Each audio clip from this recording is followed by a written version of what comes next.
Love you, Linda. Love you. The courthouse the other day in the hallway, you're singing "Oh Happy Day."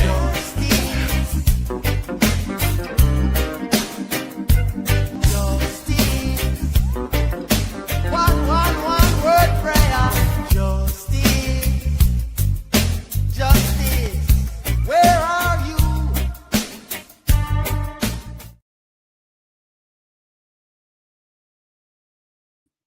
Well, good morning, everyone. Sorry we're running a little late. We had a little technical difficulty. Here I am, okay? I've been actually here. Actually, I was up till 3 o'clock in the morning getting ready for the show because it was revealed by Aiden, who we know is on the end, that we're going to have a CrashDaddy on today, Dr. Wolfe. And I think I was tweeting, Xing about it.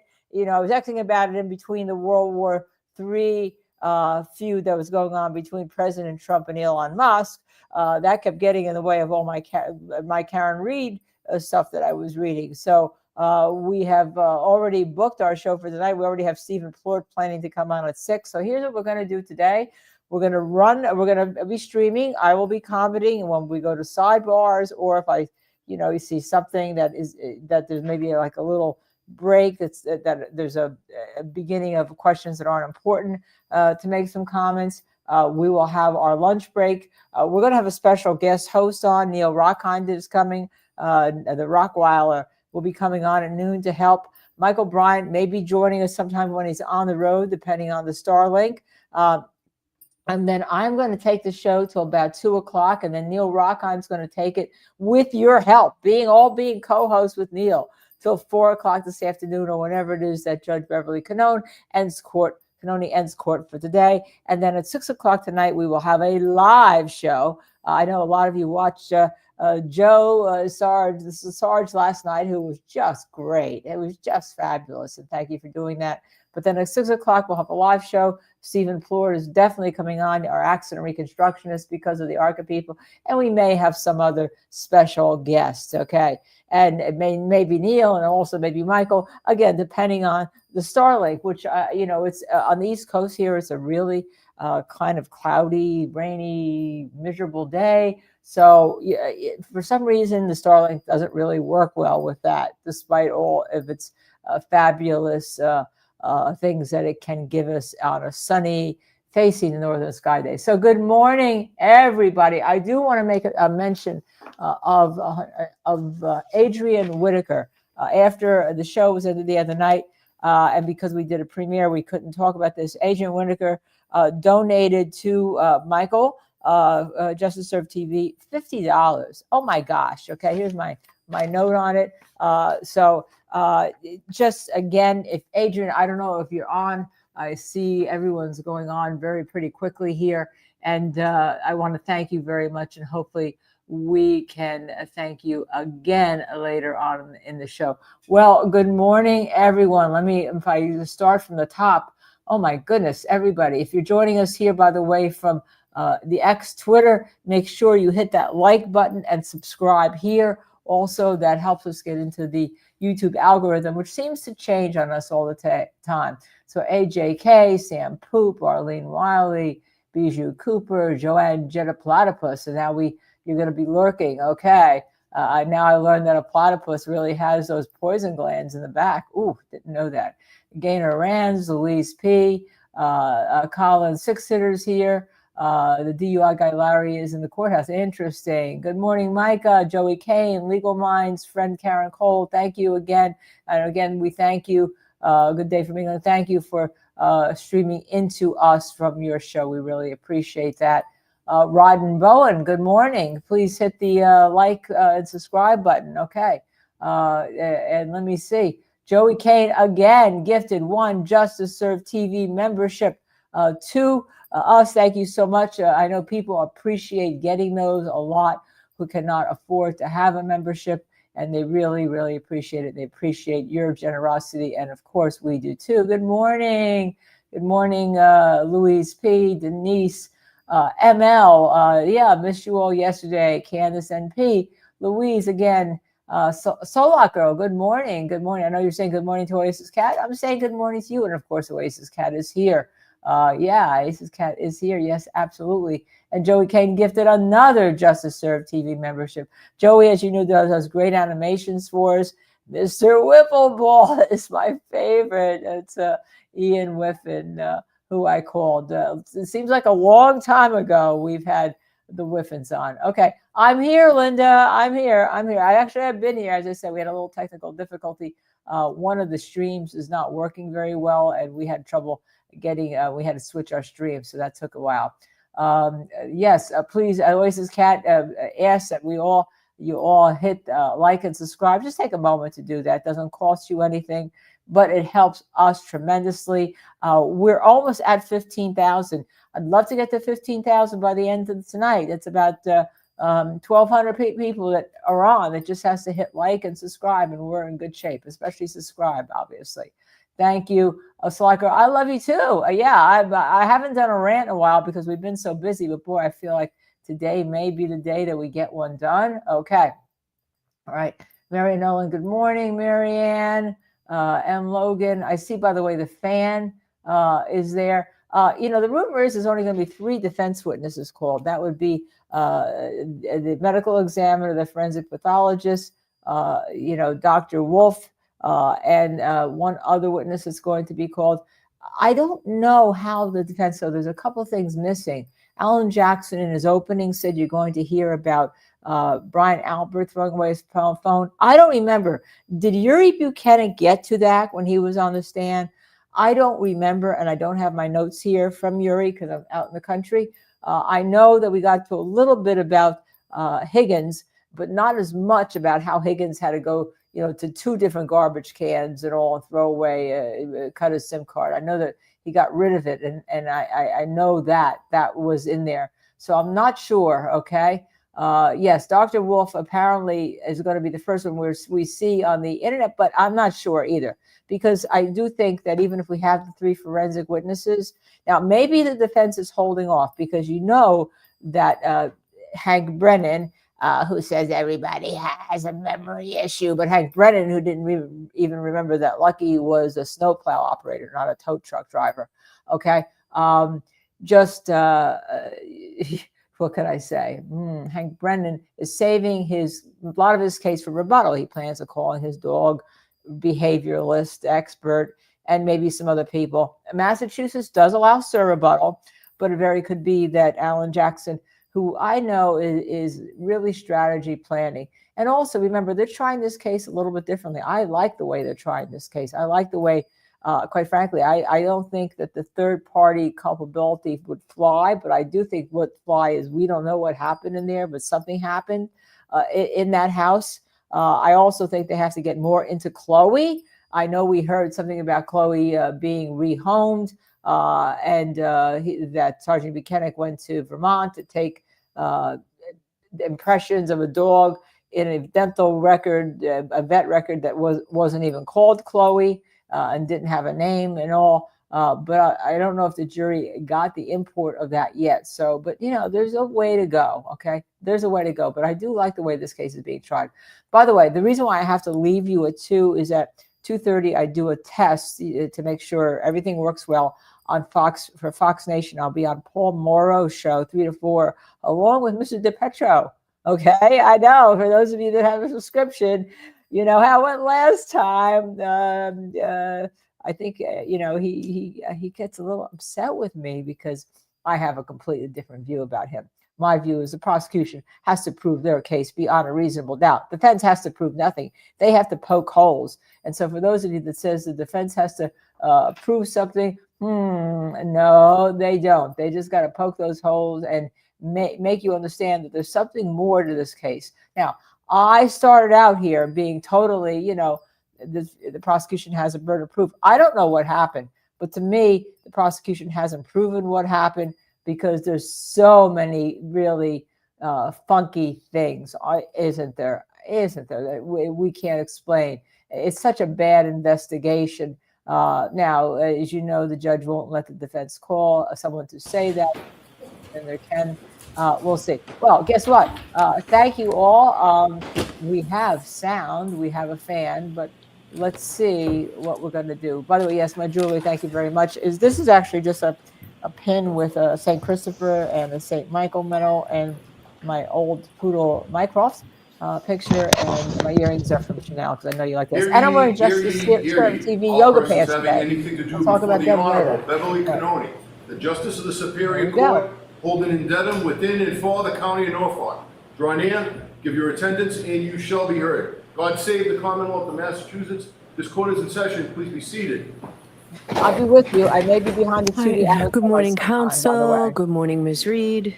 And good morning, jurors. Good morning, jurors. We asked you the same 3 questions. Happy Friday. I do have to ask you those same 3 questions. Were you all able to follow the instructions and refrain from discussing this case with anyone since we left yesterday, day before? Everyone said yes or nodded affirmatively. Were you also able to follow the instructions and refrain from doing any independent research or investigation into the case? Everyone said yes or nodded affirmatively. Did anyone happen to see, hear, or read anything about this case since we left the other day?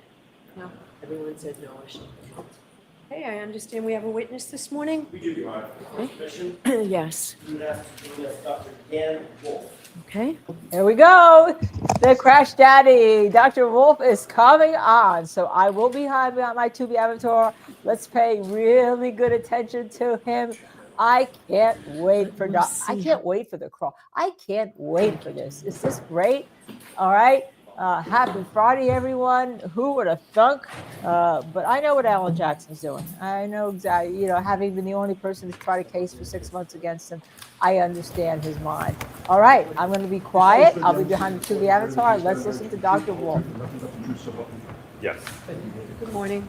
Good morning. So, sir, we're going to try and keep the air conditioning on this morning, so I'm going to ask you to speak really loudly into that microphone. And Mr. Jackson, you do so as well, please, okay? Of course, Your Honor. Dr. Wolfe, could you please state your entire name and spell your last name for the jurors, please? Daniel Michael Wolfe, last name spelled W-O-L-F-E. May I inquire, Your Honor? Yes. Dr. Wolfe, what do you do for a living, sir? I am the director of accident reconstruction at a company known as ARCCA, A-R-C-C-A. And I'm going to start right off the bat. Get really comfortable with that microphone. It's adjustable. Pull it right close to the area of your chin. It's really loud in here. Okay. Dr. Wolfe, you said you work for ARCCA, A-R-C-C-A. What is ARCCA? ARCCA is a forensic engineering consulting firm. We have a variety of disciplines: accident reconstruction, which is the group I'm a part of, biomechanics, failure analysis, and crashworthiness. And you said that your title again, one more time? The director of the accident reconstruction team. And what sort of contracts does ARCCA normally engage in routinely? So in addition to our forensic consulting work, we have, going back in time, we've dealt with doing contracts with the Department of Defense, where we designed energy-absorbing seats for MRAP vehicles, mine-resistant armored protective vehicles, where these vehicles were going over explosive devices, and the energy from those explosions was going through the vehicle into the occupant. So ARCCA designed energy-absorbing seats to help mitigate the injuries in that type of in those types of incidents. We also do work for the National Hockey League. I myself am part of that work. It has to do with scanning and analyzing player pads, but we certainly do impact testing and help set guidelines for player safety. With regard to those MRAP vehicles, was that contract for the Department of Defense for the United States government? Yes, sir. For the military? Correct. Is ARCCA both nationally and internationally recognized as a leader in accident reconstruction? Okay. Sustained. Does ARCCA have a reputation, or let me ask it this way, does ARCCA entertain or engage both domestic and international contracts and clientele? Yes.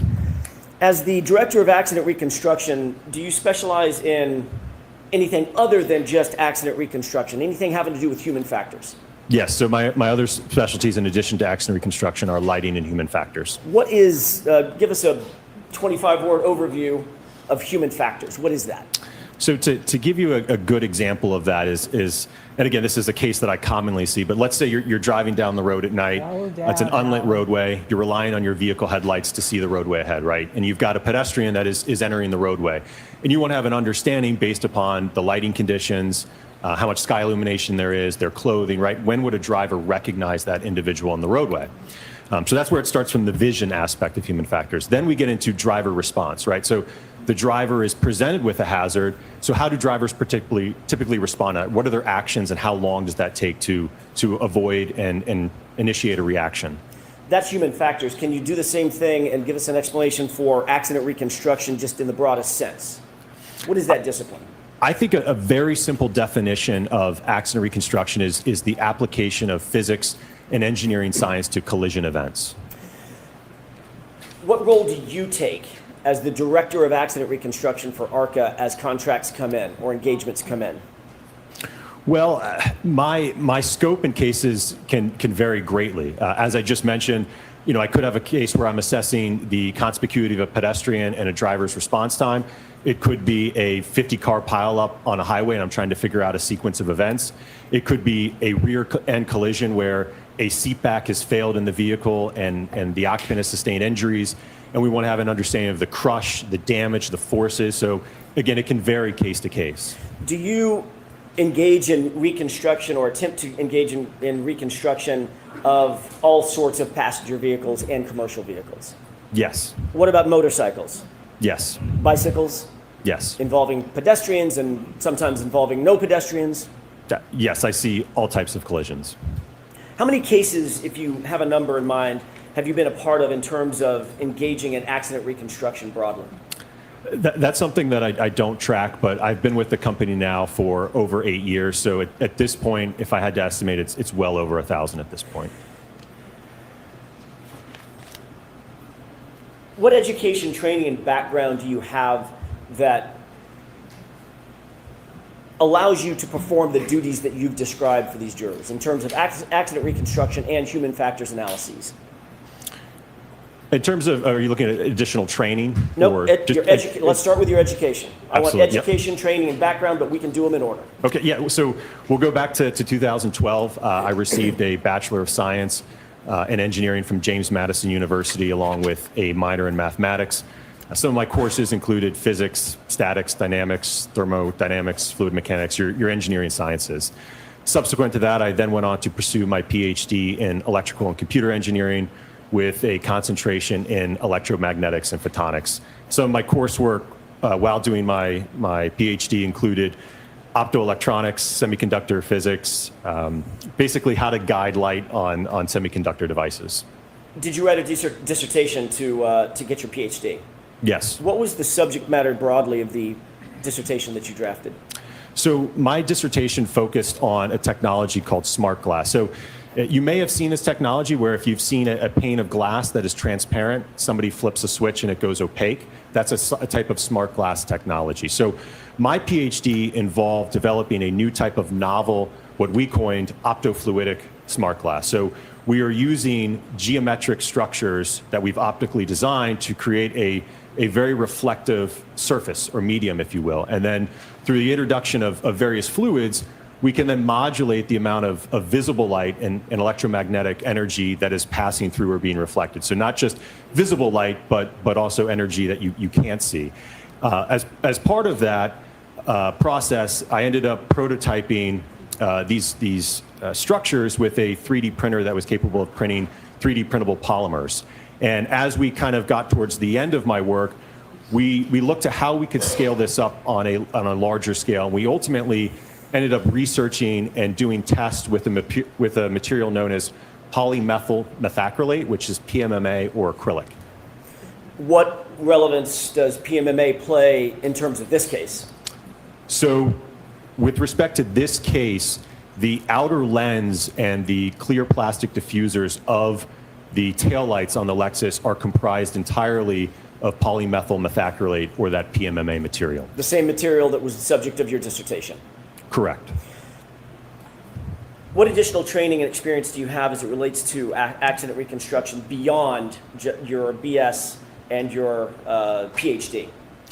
So certainly the 8 years of work that I've had at ARCCA has certainly trained and taught me a lot over the last 8 years. Like I said, I've seen hundreds of collisions, all different types of accidents. But in addition to that, I've continued to take courses through Northwestern University in crash reconstruction, human factors and lighting, heavy vehicle forensics, heavy vehicle EDR downloads, Bosch data retrieval and black box downloads, photogrammetry, so a number of continuing education. Are you accredited as a traffic accident reconstructionist? Yes. By whom? An organization known as ACTAR. Is that a nationally recognized organization? Yes, sir. What does that stand for, ACTAR? The Accreditation Commission for Traffic Accident Reconstructionists. Are you trained in photogrammetry? Yes. What is photogrammetry generally? So photogrammetry is the science of extracting and measuring information in a photograph. So you don't actually have to physically inspect something to be able to get information about its measurements or where things are spatially. You can do that from a photograph alone. Is that an accepted methodology in the field of accident reconstruction to use photographs and or videos without actually having been at the scene during the course of the crash? Absolutely. It's very common. You mentioned Bosch. What is the Bosch crash data retrieval analysis? What is that generally? So generally, most modern vehicles on the roadway now have what's called an airbag control module, or more commonly known as a black box, which can contain crash-specific data in a collision. Are you a member of any professional societies? Yes. Can you describe those for us, please? So I'm a member of the Society of Automotive Engineers, the National Association for Professional Accident Reconstruction Specialists, the Illuminating Engineering Society, and the Optical Society of America.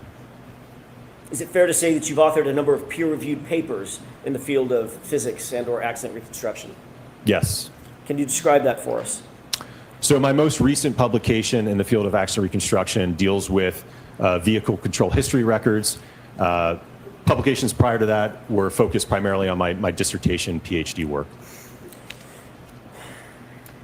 I think you testified that you have dealt with probably over 1,000 different types of cases. Are you able to estimate, of those 1,000 different types of cases dealing with accident reconstruction, how many of those or what percentage of those have involved pedestrians? I don't know if I can give a percentage. I would certainly say it's the majority of my casework. As I mentioned earlier, given one of my specialties being in human factors and lighting, there's a direct correlation between time of day and pedestrian collisions. We certainly see a rise as sky illumination drops and the illumination levels go down. We're having to rely on artificial light sources. So given that occurrence happens in nighttime hours and low illumination, like I said, I certainly see many pedestrian accidents. What types of pedestrian impacts have you been involved with in terms of your analysis or evaluations? All different types, everything from pedestrians being run over, running into the side of vehicles, being hit by the front of a vehicle backing up in a parking lot into a pedestrian. So I've seen it from all sides of a vehicle. What is kinematics? Can you describe that or explain that phrase or term?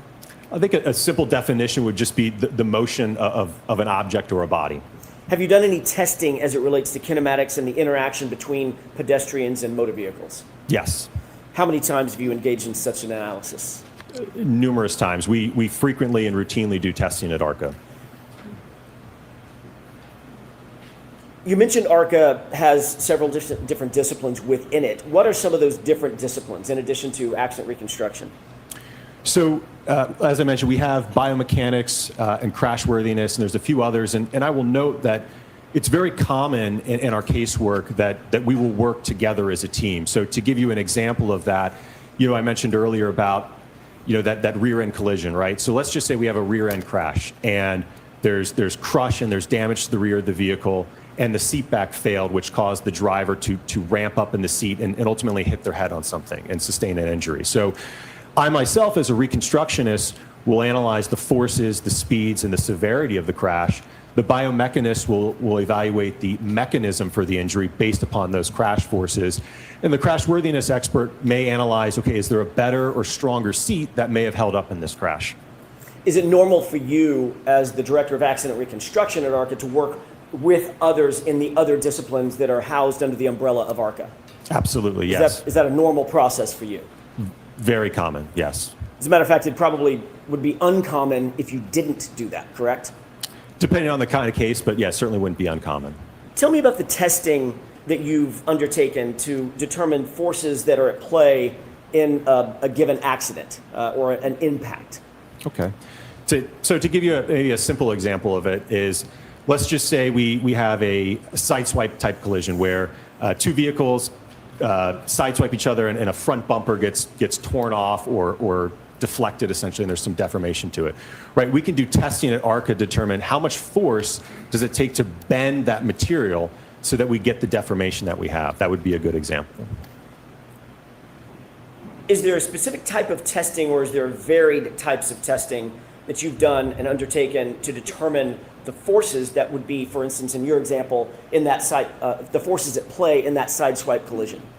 Yeah, absolutely. It would have been, again, as part of the test, we would be measuring the forces, we'd be measuring the displacement, we'd be able to calculate acceleration and things of that nature from that test data. The tests that you undertake, are they generally accepted methodologies in the field of accident reconstruction? Yes. What are quasi-static tests? So a quasi-static test would be like the example I just gave you, where we have basically the bumper would be stationary, right? And now we're pulling on it to determine how much force it takes to bend it. So that'd be an example of a quasi-static test. So that test specifically is determining or attempting to determine the amount of force necessary to deform a bumper, for instance, in the way that it's seen after an impact. Yes. Or any other body panel, correct? Correct. And on the human side, also there are forces at play, I'm assuming, in terms of injuries that are sustained by pedestrians in the accident reconstructions that you've done involving pedestrians. Yes. Do you have experience in evaluating whether damage to a vehicle is consistent with a proposed scenario or set of facts? Yes. Describe those circumstances for us. What are the circumstances in which you're trying to determine whether or not the damage fits a proposed scenario? So a case that commonly comes across my desk is we have two very different versions of how an accident unfolded according to party A and party B, right?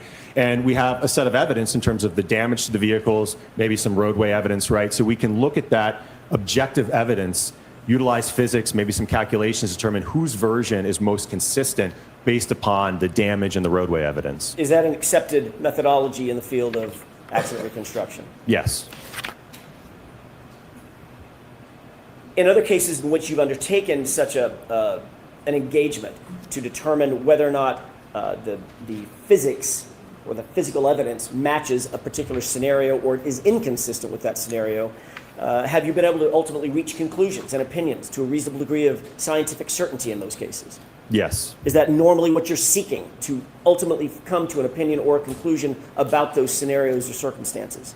Yes. Are your opinions and conclusions based on your education, your training, the background and experience that you've explained to the jurors? Yes. Is it also in furtherance of the scientific methodologies that you employ in order to come to those opinions and conclusions? Yes. And are those generally accepted in the scientific and accident reconstruction community as a proper methodology to come to opinions and conclusions of that nature? Yes, sir. Have you been qualified in other courts to testify in the area of accident reconstruction? Yes. Let's talk about how you began your work in this particular case. When you were initially retained in connection with this case, were you hired by the defense? No. Did you know who we were? Sustained. Your Honor, may we approach? Yeah, you can ask it differently, Mr. Jackson. Sure. Were you hired by anybody affiliated with the defense? No. At that time, did you know any of the names of the defense? No.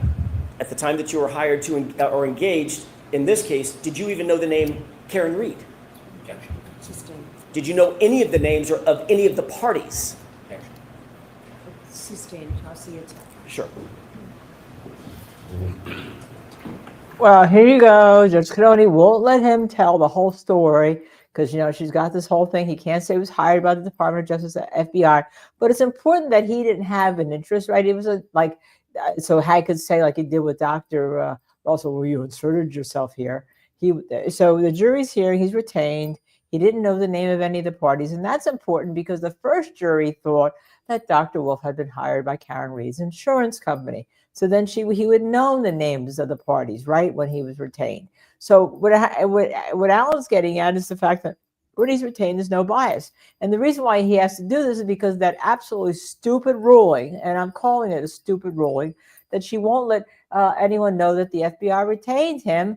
And the issue, it's very simple. So you just charge the jury, ladies and gentlemen of the jury, you're going to hear evidence that Dr. Wolfe was retained by a third party, specifically FBI. The circumstances of that are not your concern. All you're here to do is listen to his testimony and evaluate his credibility and all on his testimony. That's it. That's a simple charge, because, you heard that Dever said FBI 13 times, right? Now, that doesn't what we call open the door to let Jackson go there. The reason why is because Jackson and his team had to call Dever, right? So Dever technically was their witness, and you can't open the door to something that's a judge's ruling that prohibits something if it's through your witness that does it, because then, of course, everybody who has a witness could open the door and let something come in on a prior ruling in opposition to what a judge said. So that door would have had to be opened by somebody else. And even if it were, I still don't think Judge Kenney would allow it to happen. Why? Because she's got this thing that they can't hear. And I think it becomes extremely important. Who hired him goes to his credibility. It goes to his lack of bias, right? That becomes a very, very important. And I think it's really something that if Karen Reed gets convicted, along with everything else, becomes an issue in this case. There should be no reason the jury can't know who he was retained by, because that gives him more credibility in front of the jury, all right? So why we play this charade, this game, this hiding the ball is ridiculous in this case already, especially since Judge Kenney has seen the first case and she knows what the problems are. So let's go back into court. Let's listen again. I'll be behind the Tubi app, and I'll be out as soon as there's a time for me to explain things to you. Stay with us here at Justice Served TV. When you were initially hired to look at the facts and circumstances of this case, did you do so independently? In other words, were you given a series of facts and a series of data and asked, just look at these facts and look at these data and make a few determinations about accident reconstruction in this case? Yes. What were you asked to do specifically? It was to look at that evidence that we were provided and determine whether or not the damage to the vehicle was consistent with the injuries to Mr. John O'Keefe.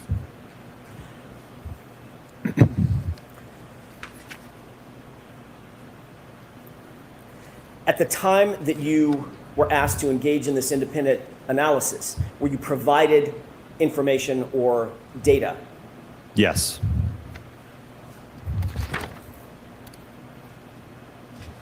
Who at ARCCA was assigned to the team that would ultimately engage in this particular analysis?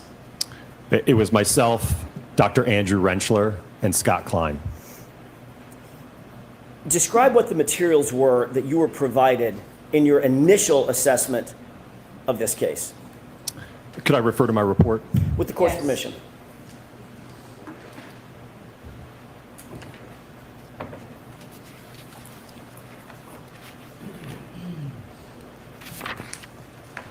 Would you like me to just go in order from the materials review? I would have asked if I provide you any of those materials. The Norfolk SPDU homicide death report, the Commonwealth of Massachusetts Department of State Police crime scene report, OCME dispatch removal report, photographs of the incident location, videos of the incident location, photographs of the 2021 Lexus LX 570, photographs of recovered evidence, crash data retrieval report from the 2021 Lexus LX 570, report of autopsy photographs, and there was a few other items there, but those were generated internally. There were about 14 things that were listed in terms of categories of information that you were provided, or ARCCA was provided, is that right? A little less than that, because some of those, like I said, were internally generated, but yes. Why were you provided that data? What's the reason why your it's important for you to get certain data as you begin your analysis? Well, we wanted to have an understanding of, or ultimately the entity that retained us wanted to have an understanding of what, I guess, the evidence that we would need to reconstruct this. Did you get enough information to engage in a fulsome analysis, an accident reconstruction, in terms of the initial request by the entity that hired you? Yes, in terms of our scope, yes, we had sufficient information.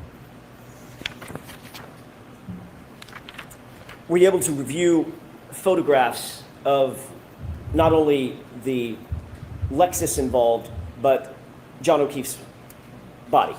Yes. Did you use those photographs in furtherance of your analysis? Yes. Did you use the reports detailing scenarios or possible scenarios in furtherance of your analysis? From what I recall, I don't believe any of the reports indicated any type of theory or understanding of how the accident occurred. Were you asked to determine whether or not certain scenarios could be possible? I don't recall them giving us any scenarios to evaluate. They essentially left it in our hands. Here's the evidence. What do you think happened? That was an open question, correct? Correct. All right. Did you engage in an analysis that basically allowed you to think of any scenario? I think that's fair, yes. In your initial analysis, did you note damage to the vehicle? Yes. Describe the damage. Let's start with the vehicle. Describe the damage that you noted in furtherance of your analysis.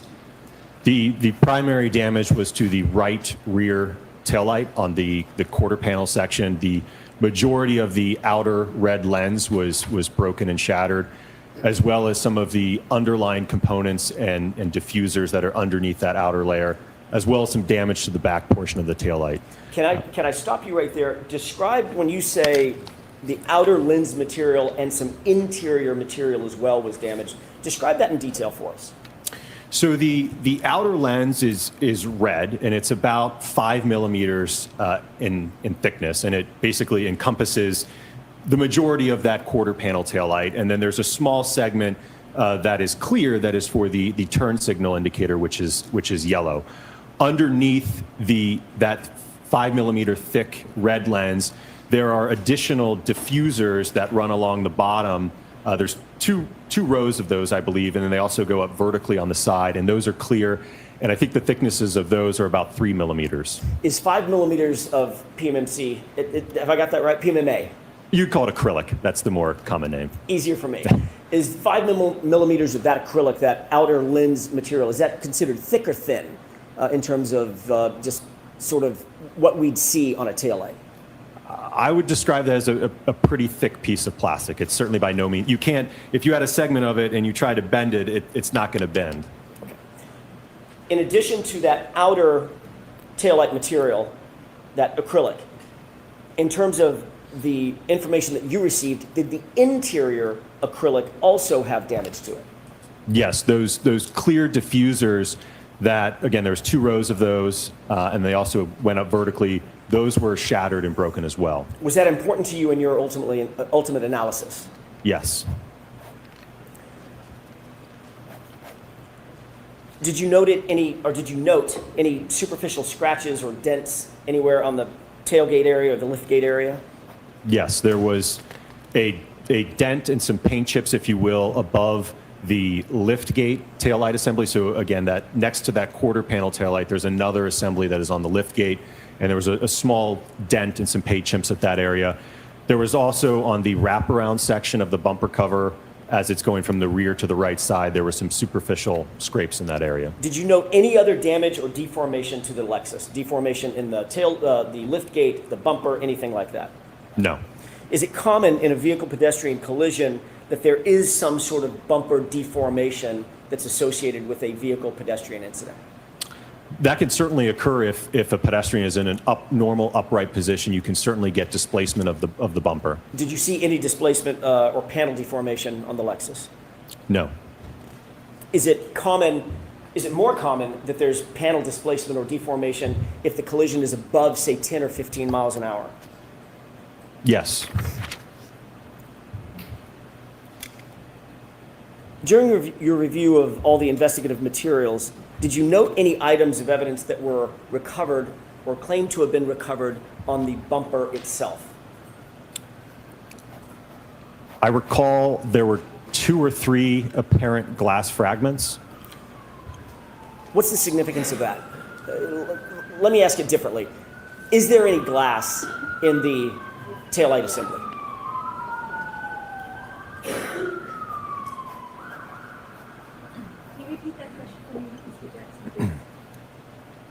May I ask that again? Yes. Is there any glass in the taillight assembly? No. Was there any shattered glass anywhere on the Lexus? Meaning panes of glass, the back window, quarter panel windows, anything like that? No.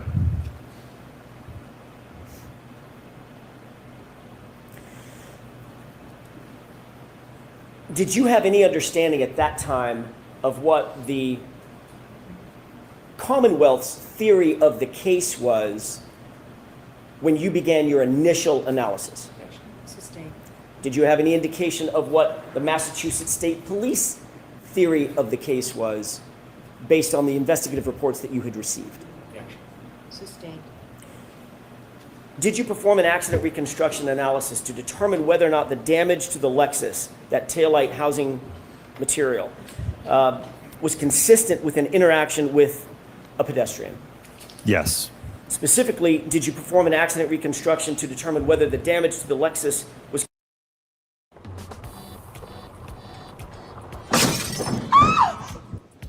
Here you go, miss. Let me ask it a different way. Did you consider the possibility of Mr. O'Keefe's head striking the taillight? Yes. Did you consider the possibility of Mr. O'Keefe's arm striking the taillight? Yes. Did you entertain the possibility that Mr. O'Keefe's center of mass, his body, struck the taillight? Yes.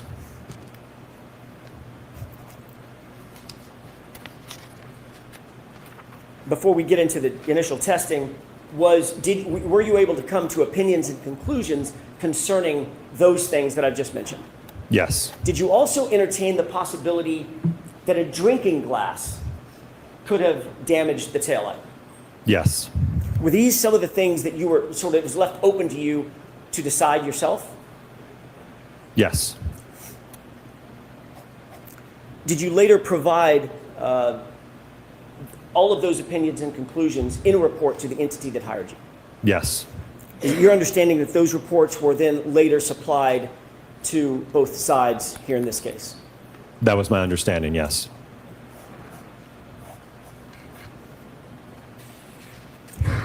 Did you testify about those initial testing opinions and conclusions at a proceeding last year? Yes. Let's talk for a second about that initial testing that you conducted in connection with this case. When approximately did you begin your testing? And I'm going to phrase it as your initial testing, the testing that you testified to about last year.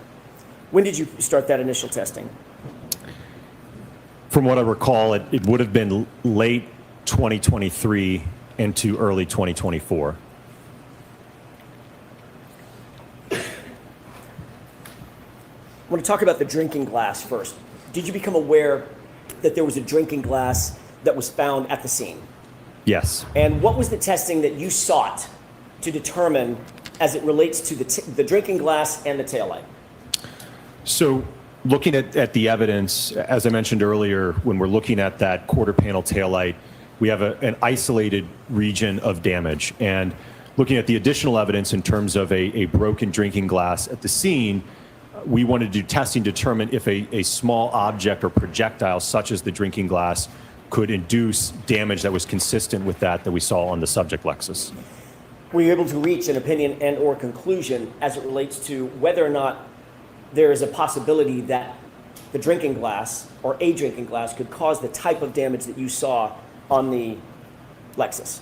Yes. given everything else in your investigation, are you concluding that the glass was responsible for the taillight damage? No. However, you did seek to determine whether it was possible, correct? Sustained. I'll ask it a different way, Your Honor. What testing did you do, did you undertake in furtherance of answering that specific question? Could the glass damage the taillight?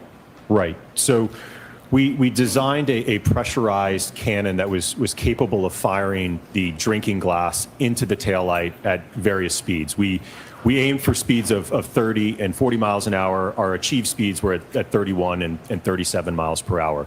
And we found that in the 37 mile an hour impact, and again, this is to emulate or simulate an individual throwing a drinking glass. The purpose of the cannon, if you will, was to be able to hone in on a speed precisely and obviously aim for that target. So it would just serve as a means of getting that projectile to the taillight in a means that we could measure it. And what we observed in the 37 mile an hour test is that we got damage that was generally consistent with that of the subject taillight, and that there was a large portion of the outer lens that was shattered and fractured, as well as the underlying clear plastic diffusers and chrome piece. Tell me a little bit about the methodology that you undertook, the scientific methodology in building that pneumatic cannon and aiming that glass directly at the taillight.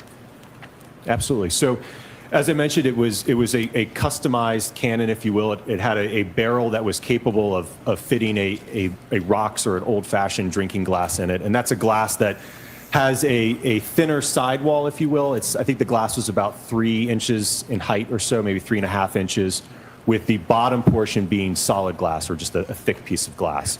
So we were able to design a kind of a holder for it, if you will. Almost, you could really think of it as stuffing an actual cannon with a cannonball. So we literally would put the drinking glass in the cannon. There was a pressurized vessel behind that we would open up a valve rapidly, and when it was set to a certain pressure, that would determine the exit velocity that it would leave the barrel at. And we were able to aim that device into the taillight at those specified speeds to be able to determine what would the damage pattern be when we fired that glass. Were you able, in this scientific experiment, to control for aim and trajectory? Yes. Were you able to control for velocity or exit speed of the glass? Yes. Were you able to control for damage patterns as it pertained to both the glass as well as the taillight at which it was aimed? I don't know that we have had control over that. Ultimately, physics takes over after that interaction occurs. I can't influence how that material is going to perform or how the glass will break, per se. It's a poor question on my part. Were you able to, or did you undertake to memorialize the damage pattern that you saw on the taillight and the glass as the glass was projected into the taillight? Yes. All right. Did you do that through photographs? Yes. High-speed video? Yes. And all of that was memorialized in your report? Correct. Your Honor, may I approach? Yes.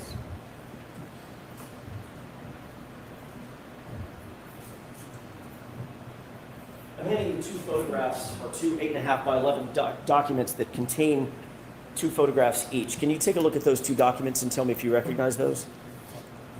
Yes. Does one represent, you mentioned that one of the tests that you performed was at 37 miles an hour, correct?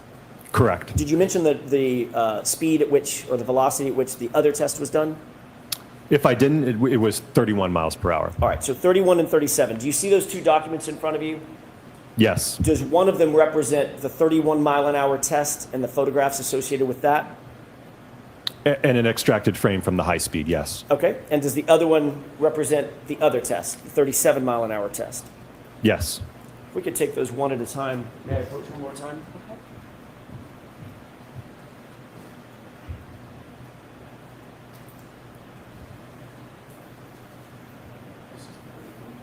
If I could ask that these be marked as next in order, one at a time, 31 mile an hour test, and hand it to the owner with court's permission. So there's no objection? None, thank you. Okay. I'm sorry. 113? And the second document represents the 37-mile-an-hour test. 214.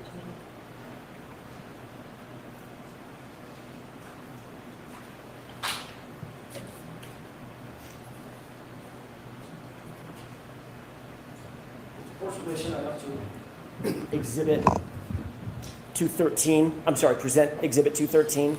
Okay.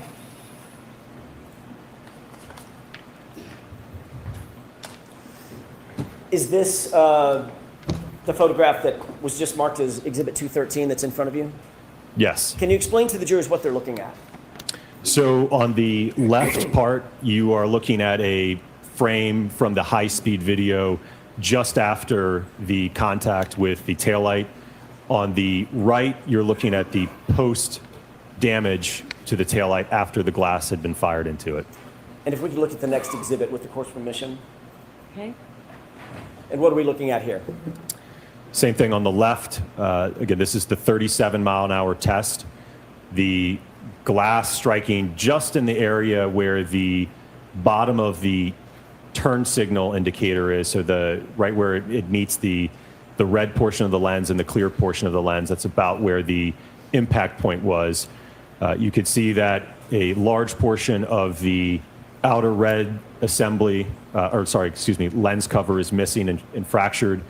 The clear portion of the part of the outer lens to the turn signal indicator is also fractured, as well as the underlying clear diffusers in that assembly. Would your testing in both of these scenarios, the 31-mile-an-hour test and the 37-mile-an-hour test, represent an accepted methodology for controlling for aim, velocity, impact site, and those issues, if you will, as it relates to testing of this sort? Yes, we were able to control those variables. And is that an accepted methodology in the area or the field of accident reconstruction? Absolutely, yes.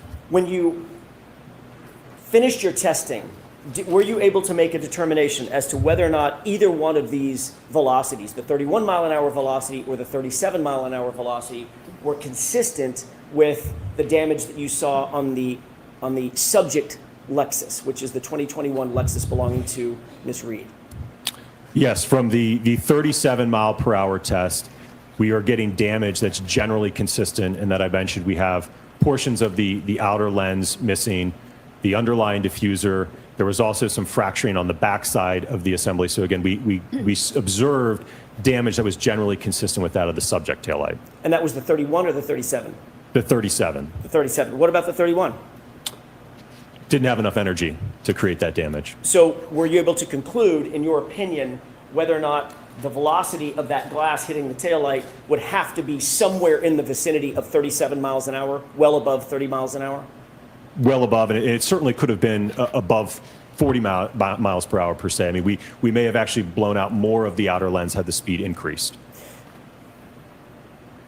Did you have any information in the data or documents that you reviewed associated with this case, for instance, that John O'Keefe had a pneumatic cannon with him out there? No. Okay. So obviously, well, let me ask a different way.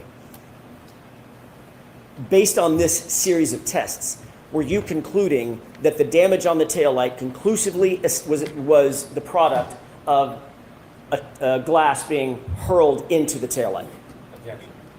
Sustained. Were you concluding, or did you opine, that the damage to the taillight came from a drinking glass?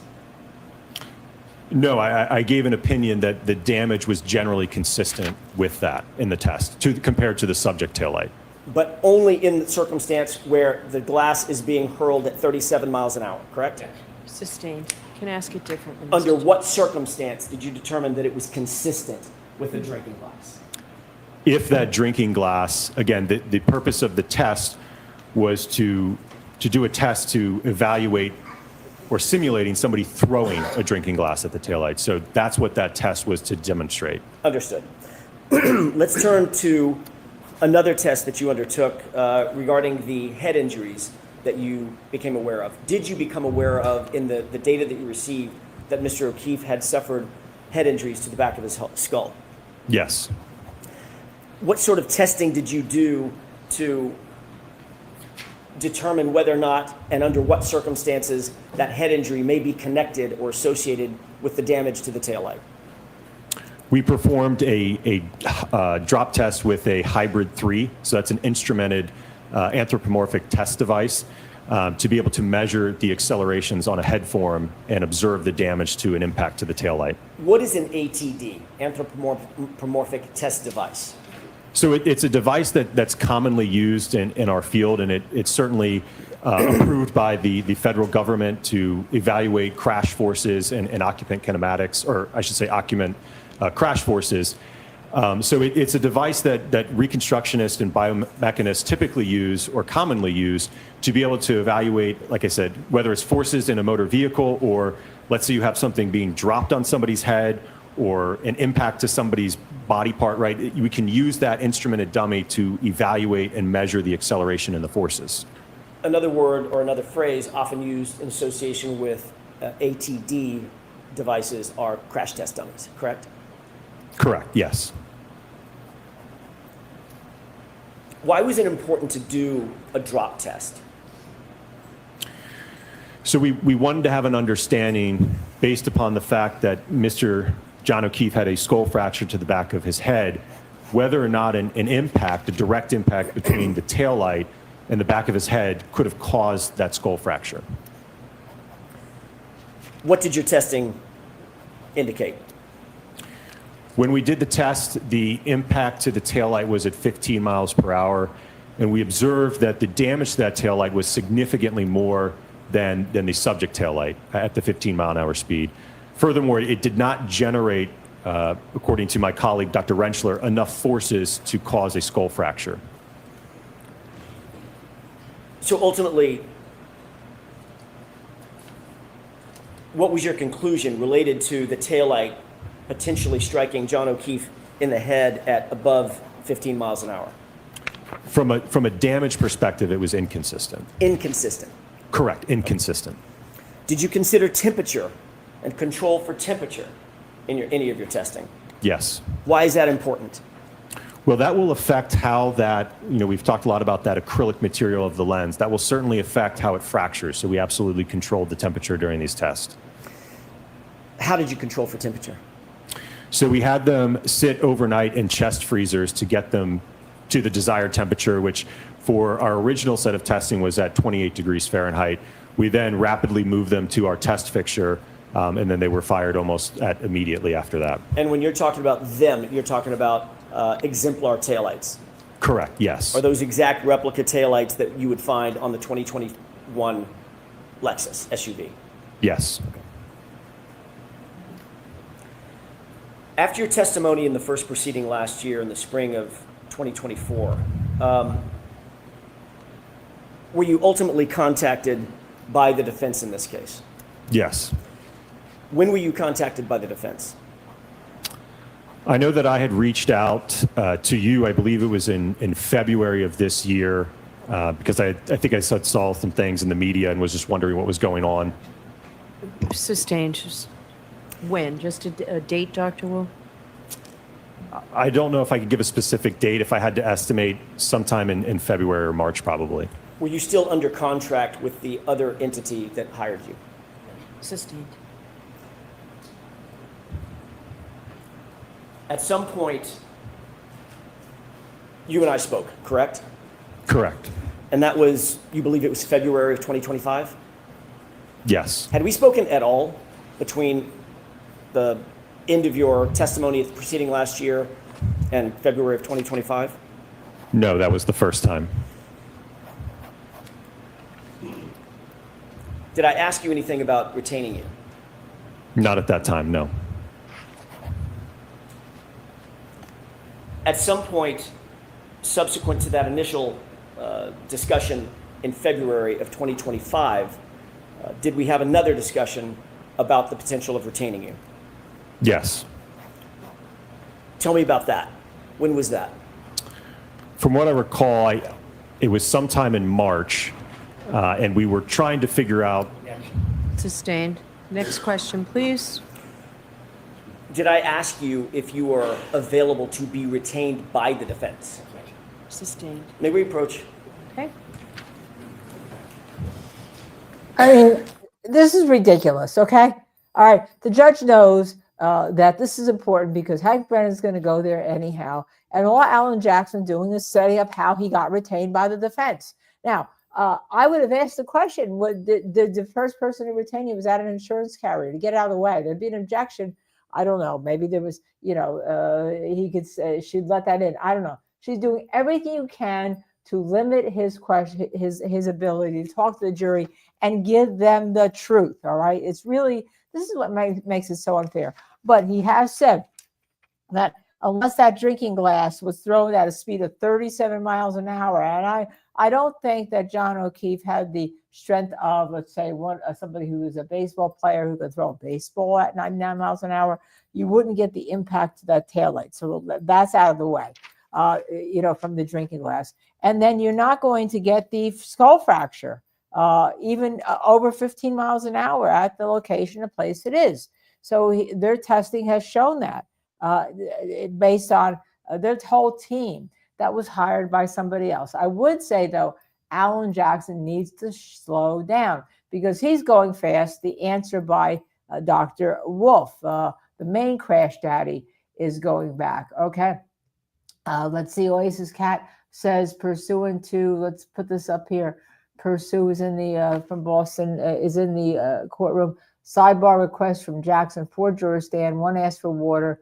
2 are stretching in their seats. Okay. All right. I don't know what that means, but the judge tells you that she would like to have them stretch when they get up. You could stretch. So we don't know. Legal-minded friends from Canacol. Why can't the defense, as was there on the accident report by the police, that might give a hint they are not hired by an insurance company? Yeah, I think that Alan had to go there because he knows the issue, but she's not going to let it happen. She's not going to let it happen. No, I mean, because he's going to say, was that third party that hired you an insurance carrier? And there'll be an objection, and it'll be sustained. Okay, but the jury knows that it's some entity. They don't know what. And I think it's important for them to know what. This is why he was given free rein. They weren't told to do anything. They weren't told to do anything but do what they thought to see whether or not, and here was his orders. Okay, hold on. It was in our hands to find out what happened and to determine whether John O'Keefe had been hit by a car. All right, simple as that. All right, that's what he was asked to do. So at least we know that. We know their overall goal and why their testing it was in here. And within that, they had to eliminate certain possibilities. But when Alan Jackson asked, were you trying to eliminate the possibilities by the Massachusetts State Police of the Commonwealth, there was an objection that was sustained. But of course, that's what they were given because that was the Commonwealth's theories all along until they changed it all the way up to this trial. So this, to me, is so unfair. May I inquire? The judge is Yes. ruling. Thank So you. let's Okay, go Dr. into Wolfe. court and So listen. ultimately, in March of 2025, were you hired by the defense? Yes. Okay.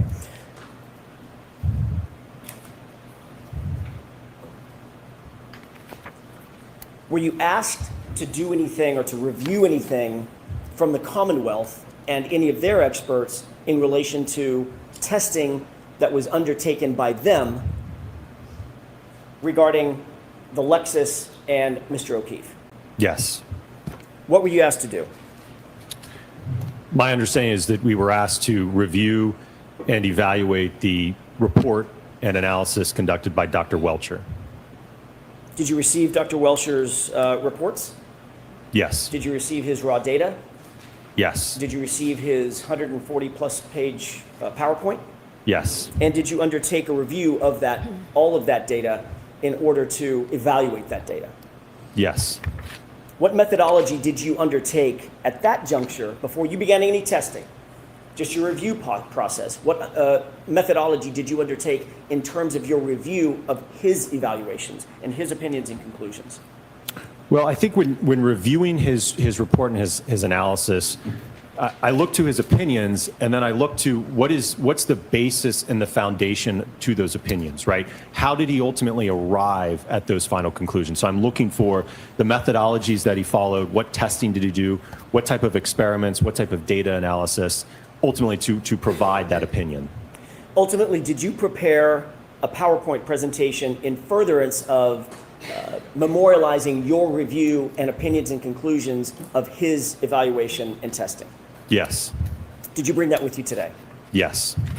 Do you have that with you on your computer, or are we going to run the PowerPoint? It's on this computer up here with me. With the court's permission, could Dr. Wolfe present his PowerPoint presentation? Okay. Your Honor, I have a thumb drive that I believe represents the PowerPoint. Do we have this marked? Yes, is this coming into evidence? I'm agreeing it's demonstrably made, not evidence. All right, so we'll mark it for identification. We can mark it for identification for the time being and discuss it. Thank you, Your Honor. Keep it BBB for identification.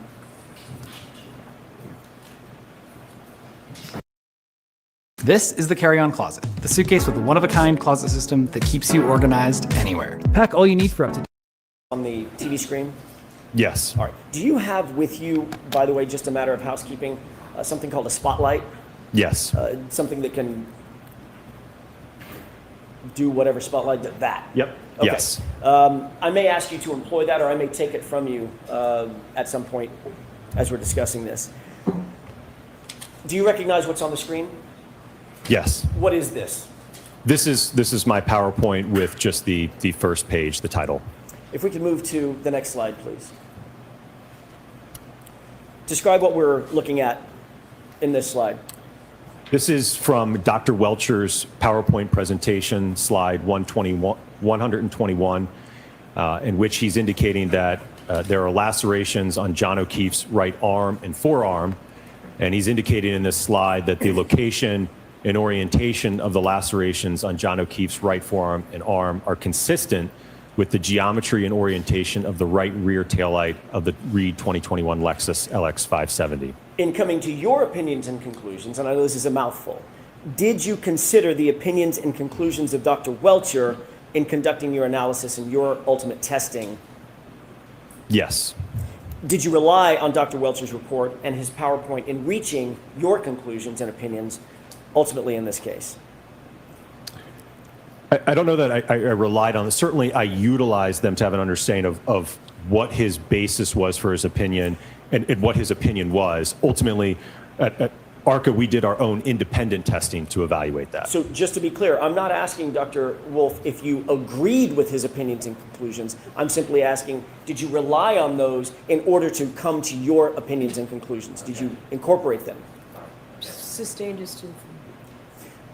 Did you agree ultimately with Dr. Welcher's opinions and conclusions? Sustained. You certainly were aware of what his opinions and conclusions were, correct? The form, Mr. This is Jackson, on that. ridiculous. Were you aware of Dr. Welcher's opinions and conclusions? Yes. Are some of those opinions and conclusions represented in your PowerPoint? Yes. Are some of them represented on this slide in your PowerPoint? Yes. You indicated that this slide indicates that the location and orientation of the lacerations on John O'Keefe's right forearm and arms are consistent with the geometry and orientation of the right rear taillight, correct? Correct. Are the injuries to John O'Keefe's arm lacerations? That would be an opinion for my colleague, Dr. Rentra. Have you ever heard the phrase abrasion? Yes. In your opinion, are the injuries to John O'Keefe's right arm better described as lacerations or abrasions? I don't have an opinion on that. Okay. Slide number 2, please. Based on your review of Dr. Welcher's reports and his data, what testing did Dr. Welcher undertake or conduct? So he did, initially it appeared that he did a static test, if you will, just demonstrating holding his right arm out adjacent to the rear taillights on the right side of an exemplar Lexus to demonstrate his theory of how the arm contacted the taillight. What is a static test? So I'm sustaining that. Ask it differently, Mr. Jackson. What? And I'm going to He strike. knows this is with regard to his expertise, with it, it's common in the industry. What testing did you note that Dr. Welcher did This is so with regard to ridiculous, so unfair, this so particular biased. photograph? What is a static test? Well, in a static test, that neither the arm or the vehicle is moving. It's just he's aligning his right arm adjacent to show how his arm aligns to the geometry and the dimensions of the Lexus. Did Dr. Welcher appear to be wearing similar clothing as John O'Keefe was wearing on January 29th, 2022? Yes. Was there any significance or purpose for that, in your opinion? In this test, no. Did you identify any limitations with regard to this sort of testing undertaken by Dr. Welcher? Testing undertaken by Dr. Welcher. Well, it's very basic in that the only thing that this demonstrates is that you can get your right arm to align with the taillight. Beyond that, it doesn't tell you anything with respect to what happens to the arm when it makes contact with the taillight, right? What's the motion of the arm? What's the damage to the taillight? What's the acceleration of the arm? What's the forces of the arm? So it doesn't answer any of those other questions. The only question it answers is, does the arm align with the taillight? You're aware that John O'Keefe was 6'1", correct? Correct. Is the only person, let me ask it a different way. Can only a 6'1" person align their arm with the taillight? No, the arm is adjustable, so certainly people of different heights could also meet that alignment as well. Just by pivoting your arm a little bit, right? Sustain. How would you describe the ability of somebody 5'7" or 6'3" being able to align their arm with the taillight? Just changing the orientation and the posture of your arm. Was there any scientific significance, in your opinion, of this particular test? Again, other than just demonstrating that it aligns with it, no, nothing beyond that. Next slide, please. What are we looking at here? So this is an extracted frame from one of his dynamic tests in which the vehicle is moving at about 2 miles per hour into his arm, making contact with his hand, his forearm, and his elbow. What is a dynamic test as it relates to a static test? So that's when something's in motion, and in this instance, it's the Lexus moving at about 2 miles per hour into his arm. Did Dr. Welcher explain what the purpose of this test was? From what I recall, I think it was to demonstrate that when his arm makes contact with the taillight, he observed paint transfer in the general location that there were the abrasions or the lacerations on his arm. Did he appear to paint the taillight? He did, yes. Do you see that Dr. Welcher appears to be wearing an orange T-shirt? Yeah. Sustain. What is he wearing? Appears to be an orange T-shirt. Is that similar to what was described as John O'Keefe having worn that night on January 29th, 2022? Yes. Is there any significance to wearing that T-shirt? Not that I can think of, no. Did you note any or identify any shortcomings with this particular test? Well, much like the static test, again, it leaves the door open to all those questions, right? About, again, doing this at 2 miles an hour doesn't tell you anything about, well, what happens at 10? What happens at 15? What happens at 20, right? In terms of what are the collision forces? What's the damage? How does the arm move? What would the expected injuries be, right? This dynamic test, as well as the static test, doesn't answer any of those questions for us. Is this test from Dr. Welcher considered a force calculation? I'm not aware of him making any type of force calculations or measuring accelerations or anything of that nature, no. Did Dr. Welcher conduct any testing to determine whether the damage to Ms. Reed's Lexus was consistent with the striking of an arm of a pedestrian? I'm not aware of any impact testing that he did, no. Did Dr. Welcher conduct any testing to determine the forces necessary to cause the damage to the taillight of Miss Reed's vehicle? Not that I'm aware of, no. Did Dr. Welcher conduct any testing to determine the forces necessary to cause the injuries to John O'Keefe's arm? No, not that I'm aware of. Did Dr. Welcher provide any opinions as it relates to the speed of the subject Lexus at the time of the alleged incident? No, from reviewing his report and his PowerPoint and analysis, I could not find anywhere in it a specified speed or even a range of speeds. Did Dr. Welcher provide any opinion as it relates to the forces experienced by the taillight in such an impact? Not that I'm aware of, no. Did Dr. Welcher provide any opinion at all as it relates to the post-impact trajectory or movement, if you will, of John O'Keefe's mass or his body subsequent to the alleged conduct? No, not that I'm aware of. Next slide, please. Do you recognize this photograph? Yes. What is this? So this is something that you probably have heard and certainly I've discussed already, but this is looking at the right rear corner of the subject Lexus, specifically in the area of the damaged right taillight. Did you consider this photograph in coming to your opinions and conclusions? Yes. What, if anything, of significance did you note about this taillight other than the fact that it's damaged? Well, I'm going to jump to the next slide, if you will. So this is now the taillight obviously has been removed from the vehicle.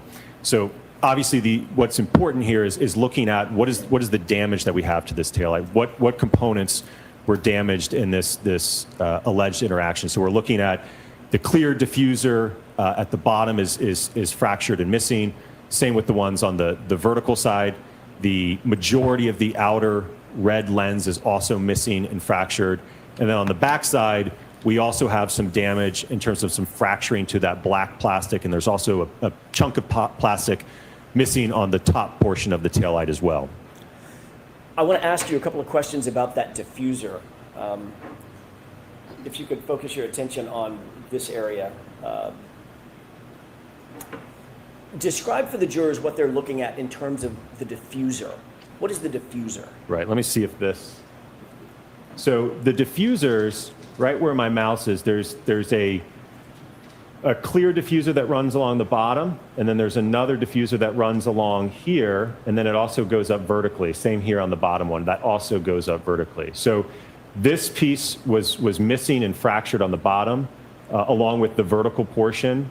The chrome piece here you can see is also fractured and damaged, and then the kind of the second tier, if you will, that clear diffuser was also fractured and broken on the upper section as well. Was that of significance to you in your review of the damage to the taillight?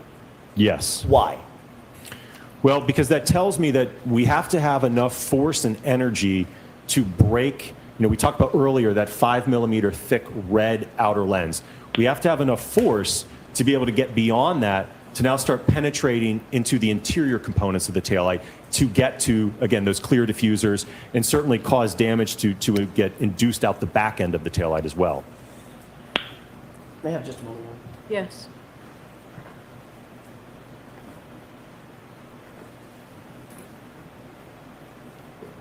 Dr. Wolfe, did you bring with you an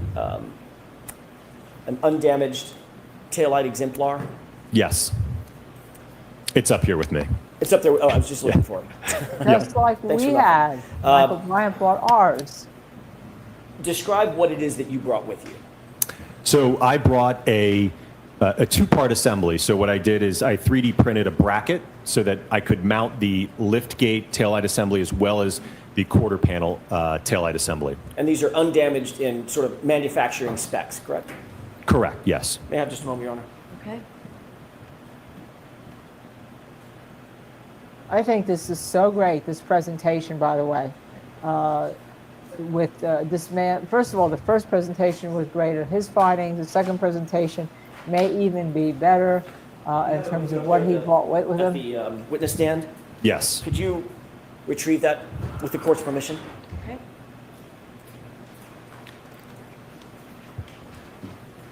So we're going to get to see an exemplar taillight, just like as I said, our own Michael Bryant, who's on the road right now, he'd be so happy because that's exactly what he brought. There you go. If you could remain standing for Exemplar just a taillight. quick second.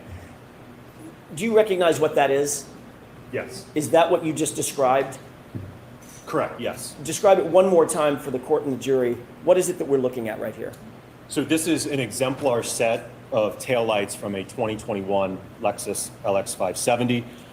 On my left side here, this is the liftgate taillight assembly, and it's attached to the quarter panel taillight assembly. And I will note it's not normally like that. Obviously, you can't have a connector, else you wouldn't be able to open the liftgate, but I've printed a bracket back here so that these can remain as one unit. Your Honor, with the court's permission, I'd like to have that marked as next in order. Is that coming into evidence? Yes, if possible. Is that, okay? Okay. Okay. So how, May I approach? yes. This might be clunky. Thank you. If you just have the tag, perhaps put somewhere on the, maybe the liftgate side. And is Dr. Wolfe going to use it for his testimony now? Yes. Okay, Very so briefly. give it back over there, please, Chrissy. Just give it to him. Thank you. Is it 250?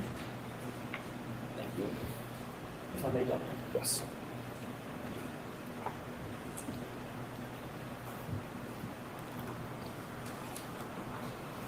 May I? Okay? Thank you. Dr. Wolfe, you indicated that there was a 5mm area of acrylic covering the diffusers, correct? Correct. What I'm knocking on, is that the 5mm acrylic?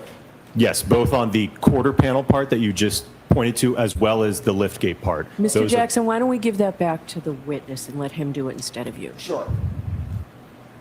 Is there,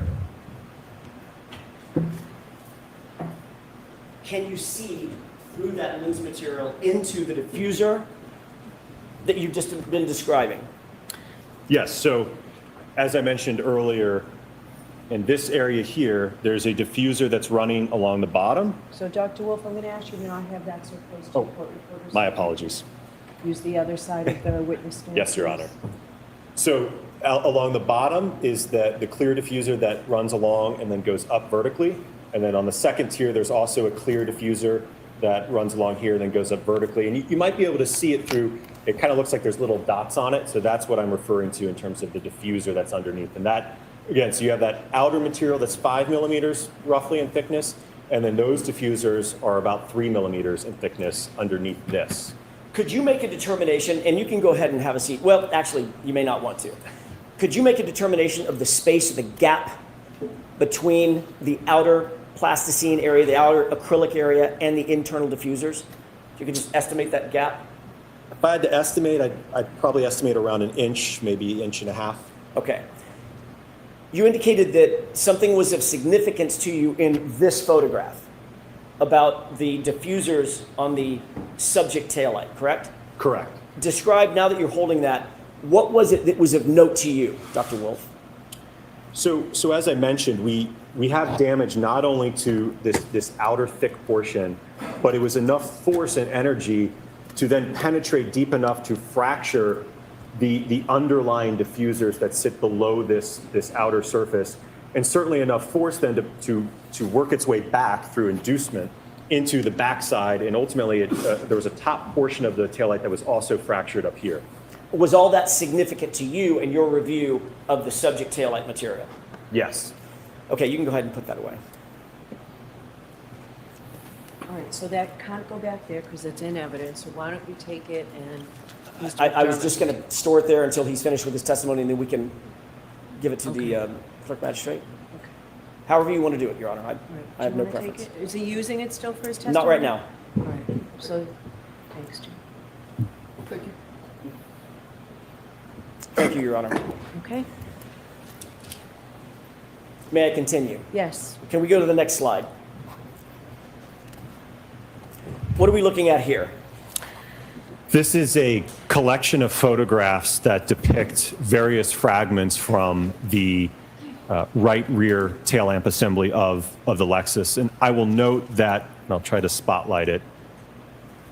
There are a few fragments in this photograph that are glass fragments, which, as I discussed earlier, there's no glass in the taillight, so these did not originate from the assembly. But altogether, from what I recall, there's about 50 fragments, I believe, that were counted or so, maybe a little less than that from the right taillight.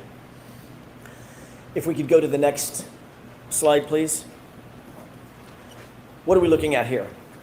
So these are photographs depicting the sweatshirt or hoodie that Mr. John O'Keefe was wearing on the night of the alleged incident. And what was the role that this played in your analysis ultimately?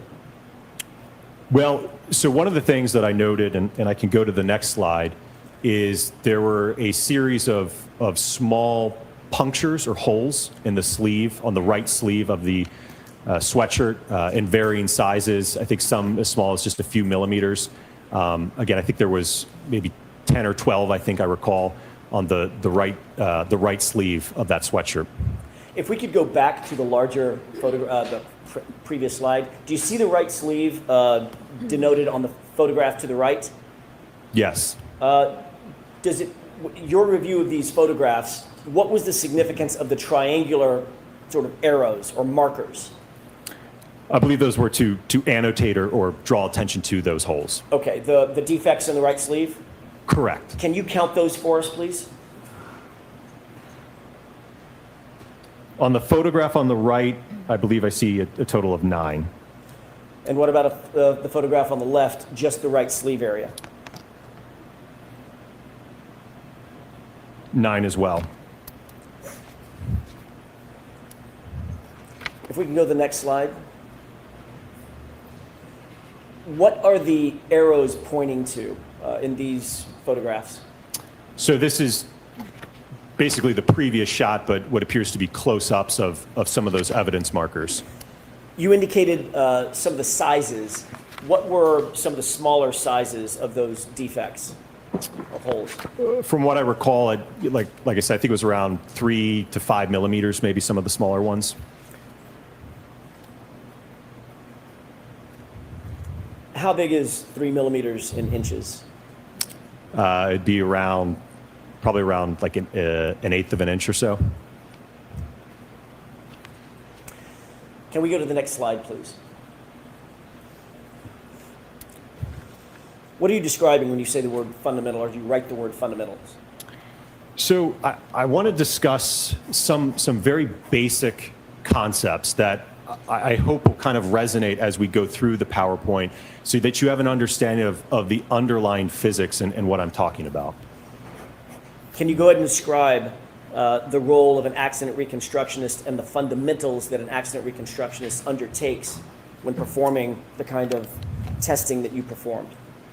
So, as I mentioned earlier, when I was describing what a simple definition of accident reconstruction is, it's the application of physics and engineering to collision events. So this is, I want to go through some very basic elements of that so that you have an understanding of the physics. Can we go to the next slide, please?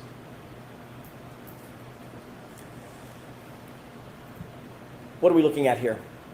So this might be something you all remember back from high school physics, but even though it's been around since the late 1600s, we still use these laws today.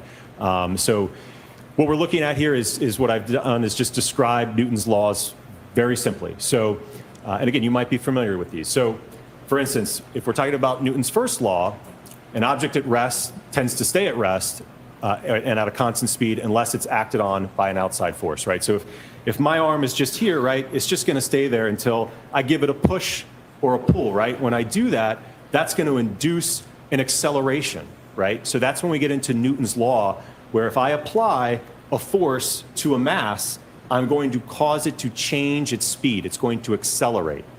And then Newton's third law, basically the law of reaction, indicates that when I push on my arm, there's also an equal and opposite force going back to my hand that I'm pushing with. What role did these three very fundamental laws of physics play in your reconstruction or your ultimate opinions and conclusions following your accident reconstruction in this case? So when we're talking about the concept of acceleration, what you will see in the dynamic test that we did and conducted, we measured the acceleration of an arm when it's impacted by a taillight. If we know the mass of the arm and we've measured the acceleration, we can use Newton's second law, which is force is equal to mass times the acceleration, to calculate what that force is applied on the arm, which ultimately you will hear from my colleague, Dr. Rentschler, to talk about that. Is that broadly considered a force analysis? Yes. What role did force analysis, your force analysis, play in the accident reconstruction that you did or you undertook in this case? Well, there's certainly going to be a correlation between the impact speed and the damage that we see. The higher the impact speed, the greater the force. So from my perspective, I was interested in the speed and the force to look at what's the observed damage to the test taillights that we did. Do you think that's fundamental to an accident reconstruction? Yes. Did Dr. Welcher engage in any force analysis with regard to John O'Keefe's arm and the taillight? Not that I'm aware of, no. Let's move to the next slide, please. What are we looking at here? So don't be too afraid. This is some really simple equations that I want to show you. So that first one, delta V. So what do I mean by that? That simply just means you could think of delta, change in. So change in velocity. So if you look at that equation, the change in velocity, really simple. If I've got an object that's, let's say it's initially, for what V naught is, initially at 0 miles per hour, I hit it, and it's now moving 10 miles per hour. That means it underwent a change in speed of 10 miles an hour and is moving at that velocity. Acceleration is essentially how quickly did that velocity change occur, right? Did it go from 10 miles an hour in a split second, or did it go to 10 miles an hour over a few seconds? So depending on the timing of how quickly that change in velocity occurred will determine what the acceleration is. And as I've already mentioned on the previous slide with Newton's second law, we can then take that information about acceleration and apply it to, if we have a known mass, to calculate what the force on that object is.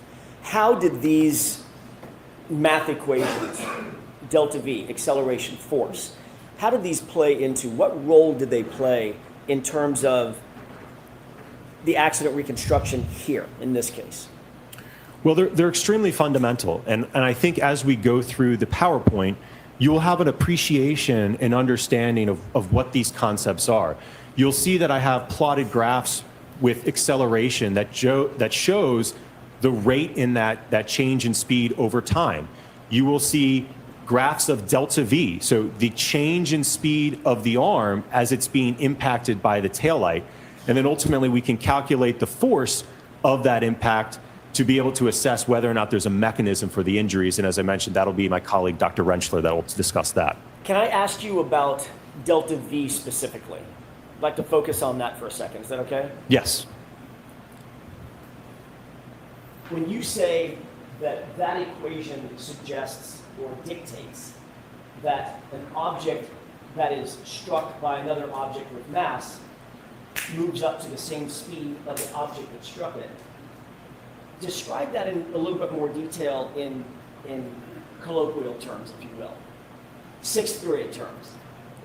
I'm sorry, can you rephrase the question? Probably not, because I don't understand it as well as you. If an object, does delta V describe the circumstance in which you have an object that may be at rest and it's struck by another object moving? Is that calculating the speed at which the object that is struck moves to the same speed as the object that struck it? So that's sustained. Just ask him a simple question, let him answer. Easier said than done. Sure. Can you describe in more conversational terms what delta V is describing in terms of mathematics? Right. So let's just give an example specific to this case. If the majority of the arm is struck by a 6,000-pound vehicle moving, let's say at 20 miles an hour, that arm will experience a change in speed. It'll go from 0 up to about 20 miles per hour due to that impact. So that would be the change in speed. If my arm is at rest, stationary, is impacted by a 6,000-pound vehicle, it's going to change its speed up to roughly what that impact speed is. And what about acceleration? What are you describing, or what is math or physics describing in that equation in terms of the time it takes for that arm to now move from 0 to 20? Right, so that's how quickly that change in speed is occurring. So to give you maybe an example you're more familiar with, let's say you're driving down the road, you come up, you see a red light at the intersection, right? You're going to get on the brakes lightly, and your vehicle is going to change in speed, right? It's going to slowly decelerate. Let's say you're driving and a deer jumps out in front of you, you got to slam on the brakes, right? You're going to change your speed much quicker. So that's an example of two different rates of acceleration. One where you're mildly braking, right? You're going to coast down slowly, versus a sudden, emergency in front of you like a deer, you're going to slam on the brakes and your speed change is going to be it's going to happen much quicker with that acceleration rate. Are there circumstances in which the acceleration can be from 0 to, say, 20 miles an hour in milliseconds? Yes, when we're talking about impact durations, especially of this nature, yes, they're not going to be, we're not talking about the impact occurring over a second, 2 seconds. That's extremely long. Even a duration of a couple hundred milliseconds in the context of this is considered long. And then, of course, the force calculation is associated with the delta V and the acceleration calculations. Is that right? Correct, yes. In what way? What are we looking at in terms of that a little bit more complex calculation? Absolutely. So if you look at the bottom equation there, where I have force is equal to mass, and then that top component is the change in speed, right? That delta V, V1 minus V naught, divided by the change in time, T1 minus T naught. So if you substitute in that equation, right, that's delta V over delta T, which is acceleration. So there's a relationship between all of these equations. And do all of these equations, or did all of these equations assist you in coming to determinations and opinions and conclusions concerning this case? Yes. Are these normally accepted methodologies in determining delta V, acceleration, force, all the force dynamics or impact dynamics in an accident reconstruction? Absolutely. They are the core of physics. Can we go to the next slide, please? What are we looking at here? Scientific method. What does that mean? So the scientific method is a process that scientists typically use to be able to reach conclusions. And so you could think about it in this case, we make an observation, right? We have injuries to the arm. We've got a damaged taillight.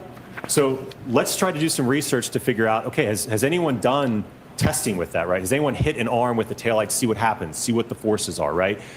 And then we start to make a hypothesis, right? So what happens, it's kind of an if-then statement. If the arm contacts the taillight, does the taillight break? Does it not break, right? What's the hypothesis there? And at least my understanding of reviewing Dr. Welcher's work, it appeared to be that his hypothesis... Sustained. Next question. Sure. Did you review, well, let me ask a different question. Going back to the calculations previously, the delta V, the acceleration, the force calculations that you described to the jury, did you see anywhere in any of Dr. Welcher's reports or his data that he undertook those core calculations? No. With regard to the scientific method, did you see whether or not Dr. Welcher followed this scientific method as you're explaining it to the jury? Sustained. What did you note, or what opinions or conclusions did you come to about the scientific method, if any, that Dr. Welcher did or did not undertake? Sustained. That should not have Did been you review sustained Dr. because Welcher's that goes entire to really database? Jawbird In that other the words, all the jury can reports, all the raw also data, assess. and his PowerPoint? Yes. Did he undertake the scientific method as you know it? Right, so that's sustained. This is wrong, this is wrong, and Continue to this is describe wrong. the scientific method as you know it and you employ it. Certainly. So again, from reviewing Dr. Welcher's report, he indicated... It's sustained. I'm going to see you at sidebar. Okay, this is absolutely wrong because if you were having a Daubert hearing outside the presence, you bring in an expert like Dr. Wolfe to comment about how Dr. Welcher is non-scientific. Just because you have Daubert methods, just because the court has let it in, finding it's reliable, doesn't mean that you as a lawyer can't attack it as being unscientific. And that's what Alan Jackson is doing.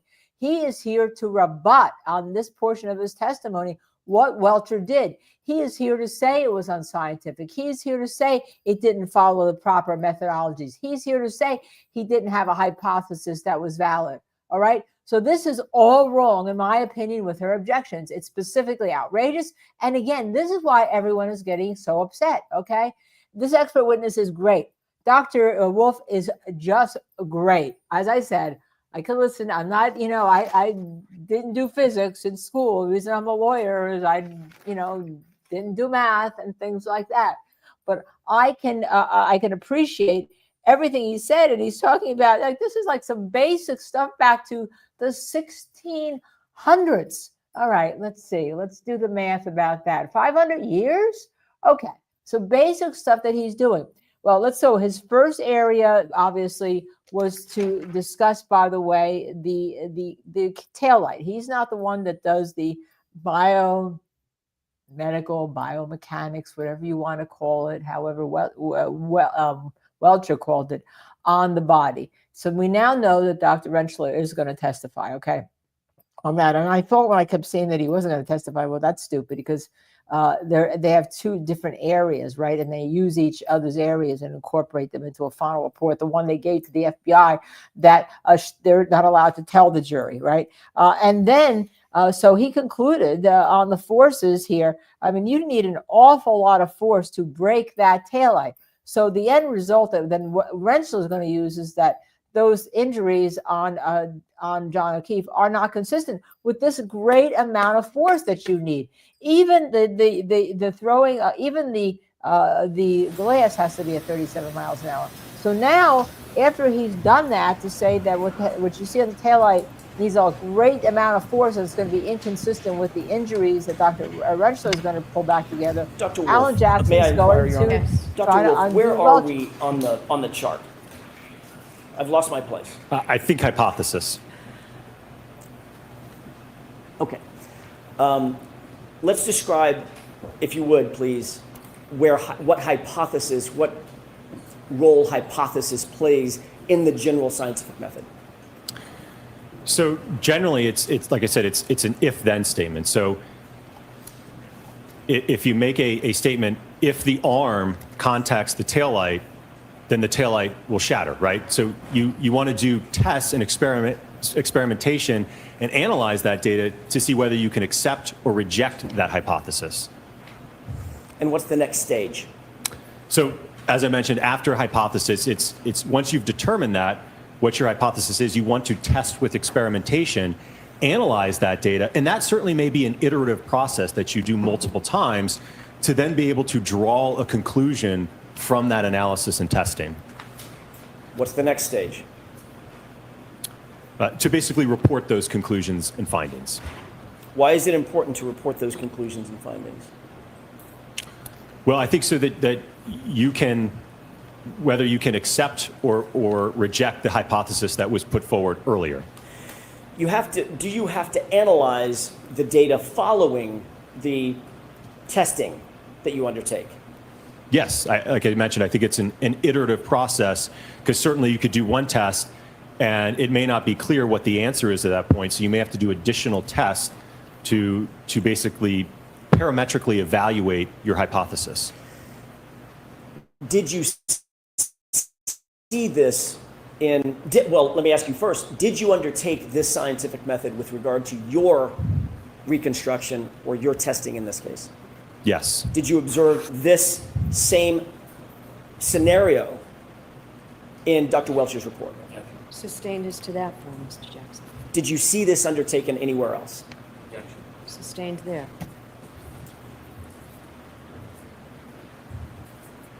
Did you look for testing in Dr. Welcher's evaluation, all of his data? Yes. Did you find any? No. Other than the static blue paint test? That was the only test, correct. Did you see any force dynamics testing? That's leading, so you can Sure. get to it without that. What about any other testing? Anything else that we've talked about? Do you see anything else done in Dr. Welcher's As it report? pertains to an analysis to the taillight and the damage and the forces, no. Let's move on to the next slide. Did you actually undertake testing in furtherance of the scientific method? Yes.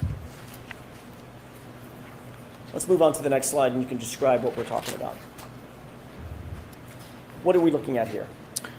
So you're looking at a test matrix of the various tests that we conducted at ARCCA. I could go through them one by one if you want. Let me ask you foundationally, was your testing directed toward determining whether or not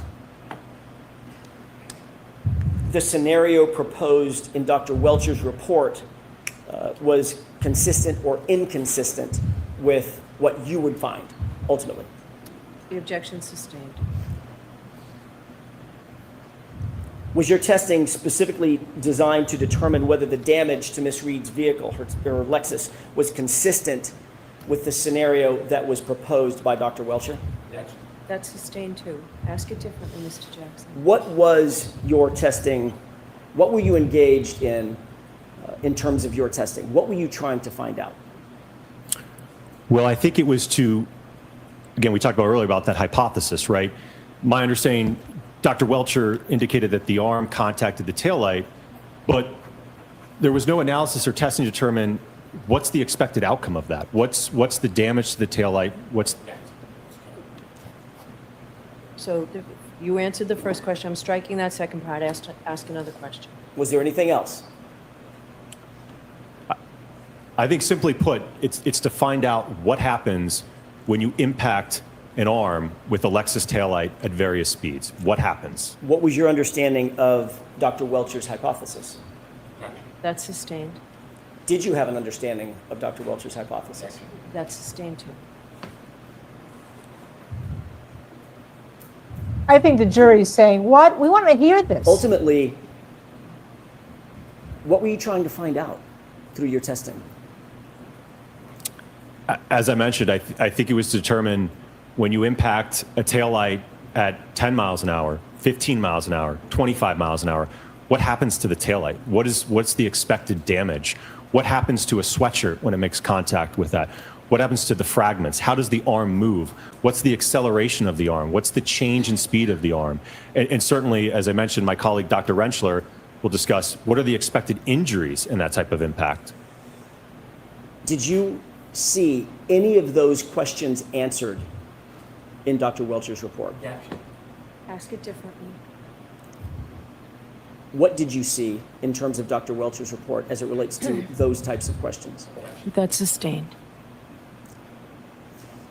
Ask Ultimately, it differently and let me sustain that Did too. you undertake a methodology to perform the testing to answer the questions that you just explained needed to be answered for this jury? Yes. Describe that, please. So we started out, we kind of worked at this incrementally, right? We didn't start right off the bat with utilizing an exemplar Lexus going right into an ATD or a test dummy, right? We wanted to start in the laboratory to have an understanding what happens at a range of speeds, in this instance, in our first two tests, between 10 and 17 miles per hour, right? What happens, what kind of damage do we observe, right? At 10 miles an hour, do we even break the light? At 17, what kind of damage do we get? What kind of accelerations do we get? And then we moved up to full-scale vehicle impact testing. Is that methodology that you just described generally accepted in the field of accident reconstruction, in the broader field of engineering? Absolutely. Everything from utilizing an instrumented test dummy to using an exemplar vehicle to all the data acquisition systems that we had in the laboratory as well as the vehicle. All of that is generally accepted techniques in the field of accident reconstruction to evaluate what we did in this case. And are those techniques also supported by peer-reviewed articles in scientific literature related to accident reconstruction? Yes.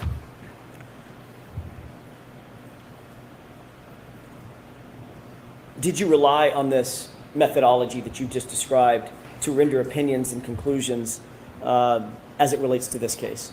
Yes. Have you relied on that same methodology in rendering opinions and conclusions in other courts? Yes. Let's go to the next slide, please. What are we looking at here? So we've gone over this before, but this is looking at the exemplar vehicle that we utilize for the latter part of our testing. You're looking at again, just annotating where the liftgate taillight is, as well as the quarter panel taillight. When you say exemplar vehicle, what is this SUV that we're looking at? So it's the same year, make, and model of the subject vehicle. So it's a 2021 Lexus LX 570. So it's the same weight, same geometry, same as the subject vehicle. Is this a picture off the internet, or do you actually have access to this truck? We have access to that vehicle, yes. And ultimately, what testing did you undertake specifically as it relates to this particular vehicle? We did full-scale vehicle testing with the vehicle driving into an ATD arm, as well as an ATD arm attached to a dummy, and then a full-on impact to a test dummy. Did you assess the damage to the right taillight after these various tests? Yes, after all of the tests. Did you assess the acceleration and quantify the forces that were involved? Yes. Did you assess the material and textile damage to the clothed ATD? Yes. Ultimately, did you conduct lab tests in an effort to answer some of these questions as well? Yes. And you've already mentioned this, but you utilized in your testing the exemplar vehicle to the fullest extent that you felt necessary? Absolutely, Were yes. you hampered or hindered in any way in terms of damaging the vehicle or utilizing the vehicle in any way that you wished? No. Let's go to the next slide, please.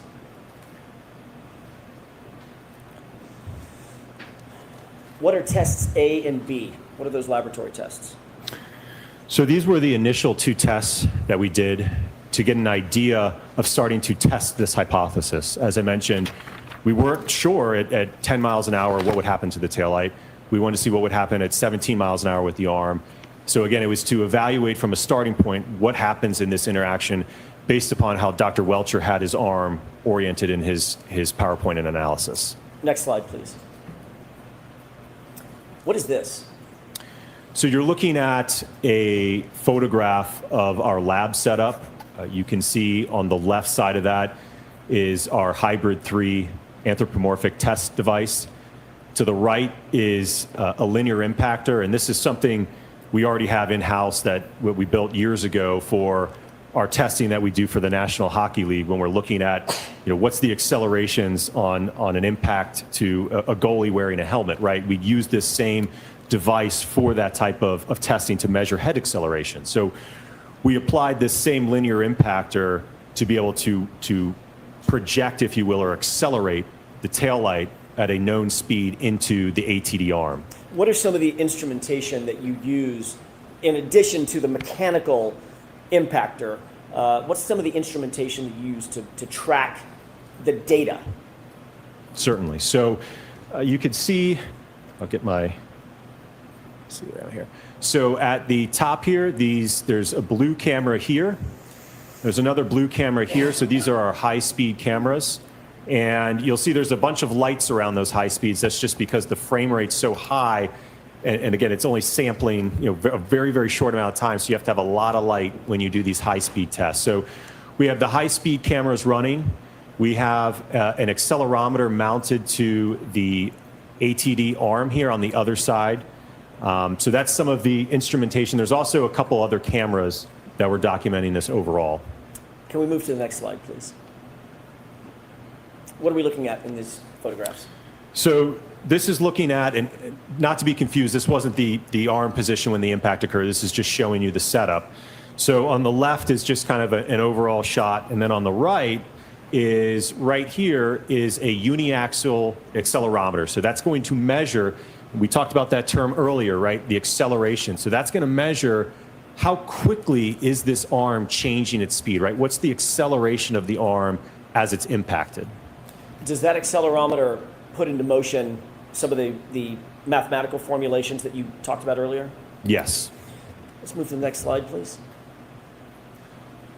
Tell me about these photographs. So the importance of this is, more specifically looking at the right photograph here, might be a little bit hard to see, but we wanted to get the same exact sweatshirt or hoodie for the testing to evaluate if the taillight breaks, is there a mechanism for the fragments to penetrate and cause holes in the sweatshirt as were observed in Mr. John O'Keefe's sweatshirt? Next slide.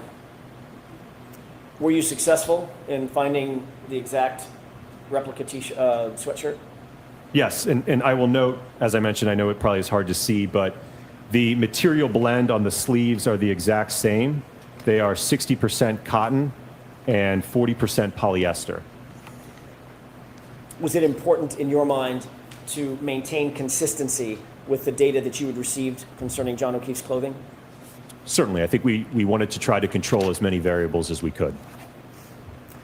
Let's move to the next slide, please. Test A. Describe Test A for us, please. So you're going to see a series of photographs and then videos, but Test A was mounting a preconditioned taillight on that linear impactor to accelerate it into the Hybrid 3 arm to, again, evaluate the damage to the taillight and the acceleration to the arm. Let's move to the next slide, please. What are we looking at in these photographs? So you're looking on the left, a photograph just before the impact test was conducted. On the right, you're looking at a thermal image that is depicting the temperature profile of the taillight. Describe that thermal image. Certainly. Your Honor, may I refer to my notes? Yes.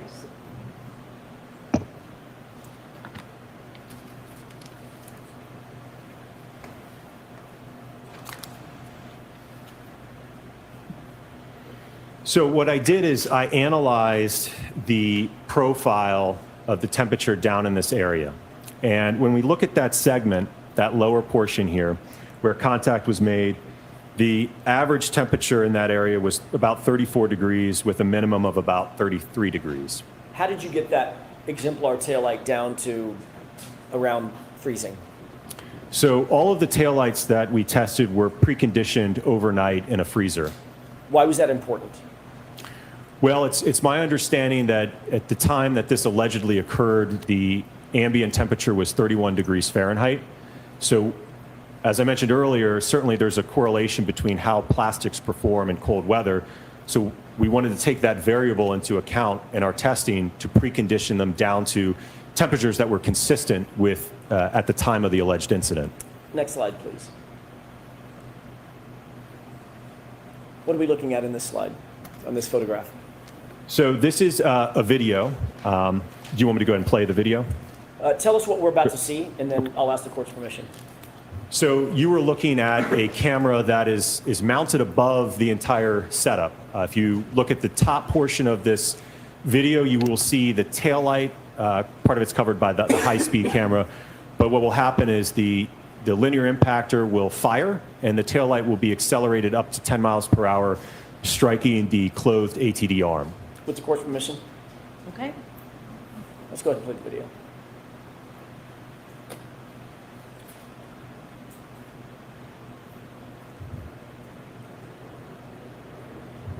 Next slide, please.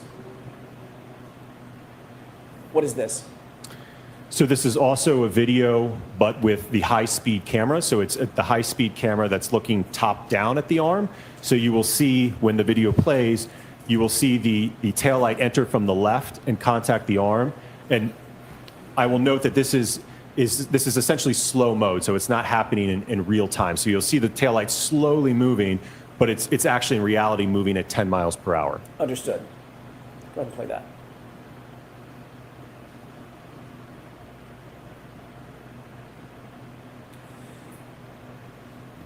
Can I ask a question now that that's played?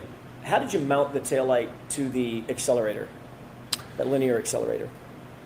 Right, so we had to get a little bit creative there because you may have observed this when we had the physical assembly out earlier. The back of that, it's not some nice clean surface that we can just bolt on. So what we had to do is 3D print a bracket that we could bolt onto the linear impactor, and we used a polyurethane expanding foam to be able to marry those two together so that we could then bolt it onto the linear impactor to use it for this test. Did you see any debris from that foam mounting mechanism? Yes, there's a few flakes you can see of that polyurethane foam off the backside kind of going into being dispersed there. Okay. With regard to this particular 10-mile-an-hour test, what did you note in terms of the damage to the taillight? It was very minimal. And what did you note in terms of any damage at all to the hoodie? There was none. Can we go to the next slide, please? What are we looking at in this slide? So this is looking at a side view. So same test, just looking at it from the side. And similarly, you'll see the taillight come from the left and impact the arm. If we could play this, please.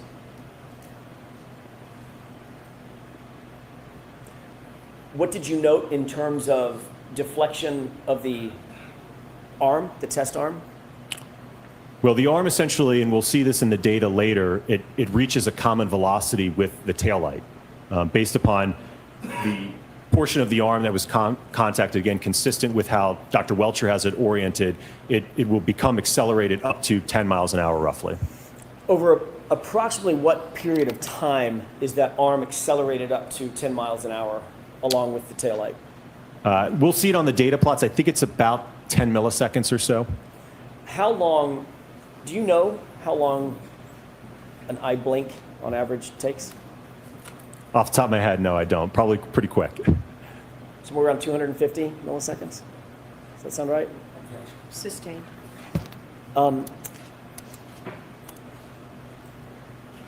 Let's move to the next slide, please.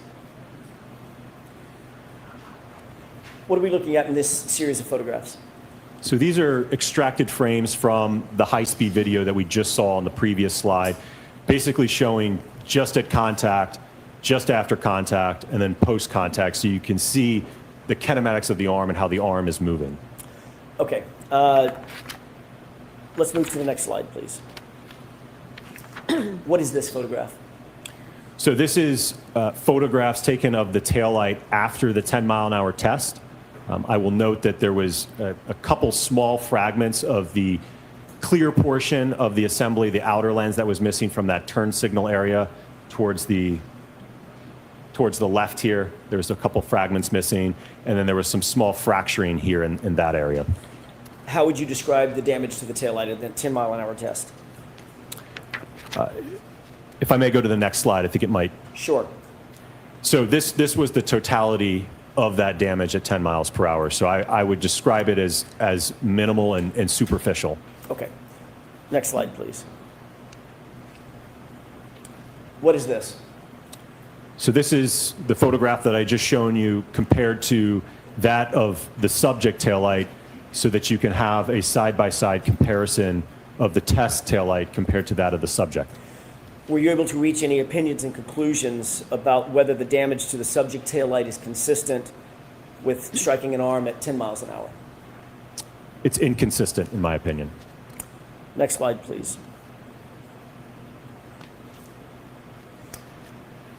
This is still test A, is that correct? Correct.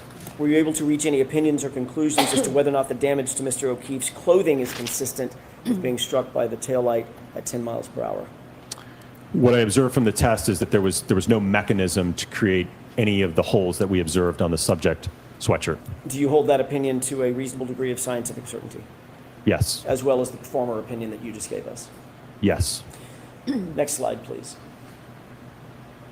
What are we looking at in this graph? So this is a graph that shows the roughly, on the next graph, you're going to see a 24 millisecond window.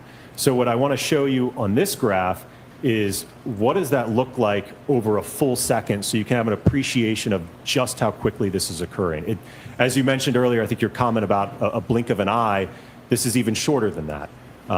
We're looking at, as you'll see on the next graph, again, it spans over just a few milliseconds. So that yellow tick that you see in the middle there, what I've done is I've plotted that over a full second. So 1 second is equal to 1,000 milliseconds. So if we go 500 milliseconds to the right, 500 milliseconds to the left, This whole graph represents 1 second in time.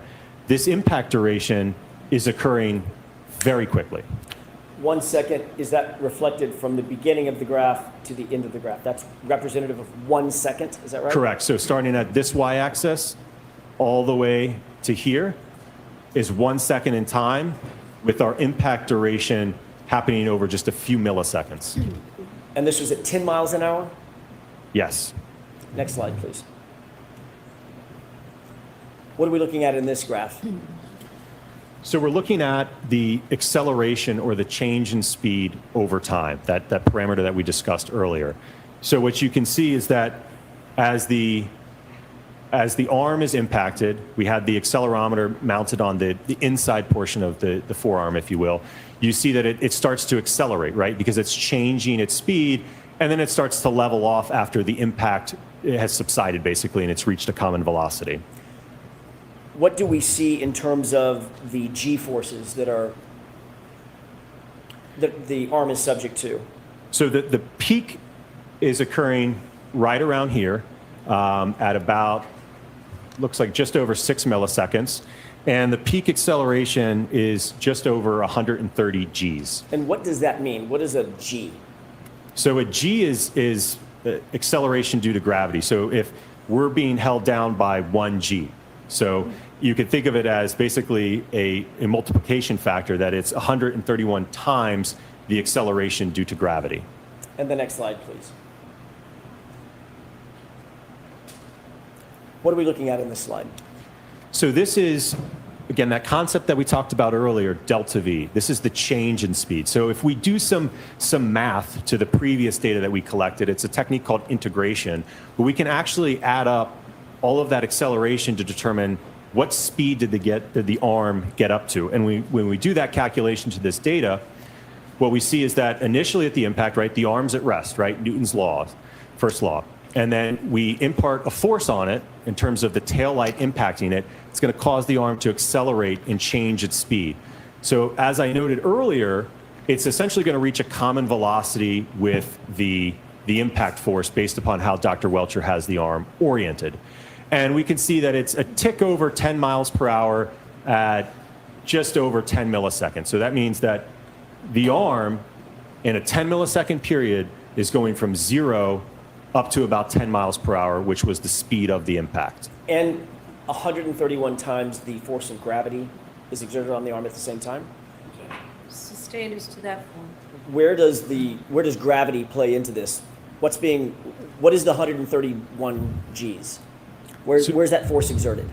So that is the acceleration that the arm experienced as a result of that impact. So that's how quickly it was changing in speed. Understood. Let's go to the next slide. So is this a good place to It take is. the morning recess? All right, folks, we'll take a recess. Dr. Wolfe, you can file our adjourners. I want to see counsel regarding just scheduling, please. All rise for the court, please. So she wants to see counsel in regard to scheduling. I can hear it. Okay, this is what, Mr. Jackson, how long do you think this is going to take? Okay, that's what she wants to see. I assume they're going to follow up Dr. Wolfe with Dr. Rentschler, make it a 1-2 punch, all right? That's what I assume. And you know, they have Dr. LaPosada, the medical examiner, they still have to call. I think they're also going to call another 1 or 2 surprise, shorter civil witnesses. Maybe the person, we can see some bites that Chloe has made on other people, all right? Maybe we can see those bites that Chloe's made on other people that put other people into the hospital. Remember, all the defense needs to do is to poke holes in the prosecution case. They have no burden of proof.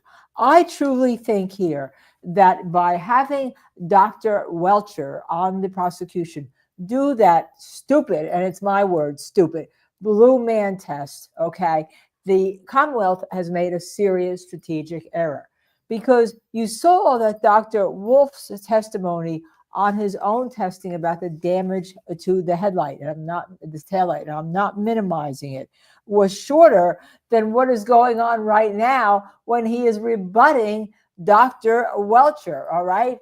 Dr. Welcher's head has to be spinning. It has to really be spinning right now. And we will have our own independent forensic accident reconstruction, who you know him well. He's been on our show 2 times, Stephen Plord, who spent 45 years mostly in law enforcement, and he's on. And he said the problem basically with Welch's testimony is exactly what you're explaining, is what Dr. Wolfe is explaining here. Didn't go far enough. So you show that if you do this, if I take my Duncan and I want to keep my Duncan still, and I want to show my arm hits my Duncan, and maybe there's a paint on here, I can get that. But the problem is that that's just like that's a static test. If this is flying into my arm, it's going to cause my arm to move, and you're going to have different things, right? And then, of course, you want to test whether or not you can brake. Even with these speeds, you could brake the taillight.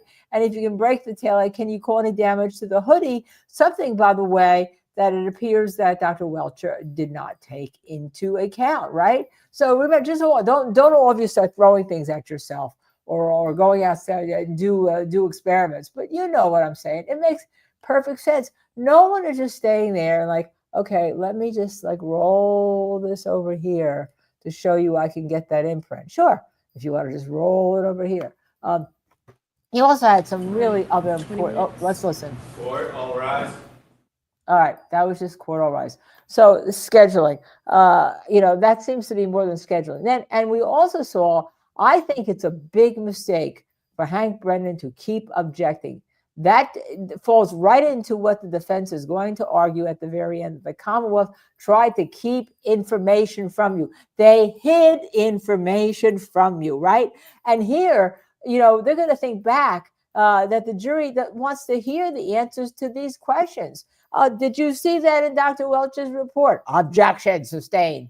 Well, he's evaluating and rebutting Dr. Welch's report. So you have to know whether you saw it in Welch's report. Just because it's not there and therefore he couldn't rely on what was there doesn't mean he can't rebut the methodology by saying that what wasn't there wasn't proper methodology or scientific analysis. Daubert doesn't end at the court. While the court's supposed to be a gatekeeper, the jury is always able to find the facts and find that, in their opinion, the scientific analysis wasn't there. Daubert's only a gatekeeper to get it to the jury, not to take the jury away. Louise says, nice lipstick, Linda. Thank you. It's actually, I'll tell you about what it is. It's actually a Chanel pencil, Le Rouge Crayon du Couleur Mat, and it's called Impact, number 269. And then what I do is I take on top of it, I put actually a concealer, dab a concealer on it so it doesn't run while I'm on the show.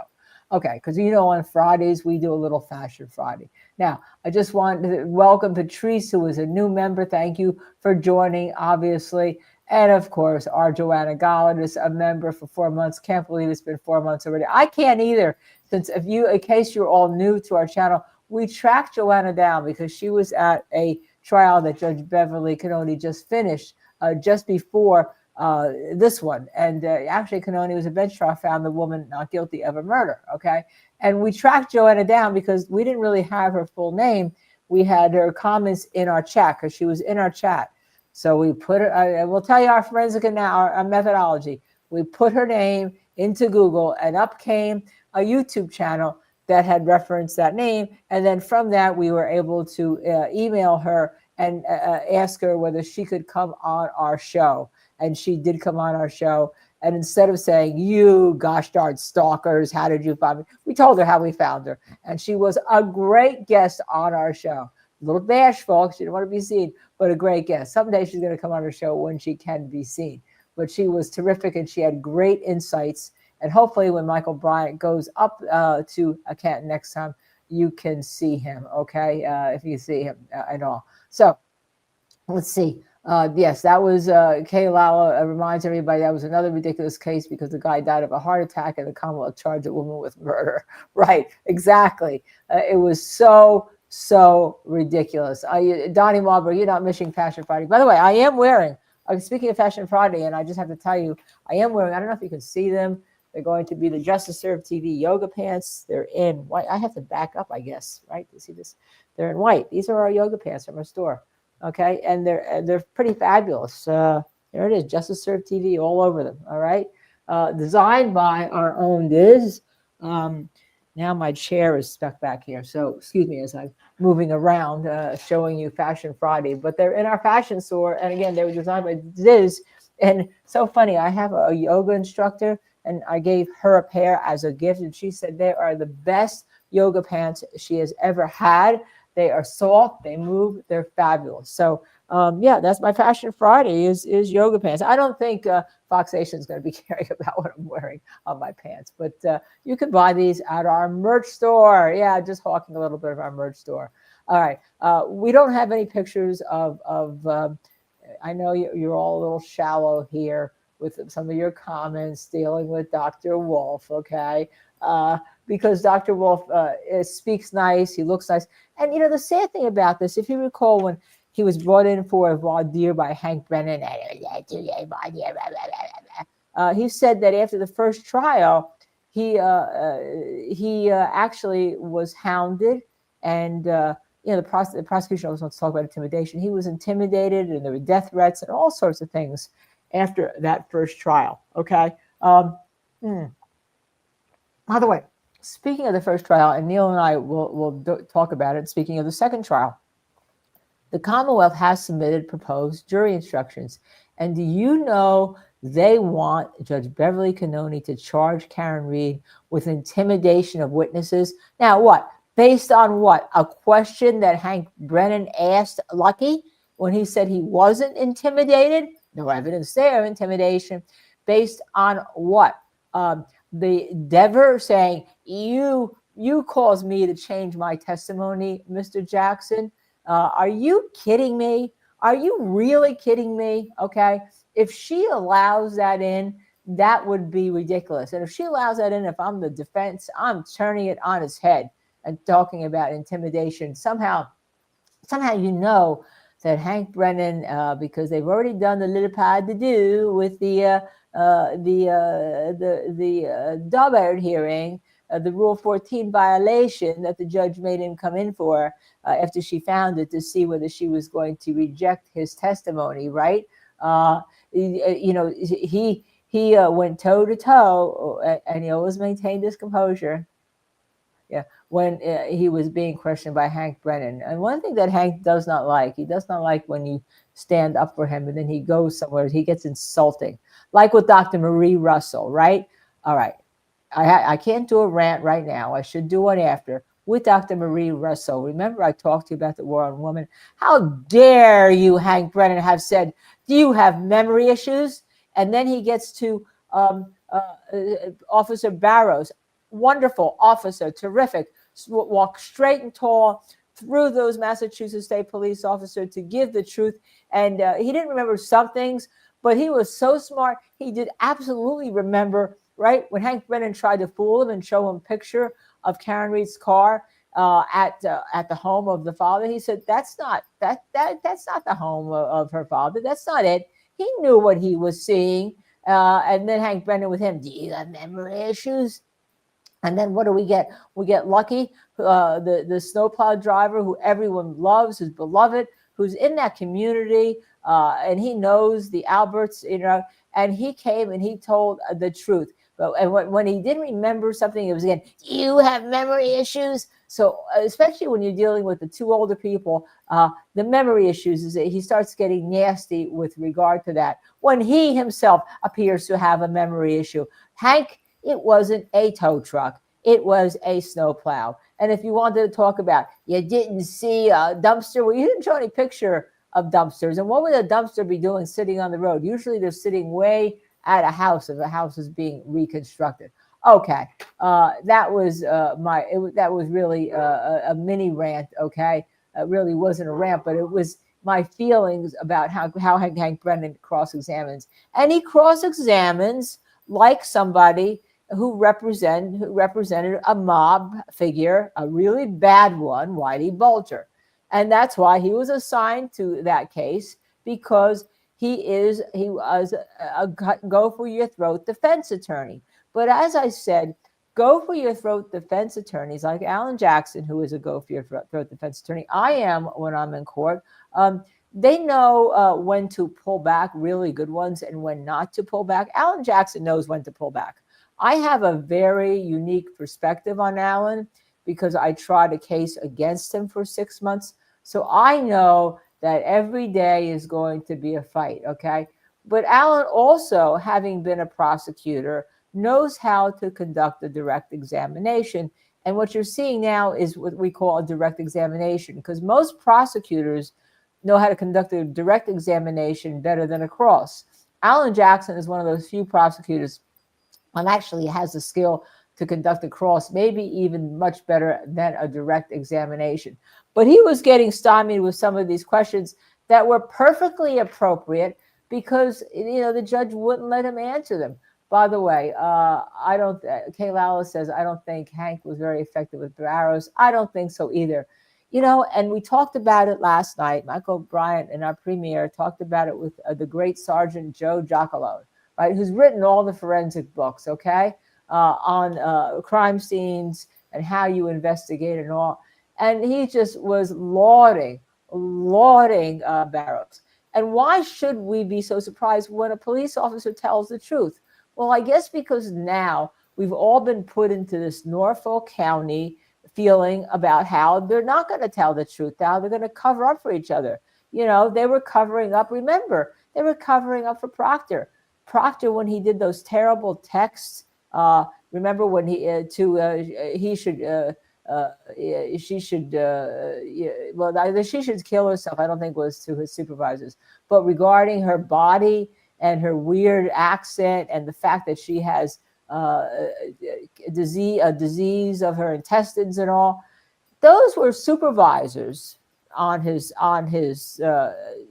texts. They were supervisors, and they didn't do a damn thing about him. Okay, after the trial ended, they decided to bring charges because it was too embarrassing. But they held on to him and they embraced him during the trial, didn't they? They should have pulled him during that trial. He should never have been testified. And now the defense is going to be able to say, because they've gotten all but just, I think, the she should kill herself or I hate Yannetti or something like that in just a few texts that didn't come in.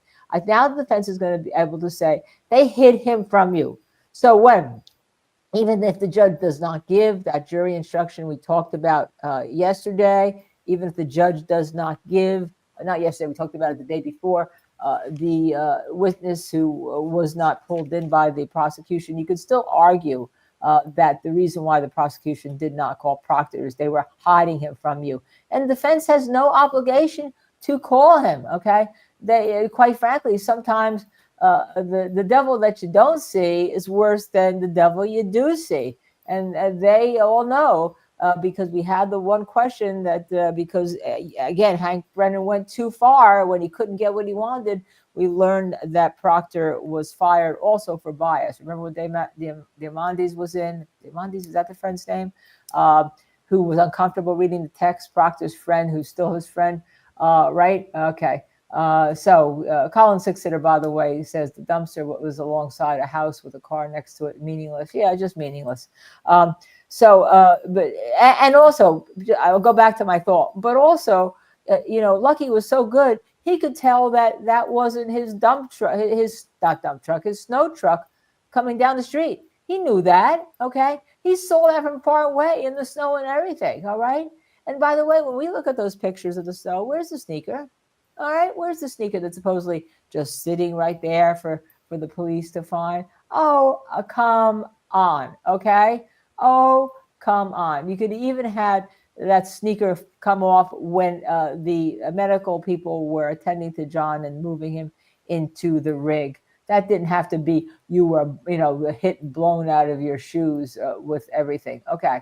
Oh, my gosh. Hank Lalo said Hank's wife is the clerk of the Supreme Judicial Court. I find that concerning. I did not know that. What a great pickup. I did not realize that. Okay. That's really something here. Donnie Not Wahlberg just gifted one Justice Serve TV membership. Wow. Anyhow, thank you so much for that. For people who get them, they are so happy when they get those. And we are so happy that you donate to our channel to let other people become members. Now, let me go back to what I was saying to Lucky when he's going down the street. He sees these things. I mean, and the reason why he paid such close attention to the Alberts is because there was the car that was there when he came, right? Right there. He was looking at the Alberts house, and it's smaller. This whole thing is smaller than we see. This whole thing is smaller than we see. And you know what's really disgusting about all this? The Arlo camera, which is like a Ring camera that was across the street in Deputy Chief Kelleher's house, supposedly pointed down. Okay, let's give them the benefit of the doubt that it was pointed down, but you still get a sphere. But cameras are usually set. I know I didn't do it with my Ring camera because I was worried about having a wiretap issues. I always worry about that with these Ring cameras, that no one's brought that up. But if it was set to having sound, okay, you can get sound on these cameras, and from sound you can deduce a lot of things as to what's happening when they're happening. And they never even went and got to see it. That was Lieutenant Gallagher, who was on the stand, who said, "Oh, he knew. He just knew where. He never saw it. They never looked at it, And if they did look at it, okay, they're not telling us. There's so many things that are wrong and so many things that are bad. That's what happens, I guess, when we get a good cop like Barrows on the stand and compare him. And I'm going to say it to somebody like Dever. I implanted memory that you made me do. You talk to the effing FBI. The effing FBI that ARCCA can't say they were hired by. But boy, it does sound like they're big time now because Alan Jackson, when he got into it, he got them to talk about that they're hired by people internationally. They're hired by the U.S. military. And then when he answered a question, when they do testing because of the whole impact to your brain, right? My client Aaron Hernandez had been playing football. They do testing for the NHL, so he got that in. So they do sound like big time. However, the jury in the first trial didn't know that they were big time. They thought they were hired by Karen Reed's insurance carrier, and I hope this jury does not make that same mistake. I hope this jury does not make that same mistake. Now, there was something else that was pointed out, that apparently with Dever, she was second cousins to, who was it? Who was she second cousins to? Come on, chat, tell me. I saw it last night. I was working on this until about 3 o'clock in the morning, and I haven't able to verify that. But that was the rumor. But I don't know why Alan Jackson went and brought that out if it was true. But Matt McCabe, Dizzy says Matt McCabe. But why wouldn't Jackson have brought that out? That's the only thing. So welcome to new member. Welcome to new member MLH Chime Out. MLH Chime Out. Thank you for becoming a new member. And while we're talking about new members, please just hit that like button, the subscribe button, the share button, and the notify button. Get it to 15,000. We're about 6 months old in terms of when we've been doing this, since we've really been doing this about the middle of September. And even then, for about a month, we didn't know quite what we were doing yet. We were still working things out and all. And during the Karen Reed, we celebrated our 10,000 subscriber. Let's get us to 15,000 subscriber.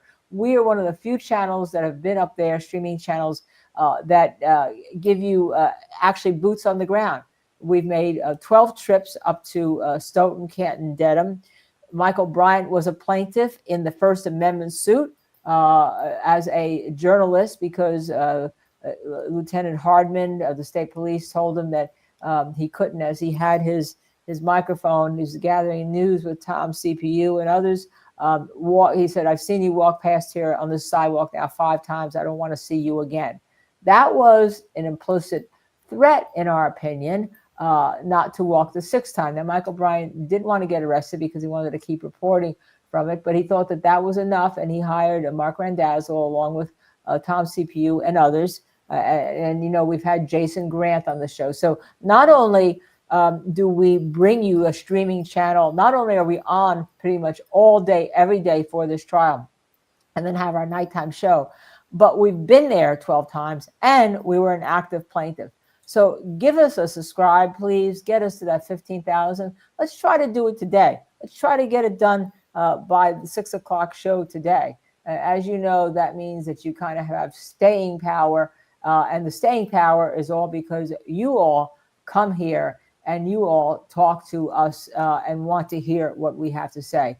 And if you're joining us from Twitter, which some are ex-Twitter, I should say, so some of you are, you can actually also hit subscribe. You can still watch from Twitter, but you can come into YouTube and hit subscribe and like. And if you want to go back to Twitter, fine. But in the meantime, because of that, please give us that subscribe and like. That subscribe and like. Okay. Oh boy, you are justice heroes. Thank you, legally minded friends. Karen Cole, thank you so much. We're trying. And our views have actually kind of, we've morphed. At the end of the first trial, we thought that the prosecution didn't prove its case beyond a reasonable doubt. But here, as we've seen this transpire with the arrest of journalists and the threatened arrest of journalists and having to file the First Amendment suits and all of this unfairness in these rulings that we're seeing in the trial, in our opinion, as journalists, okay, even though we have the legal background of having tried a lot of cases, as you know, and high-profile cases, the rulings are not consistent, and they're unfair, and they're not right. All right. Again, Welcher is testified without, like, he could bring in Joe Paul's, rely on some of Joe Paul's stuff by saying, but he didn't rely on it. He could rely on all the stuff by saying he didn't rely on it, and then Alessi, or Alisi, as Hank Brennan likes to call him, couldn't cross-examine Welcher on that. So I think that what we have here is that Dr. Wolfe, and there's two of them. Remember, the first one was Dr. Wolfe without a knee, the brain guy that the prosecutors usually brought in to try to go around their own medical examiner, to try to go around the medical examiner, which I don't think they have. And think about that. The prosecution, with all their resources, and the Massachusetts State Police could not find a board-certified forensic pathologist that they could call in this case to say what they want them to say. You always say that people can get experts to say anything. Well, apparently, if you apply that to the Commonwealth, they couldn't do that. They had to go to Florida for someone who does gamma ray surgery, right? Even now, they could not do that. So I think that in itself is very telling. I don't know, when you have only an hour to sum up whether you can bring all of these things, by the way, before the jury. The jury apparently is very attentive. Apparently they're writing in their books. They're standing, they're looking. Okay. So let's see. Hold on a second. Tom DeRozier said on the show this morning he saw Richard Green outside the courthouse. Well, we'll see. We'll see about who else is there. We know that Rentschler is going to testify. The prosecution has also filed a motion not to have the data expert for the defense testify, okay, on certain things that are rebutting what the prosecution has done. Okay, if you're okay, and if you're want the truth to come out, as Hank Brennan should, going back to my thoughts about 5 minutes ago, you should want this to come in, because as a prosecutor, your job is to bring the truth out, is to do justice by bringing the truth out, not convicting somebody on shady evidence, not convicting somebody on tactics, not convicting somebody because you want to make objections all the time, not convicting somebody on hiding the evidence. Your job is to bring the truth out. And so you may be a great defense attorney, and you may have a great style as a defense attorney, and you may have great tactics as a defense attorney. But once you go into that prosecutor role, that great style, those great tactics, that great everything has to take a second chair, has to take a back seat to your job is to do justice, not to get a conviction. Okay, that's the simple situation. Oh yeah, we're gonna see. You know, at some point he's gonna say to Dr. Wolfe, "You have a memory problem." Okay. By the way, I think that every single, and you correct me if I'm wrong, I think that every single objection Hank made was right, and some of it was ridiculous, because judges always allow, if it's like a quick way to get to what's going to be an opinion, they allow a leading question even on cross, okay? They do allow a leading question on cross. So did you see, you saw this? Yes, you saw this? Yes, yes, yes. Now, when you saw that, what did you do? And, you know, and then so that you're not suggesting any answer to them, but you're getting to what is the guts of their testimony, and you're doing it in a way that helps the jury get there, and everyone gets there faster, quicker, easier. So that's usually allowed, by the way, in a courtroom. Here, the only time the judge doesn't allow that, she allows it all the time with Hank Brennan, but she doesn't allow it with Alan Jackson. She gives him no leeway. As I said, something happened with Alan Jackson after she found out that they paid that bill after ARCCA came and testified last time. And she thinks somehow he pulled the wool over her eyes, and she's not going to have it. All right. And she's made that very clearly known. I'm surprised, by the way, with Wolfe. I think she may be a little bit enamored with his knowledge, because judges, when you're holding up, let's see, I don't have anything. Well, I have a tissue box. Okay. If I'm holding let's assume that I don't have the taillight. Michael Bryant has a taillight. I doubt he has it in the car with him, but maybe where he's driving. If I'm holding this like this in front of my face, okay, right, you can't see, right? You can't see it. Now, the judge can't see what Dr. over here. The judge doesn't have that eyesight to see what Dr. Wolfe is pointing to over here. And usually judges will sometimes step down off the bench and go where they can see, or they'll say, I can't see what you're showing to the jury, witness. Can you move backwards even more? Can you step down and go over in front of me and show the jury in front of me? Because the judge wants to see what they're doing. Now, she did not do that. I don't think she wanted Dr. Wolfe anywhere closer to that jury than he presently is, or and all. But I've never seen a judge say. I mean, she tried a little bit. She said, "Could you move back?" But that doesn't mean she could see what he was doing on the front. She can't. You can, because I have a camera. But if I go over here, you can't see what I'm doing on the front. If I'm writing over here and I'm writing something, you can't see. You may know I'm using a pen, but you don't know what I'm doing over here. So I've never seen a judge not want to do that. Okay. Neil Rockind just has to texted me. So let me answer. Court's on. Yes. And you can join us if you wish. We are on a break and answering questions right now, and they're about to go back. So let me just, he was in court, by the way, this morning at 10 o'clock, or not in court by a Zoom hearing, I should say. So I thank you for letting me all answer that. You see our production, we give you our production right here. We tell you what we're doing. We tell you why we're doing it. I think we're one of the few channels that do that. So you can be part of this, because when I leave at 2 o'clock or 2:10, well, probably about 2 o'clock, to get ready to do some battling, I guess, with Mrs. DePetro on Paul Morrow's show for Fox Nation, Neil's going to have the reins with all of you. And so, be good to him, because I know you all love him. I know you all love him. So he should be on pretty soon. He's supposed to come on at noon, but I just told him if he wanted to jump on now, he could. All right. So I think this testimony, let's see. Now, what else did she hear? He actually bought a taillight. Was that great? Was that great? And he said that he bought the sweatshirt. He bought an exemplar of the sweatshirt, and very respectfully, I did the same thing. Okay. And Neil just said he'll pop on in a few, by the way. I did the same thing in the Aaron Hernandez case. If you Google, you'll see. If you Google, I bought an exemplar shirt off eBay of what one of the decedents was wearing, and who we argued was a victim, but not a victim of Aaron Hernandez. And we needed that because we needed to show where a hole was in the back that we found when we went to review the evidence, that I identified immediately, given all the years of knowledge I've had with bullet wounds from cases that I've had, that was an exit wound of a hole. And they had it in their records as some kind of defect in the cloth, whereas the medical examiner, by the way, had actually properly identified it, but they didn't pay attention to her when it came to that. That was one of the things they excluded.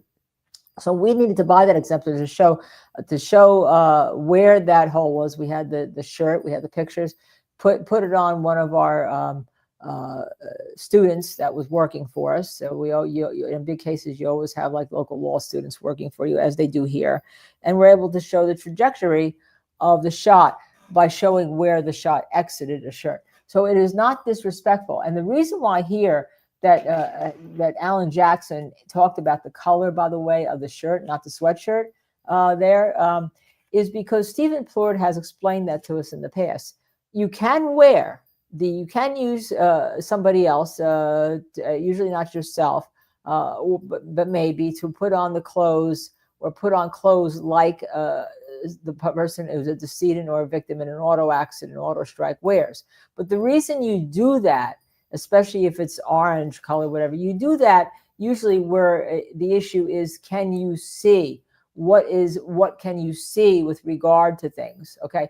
They didn't do that testing about what you can see because it wasn't relevant, because sometimes someone will say, it's a full-on impact, a car impact of a pedestrian across the street. And the driver said, I didn't see the person. And it turns out the person's wearing all black, right? And walking in the middle of the street and on a dark, unlit night. And so that the issue of whether or not you can see becomes important. So they do testing by putting on the same exemplar clothes and to see whether you could see. So that's very common. This is not, to put on the clothes and then just do now let me take my, I run on Duncan, do this, well, all that showed, as Wolfe said, is that, if you just have a static test, that could be your area. But auto accidents aren't static.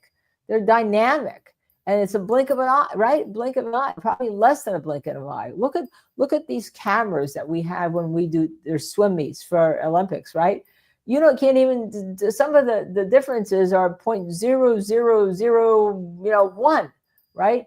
It's not even a blink, okay? It's not even a blink of the eye, all right? So, in an auto accident, there's movement. So I thought that was, and he said, by the way, the tail light, if the tail light breaks something, it has to have a lot of force. But here, they don't get those 60 hole. What was it? 60 holes? Now I can't find my writing on how many holes that he saw. The punctate holes, was it 12 or 13?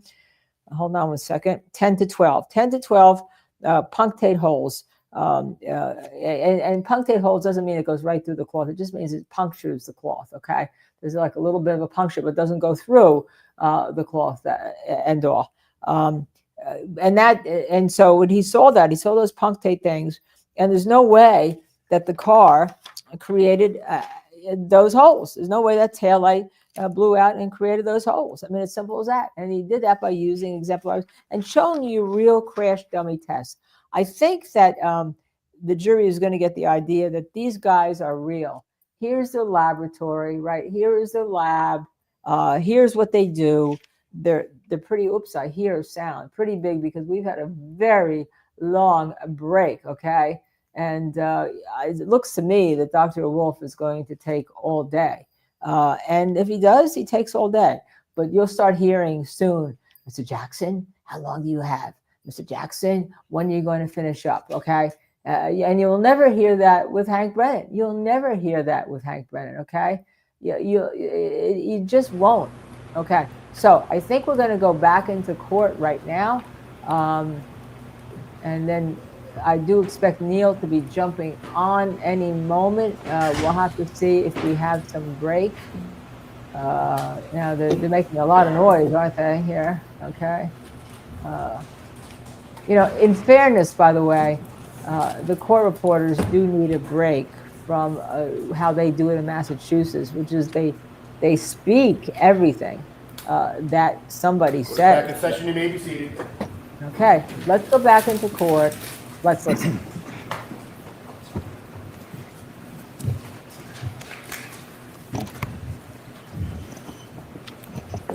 Okay, are you all set, Dr. Wolfe? Yes, thank you, Your Honor. Okay.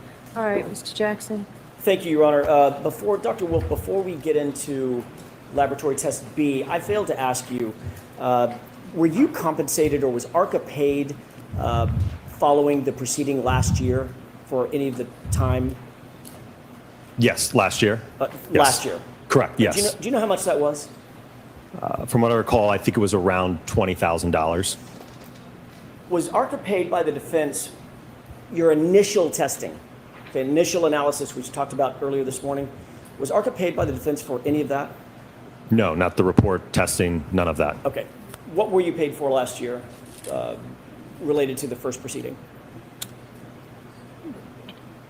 My time to appear at the proceeding. Travel? Correct, travel, testimony. testimony. Yes, sir. So the form, Mr. Jackson. Sure.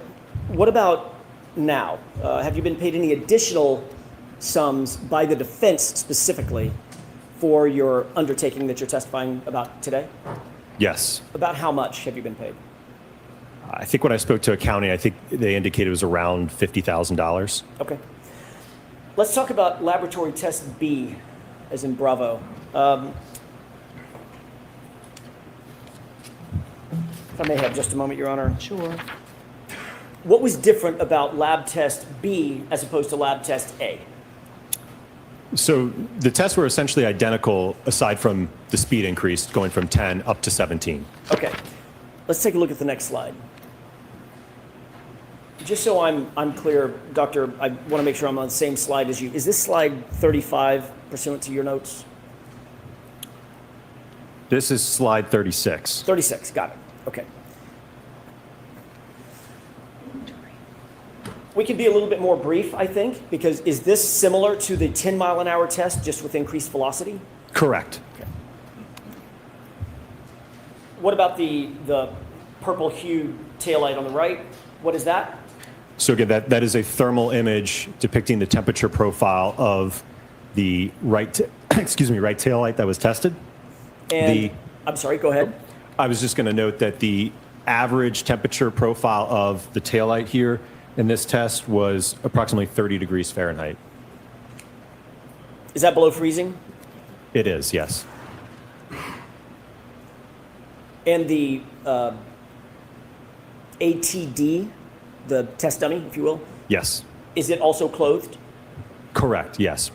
You may notice a difference in the sweatshirt color. We put on a new sweatshirt in this test.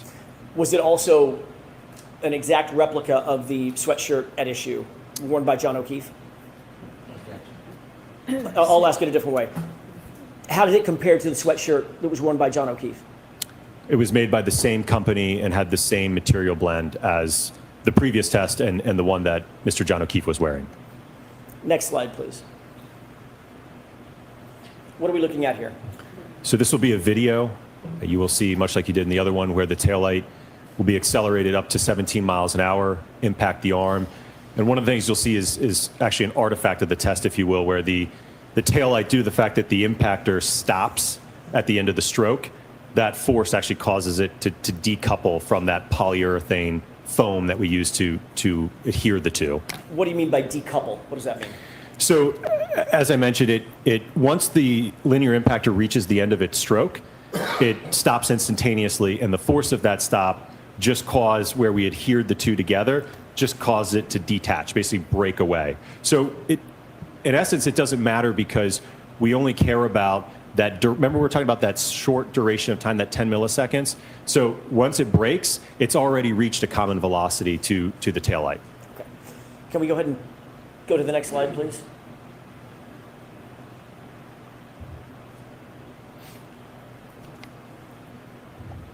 What do you note about this impact? So one of the things you'll see is kind of that dust cloud that you see. Again, that's all the particulates from the expanding foam that we use. So that's kind of what you see in the background there, kind of going over kind of the arm and the taillight there. Do you note more damage or less damage to the taillight at 17 miles an hour versus the 10 mile an hour test? There is more damage, yes. Let's go to the next slide, please. What are we looking at here? So you're looking at a top-down view from the high-speed camera. You'll see the taillight enter from the left, impacting the arm at about 17 miles per hour. Okay, go ahead and play it. Can you describe the decoupling that's shown here? Absolutely. So as you can see, where the two are basically married together, right? It's kind of actually coming back together now. So that bond that we had, right? This is the most effective way that we could mount it to the impactor.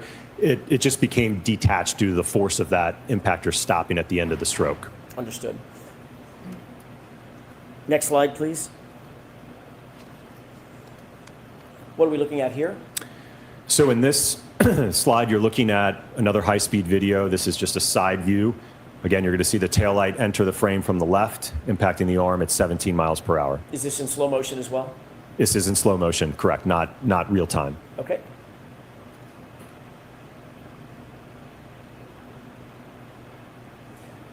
What do you note in terms of the deflection on the arm?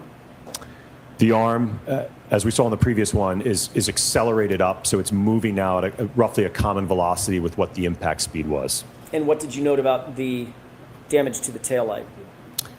It was more significant than the 10-mile-an-hour test, which, again, there was very minimal damage to that, where several fragments of that red outer lens fractured as well as the clear lens. Okay, next slide.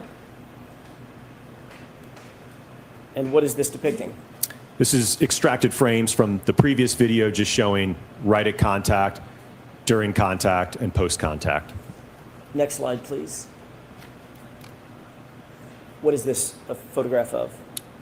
This photograph is depicting the damage to the taillight at the conclusion of the test, where, again, it's missing fragments of the outer red lens.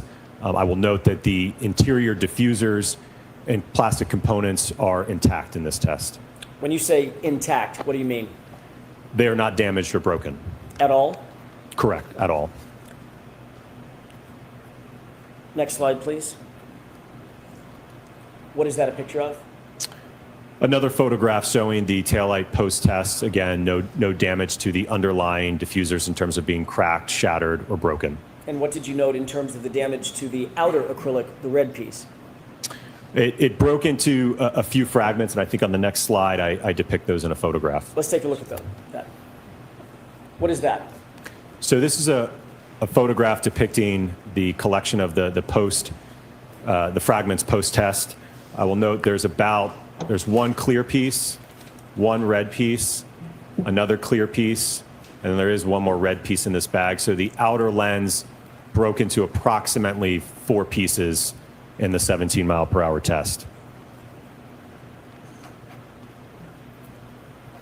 And I'll point out one other thing just because you can see it in the photograph. This is that 3D printed bracket that we used to bolt it onto the linear impactor with the foam on the other side that mounted it to the taillight. Thank you for that. Next slide, please. What is this a picture of, or pictures of? This is a side-by-side comparison showing a depiction of the 17-mile-an-hour test impact to the test taillight, comparing it to that of the subject taillight. Were you able to reach any conclusions or opinions as to whether or not the damage to the subject taillight on the right is consistent with striking an arm at 17 miles per hour? It's inconsistent from a damage perspective.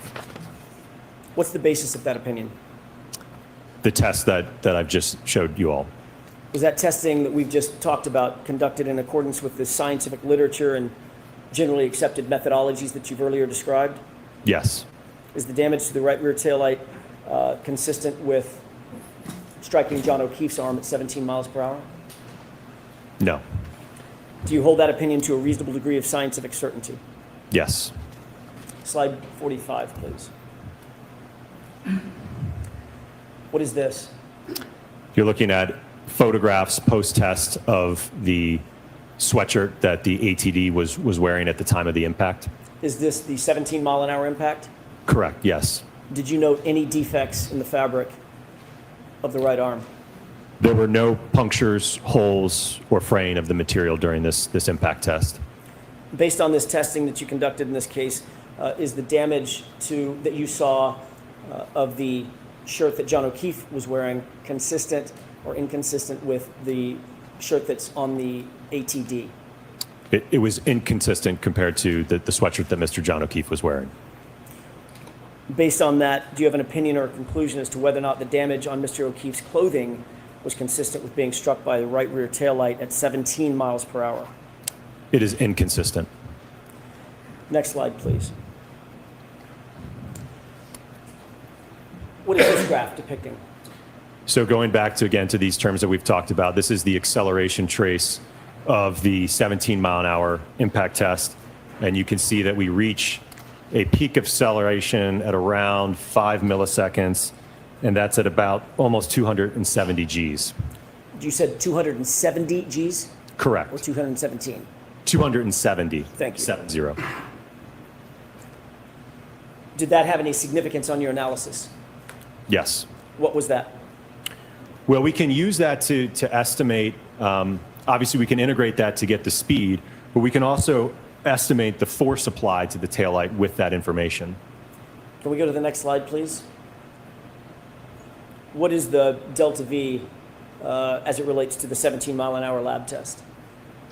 So you can see, again, the arm initially at rest is accelerated up, increasing in speed, and then reaches just about 16 miles per hour, so reaching nearly a common velocity with the taillight at about 8 milliseconds in time. Next slide, please. Did you conduct additional tests other than the 2 lab tests that we've talked about? Yes, sir. Describe just in general, and then we'll talk in more specifics. What were the tests that you undertook after the lab tests? So we conducted 2 tests with a suspended ATD arm that was impacted by an exemplar 2021 Lexus LX570. We then conducted a test where the arm was then attached to a test dummy, and then our final test was a full-on impact to a test dummy. Can we go to slide 48, please? What are we looking at in this slide? This is the exemplar 2021 Lexus LX570 that was utilized during this test program. Was this the same vehicle that was utilized in all the tests, C, D, E, and F? Correct, yes. If we could go to slide 49, the next slide. What's depicted in this photograph? Well, so there's a number of things here, so I'll try to point them all out. So obviously, we talked about just now the Lexus here, the exemplar vehicle. We have a forklift that was hoisted up that ultimately was suspending the arm. I think I have an additional photograph that shows it close up. But the arm was suspended from the forklift at the correct height to interact with the taillight. We have our high-speed cameras set up under this umbrella. There's another one over here. Another thing you'll note is we brought out the chest freezer when we were installing these in the Lexus to, again, keep them at that steady state temperature for as long as possible.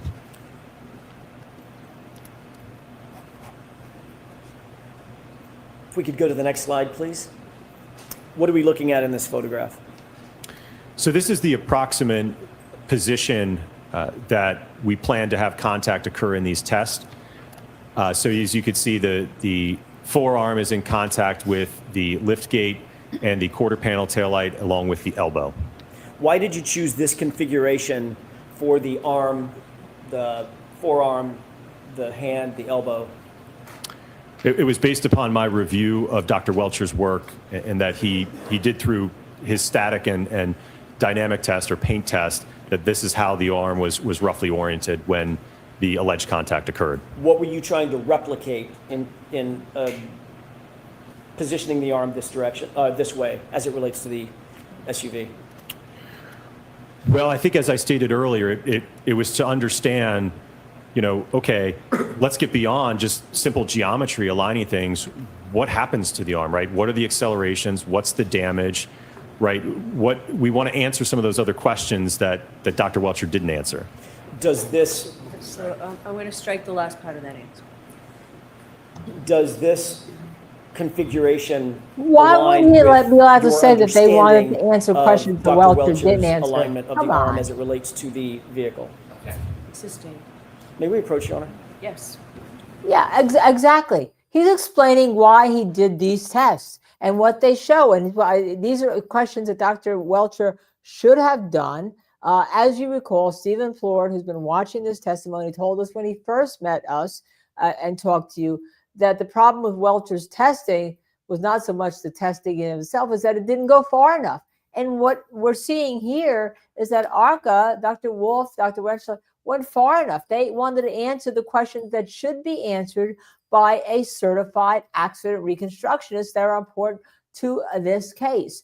And so that's why he needs to talk about these tests. All right. And especially if you're going to bring in, if you're Hank Brennan planning to bring in Dr. Welcher after they're going to hear from Wolfe and I assume Rentschler, obviously they're going to hear from Rentschler. I don't know if the jury is going to be receptive to it. Sometimes you have to look at your jury and you have to say, they're done. They're done. Okay.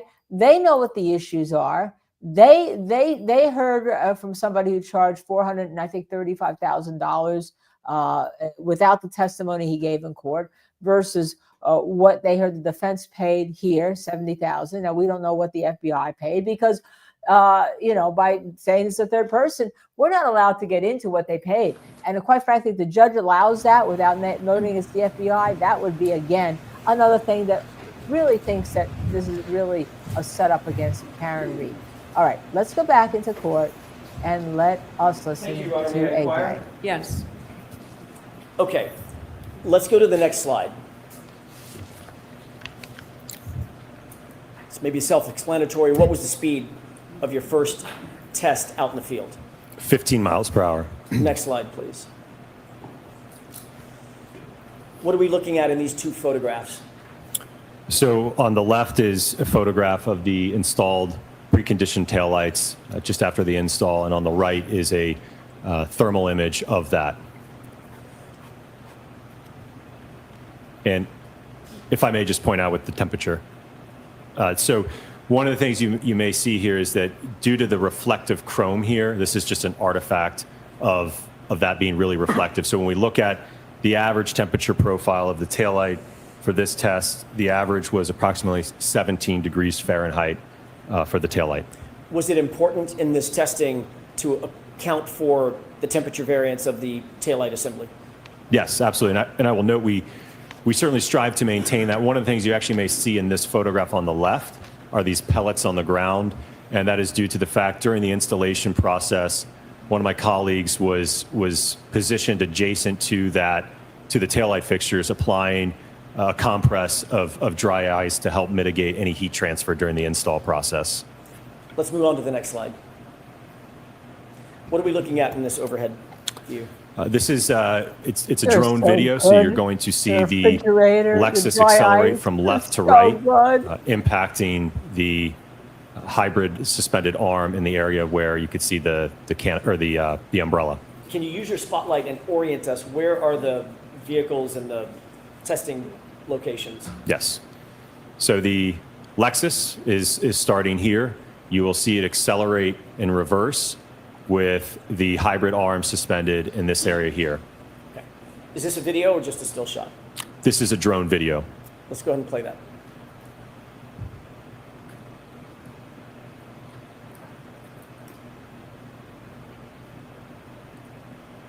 Dr. Wolfe, is that in real time or slowed down, sped up? This is in real time. Okay. Next video, please. What is this? This is a camera that was mounted on top of the forklift that was suspending the arm.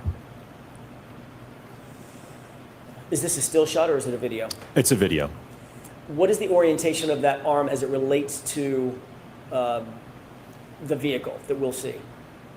So it will make contact with the taillight, although I will note in this test, ultimately the contact ended up being more of a clip or a side swipe in this test. Go ahead.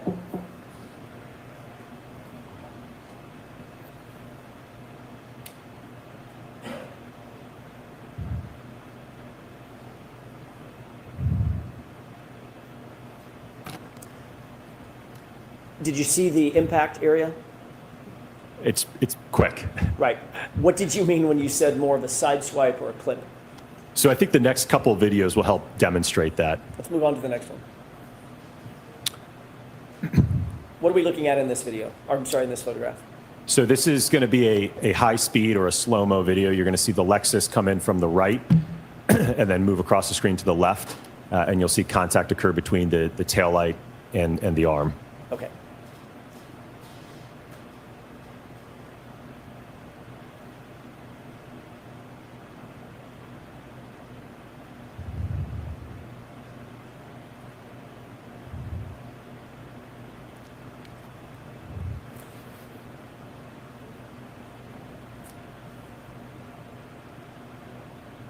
Can you explain for the jurors using this video what you meant by more of a side swipe or a clip?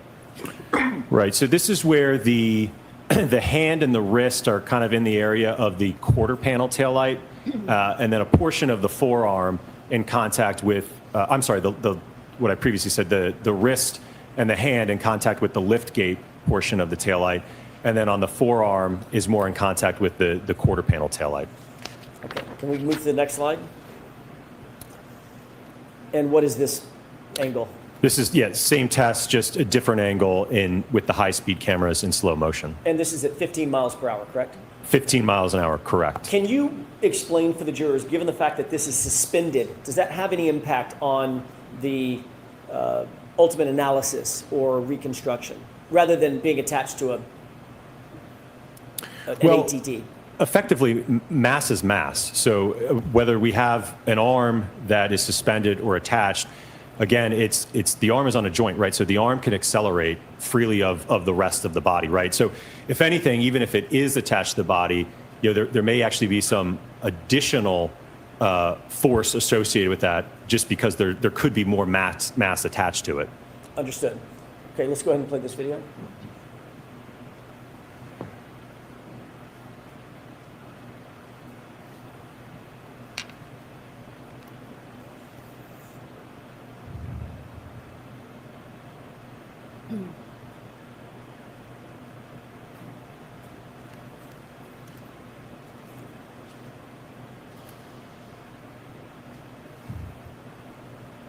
Can we go to the next slide, please? What are we looking at in these three photographs? So you're looking at, on the left, starting from left to right, just at contact, and then just after contact, and then post-contact. So as I mentioned, you can see that in this first one at contact, again, we don't have, the hand isn't, and the arm aren't positioned as far out on the previous tests, and the hand is in the area and the wrist of the lift gate taillight, with part of the forearm in contact with the quarter panel taillight. And as you saw in the video, essentially the arm just kind of moves out of the way of the vehicle as it comes by. Understood. Next slide, please. What are we looking at here? This is a photograph of the test vehicle subsequent to the test, depicting the, I'll say, lack of damage to the taillights. Describe what you did see in terms of damage or lack of damage on the taillight. There was no damage or fracturing to the taillights. Describe the orientation of the arm in this particular test that you said was more of a side swipe. What was the orientation of the arm to the taillight in terms of how much of the arm touched the taillight? It's probably a clunky question, but I think you understand it. I don't know if I could break it down into, I think just qualitatively speaking, like I said, it appears to be the hand and the wrist and kind of the lower portion of the forearm, maybe to the mid forearm or so. So nothing on the upper arm? Correct. Making contact? Correct, nothing on the upper arm, yes. Okay. If we can move past this slide and onto the next slide. What is this depicting? So this is depicting the test taillights of the 15 mile per hour impact into the hybrid arm compared to that of the subject taillight. Was there any notable damage at all on the on the exemplar taillight following test C at 15 miles an hour? The only thing there may have been was some very slight abrasions maybe to the plastic, but there certainly was no breaking or fracturing of the lens assembly. Were you able to reach any opinions or conclusions as to whether the damage to the subject taillight is consistent with striking an arm at 15 miles per hour? In this test, it was inconsistent. Even in a side swipe? Correct. Was that testing that we just saw done in accordance with scientific literature and generally accepted methodologies in the area of accident reconstruction? Yes. Is the damage to the right rear taillight of the subject vehicle consistent with striking John O'Keefe's arm at 15 miles per hour in a side swipe configuration? It's inconsistent. Do you hold that opinion to a reasonable degree of scientific certainty? Yes. Can we move to the next slide, please? What are we looking at in this graph? So you're looking at the hand acceleration over time. So you can see that because, as you saw in the previous video and slides, the hand initially made contact with the taillight. So that gets accelerated up first. So we're getting peak accelerations in this test for the hand of about 254 Gs. And yes, over a period of about a little over 6 seconds or 6 milliseconds or so. What was the arm or the appendage outfitted with to determine the data on this graph? Right. So if you think back to the lab testing that we did, right, because we didn't have, and again, this is kind of why we did the testing incrementally as we went about it, but in the lab test, we didn't have a way to mount the liftgate assembly to also evaluate that interaction. So when we moved outside the full-scale vehicle testing, we had a liftgate taillight, obviously the full vehicle. So we also instrumented the hand with an accelerometer as well as the forearm. So we were able to measure the acceleration of both the hand and the forearm in these tests. Can we move to the next slide, please? And what are we looking at here? So this is the, the acceleration of the arm. So you can see that it reaches a peak around 5 milliseconds at about, looks like just under 200 Gs. And the next slide. What's depicted in this graph? So this is doing, again, the integration of the acceleration data for the hand to determine what speed did the hand get accelerated up to. And you can see that at the onset of this, it's at rest, it's impacted and then gets up almost to 15 miles an hour in 4 milliseconds. Ultimately does reach at about 18 milliseconds, it does reach that 15, but it's nearly at 15 at contact. Thank you. The next slide, please. And what is this delta V showing us? So this is showing the change in speed of the arm. And again, because the hand was, and the wrist was more of the central impact to the ATD arm, this ultimately saw less acceleration, therefore less of a change in speed. So at around 6 milliseconds, well, roughly actually about 1 millisecond after it started to increase in acceleration, it's at about 5 miles per hour. Is that reflected in the fact that the arm pivoted? Yes, and spun? there's some rotation going on, so it's not translating or accelerating. Understood. Can we move to the next slide, please? Test D. What was the speed that you undertook in test D as in Delta? So this is a 29 mile per hour impact into the suspended hybrid arm. We move to the next slide. What are we looking at in this series of photographs? So on the left is my colleague, again, compressing the taillight while we install the upper tail, the liftgate taillight to, again, try to maintain that steady state temperature. Over here on the right is the thermal image of the taillight after the install. So the average temperature of this taillight during the test was approximately 17 degrees Fahrenheit. Next slide, please. Staying with test D, what is this depicting? This is a drone video showing a top-down perspective of the test with the Lexus starting on the left-hand part of the screen, accelerating in reverse into the suspended hybrid arm over here at the location of the forklift. Okay. If we could watch this video, please.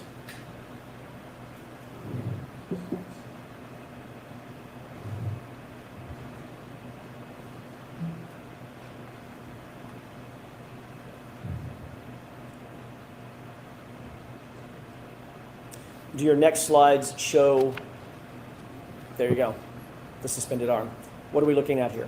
So this is a video camera that was positioned on top of the forklift looking down at the arm. So you'll see the vehicle move from bottom to top as this video plays.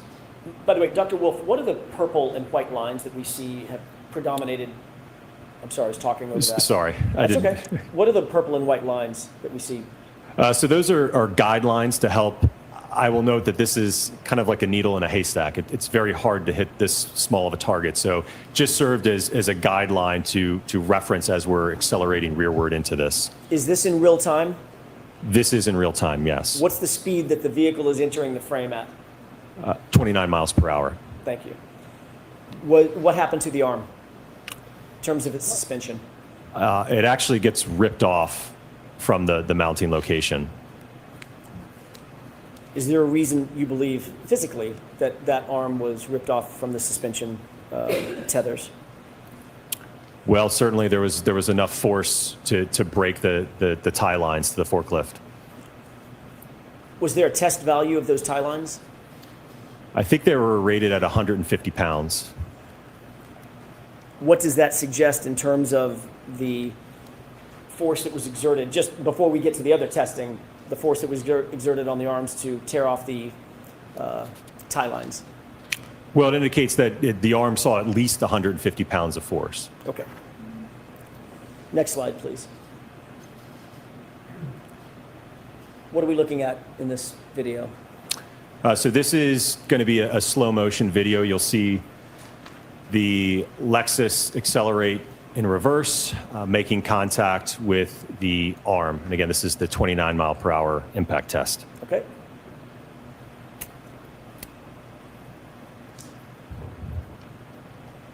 Remember, Commonwealth theory is that she was going 24 miles an hour, so this is above that.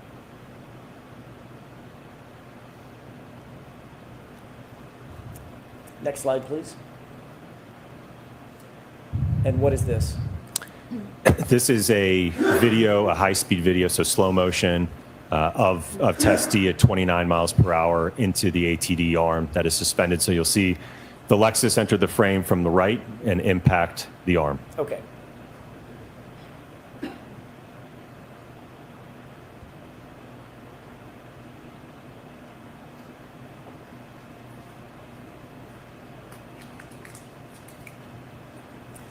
Was this strike more reflective of what you were attempting to replicate? Yes, this was a more central impact to the arm. Yes. Next slide, please. And what is this? So this is a high-speed or slow-motion video depicting the test D at 29 miles per hour, just a different perspective than the previous video. Okay.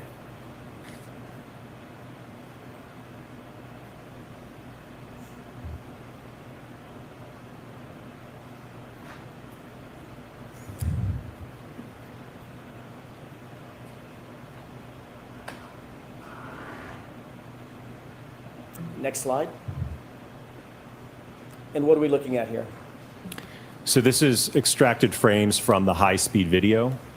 So starting out left to right, this is roughly at first contact with the majority of the hand, well, the hand, the majority of the forearm in contact with the liftgate taillight, with a portion of the elbow in contact with the quarter panel taillight. Can I stop you right there on that far left frame? Does that fairly replicate what you were attempting to approximate in terms of the orientation of the arm versus the taillight? Yes, more of a central impact compared to that first test at 15, yes. Is that more or less consistent with what you saw in Dr. Welcher's test where he had his arm in that still shot associated with the geometry of the car? Sustained. Is this consistent with what you were trying to replicate after your review of Dr. Welcher's report? Yes. Sustained. Can I ask it differently?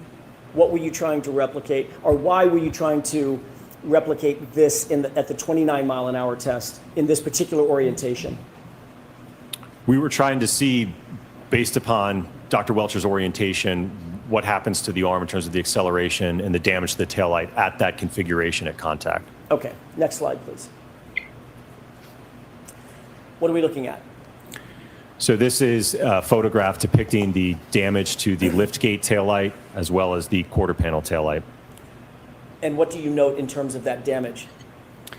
So on the liftgate taillight, a significant portion of that thick 5 millimeter red outer lens is fractured and broken off. The underlying diffusers are still in place.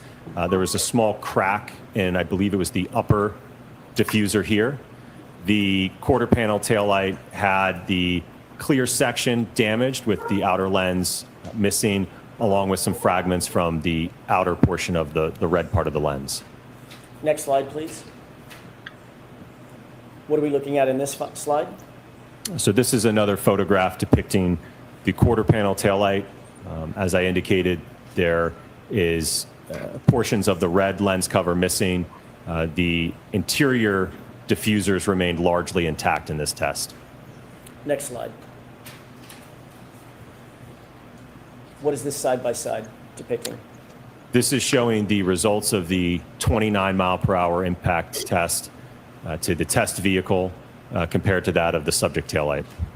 Given that orientation of test D, were you able to reach any opinions or conclusions as to whether or not the damage to the subject taillight is consistent with striking an arm at 29 miles per hour? It was inconsistent. What's the basis for that opinion, Dr. Wolfe? The results of this test. And was that testing conducted in accordance with the scientific literature and generally accepted methodologies in the field of accident reconstruction? Yes. Is the damage to the right rear taillight consistent with striking John O'Keefe's arm at 29 miles per hour? When I say the right rear taillight, I mean of the subject vehicle. Sustained as to that. With regard to your opinion concerning whether the subject taillight is consistent with striking an arm at 29 miles per hour, do you hold that opinion to a reasonable degree of scientific certainty? Yes. Next slide, please. What is depicted in this graph? So this is looking at the acceleration of the hand in the 29 mile per hour impact test with peak accelerations close to 800 Gs at 2 milliseconds.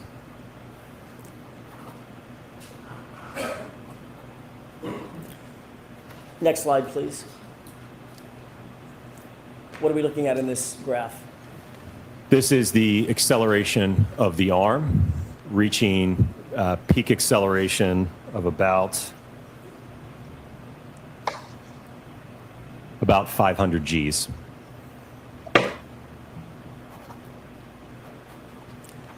You indicated 800 Gs in the last graph. What's the difference? What's the difference in the delta between the 500 and the 800?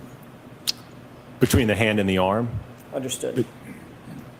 Which one suffered or was subject to 800 Gs?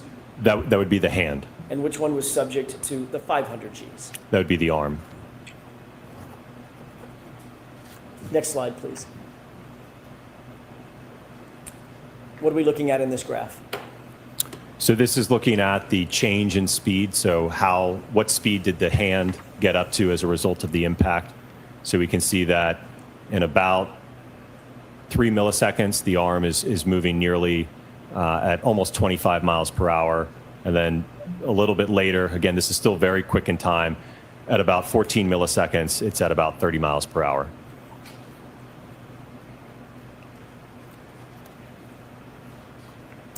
Next slide, please.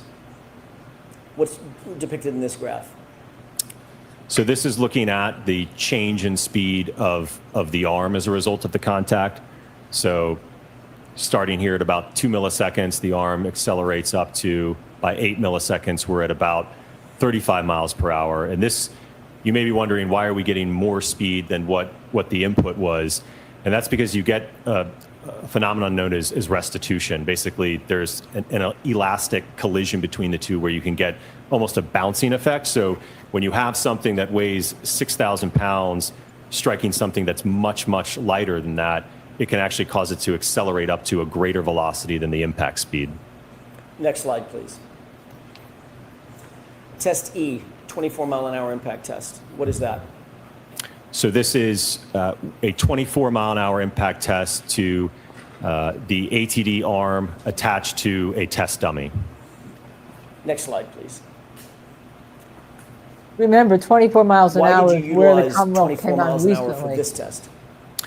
So it's my understanding that this is the upper end. There is a triggering event of, I believe it's 1162.2, and I think at the end of that data, the speed is approximately 24 miles per hour. So we did a test at the end point, if you will, in that data set. What is this photograph showing in terms of the orientation of the arm and the hybrid test dummy, or ATD? So the orientation is to depict, again, the orientation that Dr. Welcher indicated in his static and dynamic test to show what happens when again, that ATD arm that we had is attached to a test dummy and is struck at 24 miles per hour. Next slide, please. And what is this? So this is a thermal image of the taillights just after the install with the average temperature at about just over 33 degrees Fahrenheit. Next slide. And what are we looking at? So you're looking at a top-down drone video with the Lexus here on the left that will accelerate in reverse up to 24 miles an hour, striking the ATD arm. Let's watch that, please.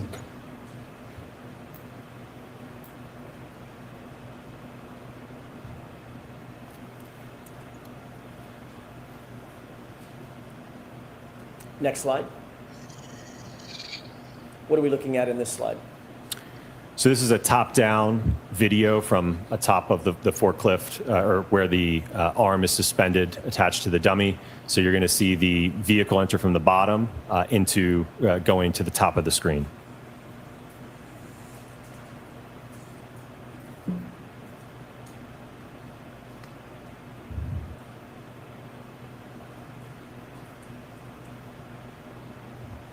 By the way, that's what Stephen Floyd, our accident reconstructionist, said Mulcher didn't do because if Next this slide. were the case, the body would spin. He What told is us this that view? a week ago. It's just another perspective. This is a slow motion video where you'll see the Lexus in reverse. I think this one actually has kind of a long build up before it starts here.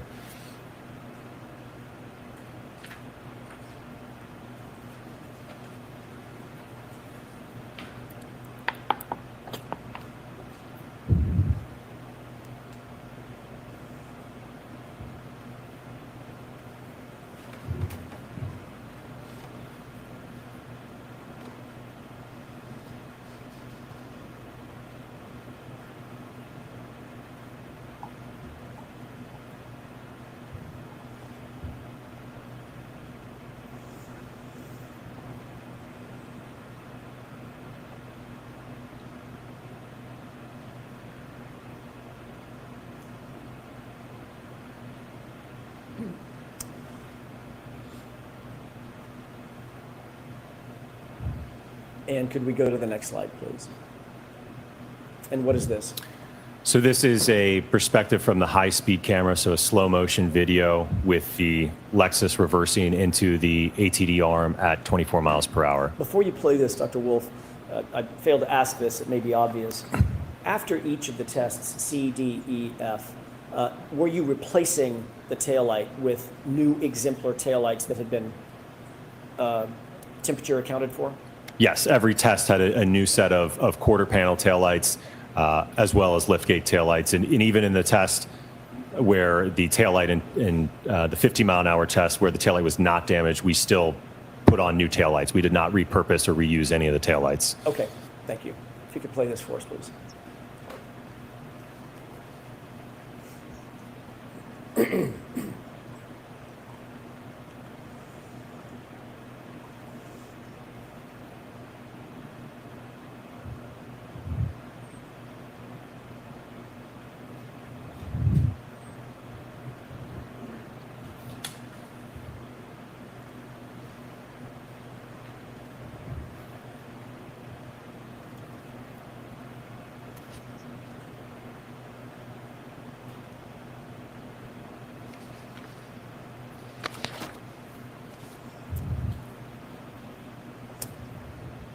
Next slide.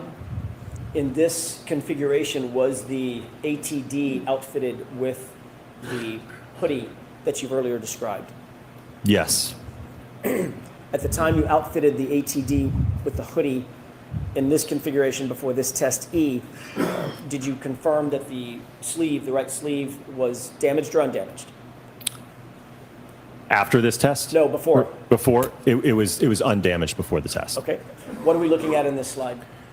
So this is still frames from the high speed. So starting out on the left here, just at contact. So the forearm making contact with the liftgate taillight, and then the upper part of the forearm and the elbow making contact, a direct hit into the quarter panel taillight. And the middle here is just after contact, and on the right is post-contact. Thank you. Next slide, please. What are we looking at in this video, or in this picture? So this is a overall photograph depicting the taillights subsequent to this test at 24 miles per hour.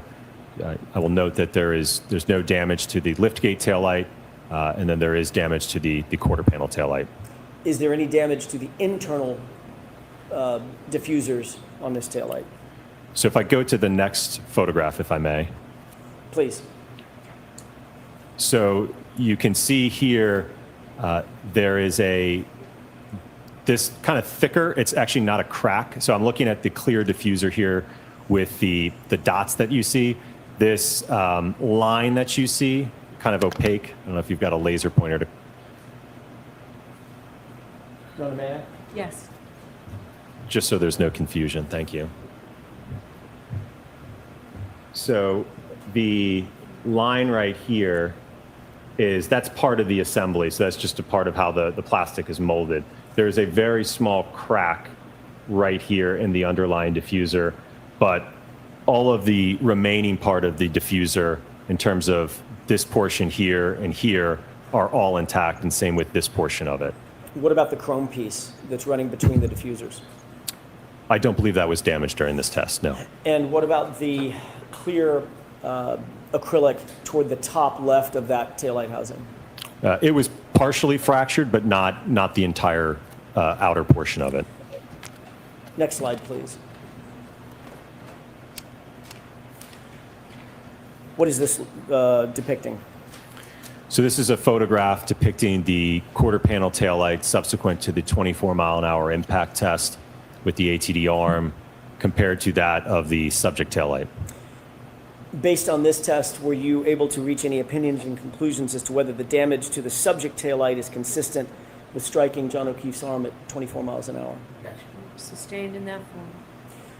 Were you able to reach any opinions or conclusions as to whether the damage to the subject taillight is consistent with striking an arm at 24 miles per hour?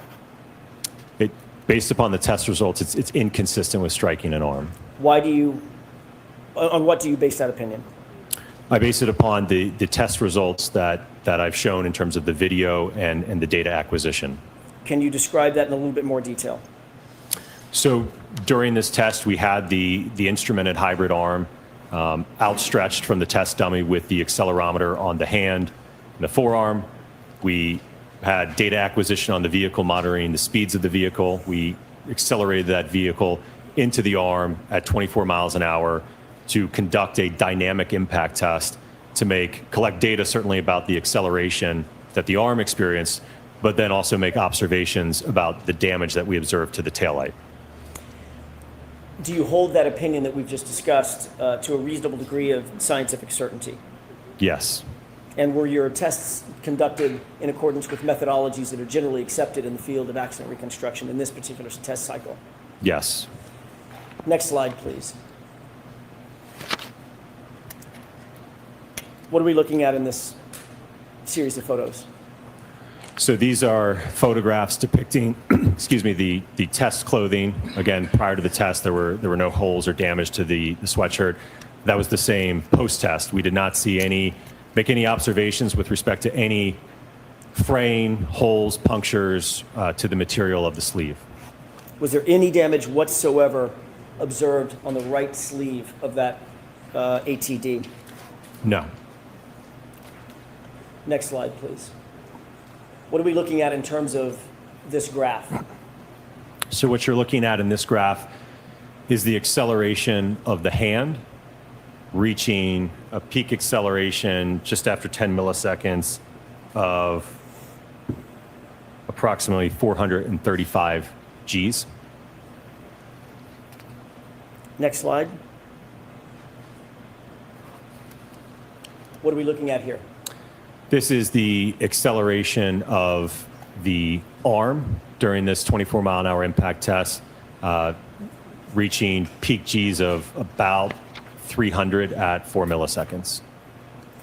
And the next slide. What is this delta V graph showing us?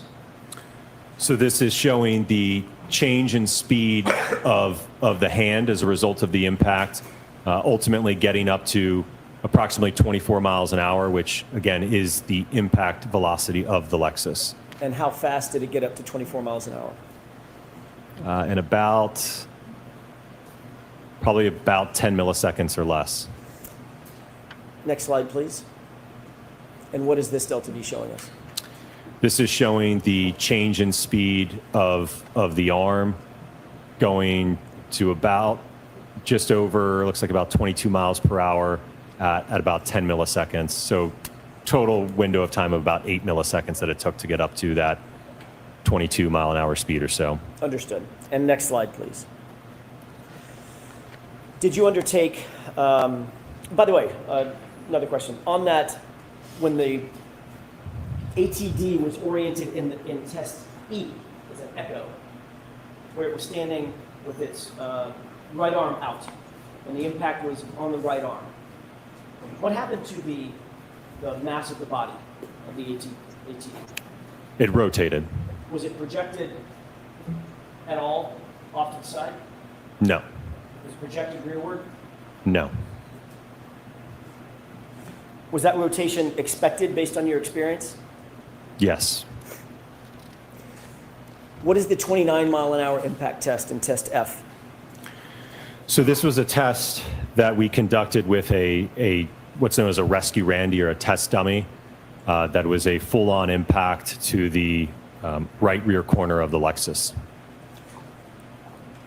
Let's take a look at the next slide, please.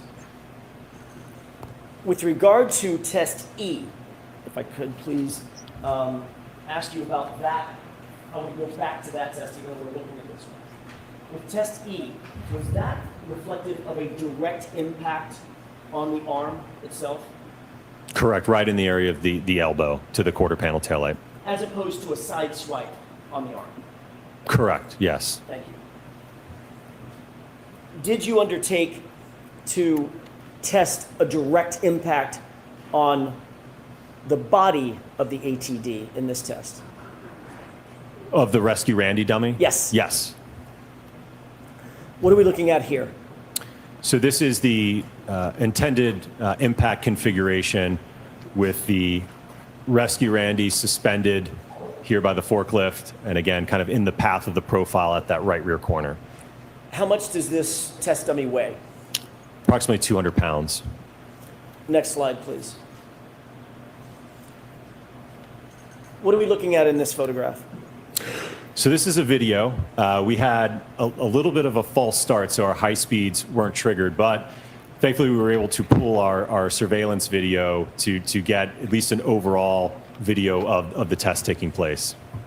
Do you have, or did, well, let me ask you that did you intend to have high-speed video just like you've had in every other test? Yes. What went wrong? Something Just didn't get miscommunication between the driver and the rest of the test engineers. Got it. So false start. Okay. Was the taillight housing reassembled for this test? Yes, it had a preconditioned new set of taillights on it. And other than the taillight being damaged several times that we've seen, was there any other damage to the rear of that exemplar vehicle? I'm sorry, can you repeat the question? Sure. Other than the taillight damage that you rotated through in your testing, C through F, was there any other inherent damage to the the lift gate that existed when the exemplar vehicle was received by you? When it was received, no. It was Okay. in good condition. No defects or damage were noted. Okay. What are we going to expect to see in this video? So in this video, you'll see in the surveillance video, the Lexus will come from the right to left, strike the rescue Randy, and then you'll see the rescue Randy projected and slide on the ground. Okay.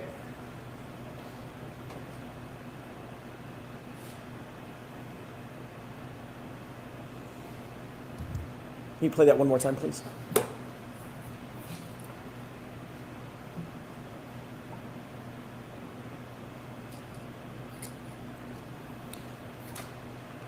Next slide, please. What are we looking at in this series of photographs? So this is a extract from our V-Box software and data acquisition system. So on the top, you'll see the video. On the bottom is the data. So this is another feed that we had of video. This was triggered. So we do have data from this perspective. So what you'll see is my colleague will move away from the assembly with the dry ice, and then the vehicle will accelerate in reverse. That was my question. The blue, that's dry ice, gloves? You can't, you don't want to touch dry ice with your bare hands. So Okay. it's, he's wearing gloves. He's capturing the thermal images now.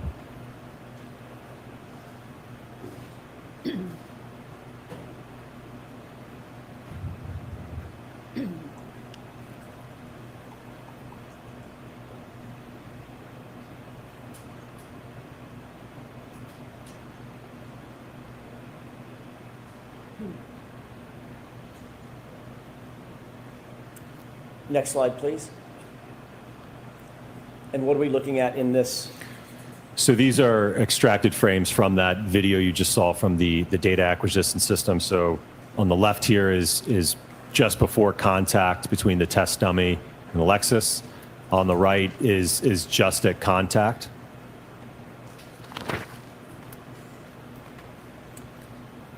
Next slide, please. And what are we seeing in these series of photos? So this is obviously during the collision sequence. The body now has loaded into the lift gate and the back window. What you're seeing here is the back window shattering. And this is just a few split second later in time where, again, the body is continuing to move with the vehicle as it's contacted. Next slide. And what is this? This depicts the post-impact damage to the rear of the Lexus. As I noted, the rear window is completely shattered. There's deformation and crush to the liftgate section of the vehicle. The bumper step was popped out, and then there was some minor fracturing in the bumper cover at the lower level.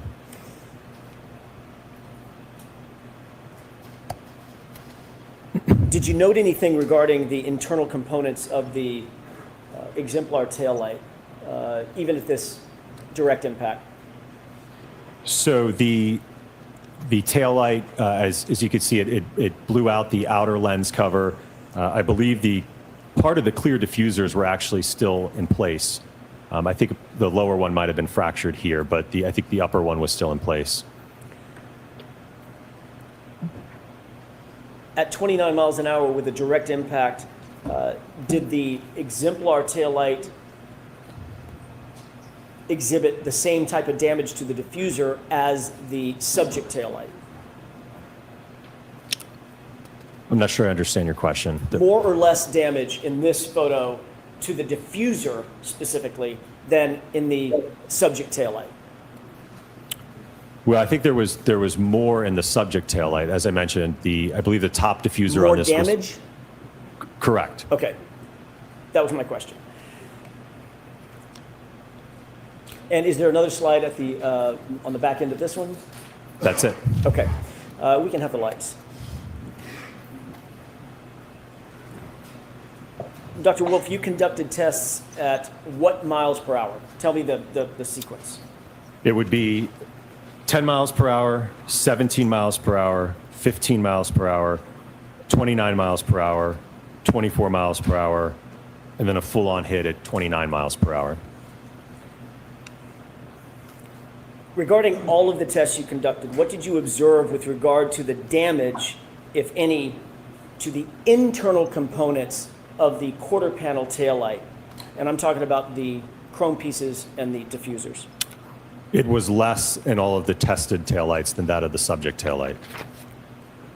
Did you reach any opinions or conclusions as to whether the damage to the right rear taillight of the subject 2021 Lexus is consistent with an impact to John O'Keefe's right arm during a high-speed reversing maneuver? Sustained in that form, Mr. Jackson. Did you reach any opinions or conclusions as to whether the damage to the right rear taillight of the subject vehicle is consistent or inconsistent with an impact to a right arm during a high-speed reversing maneuver? It was inconsistent. What's the basis for that opinion? All of the test data that we did from the laboratory testing, moving up to full-scale vehicle testing, all of the collected data in terms of the photographs, the observations, all of the acceleration data collected. So all of the testing that we've walked through in this PowerPoint, along with certainly that was based upon all generally accepted and peer-reviewed methodologies in the accident reconstruction community. Do you hold that opinion to a reasonable degree of scientific certainty based on your experience, training, and education? Yes. Did you reach any opinions or conclusions as to relating to the punctures, holes in the hoodie that you saw that was related to John O'Keefe? Yes.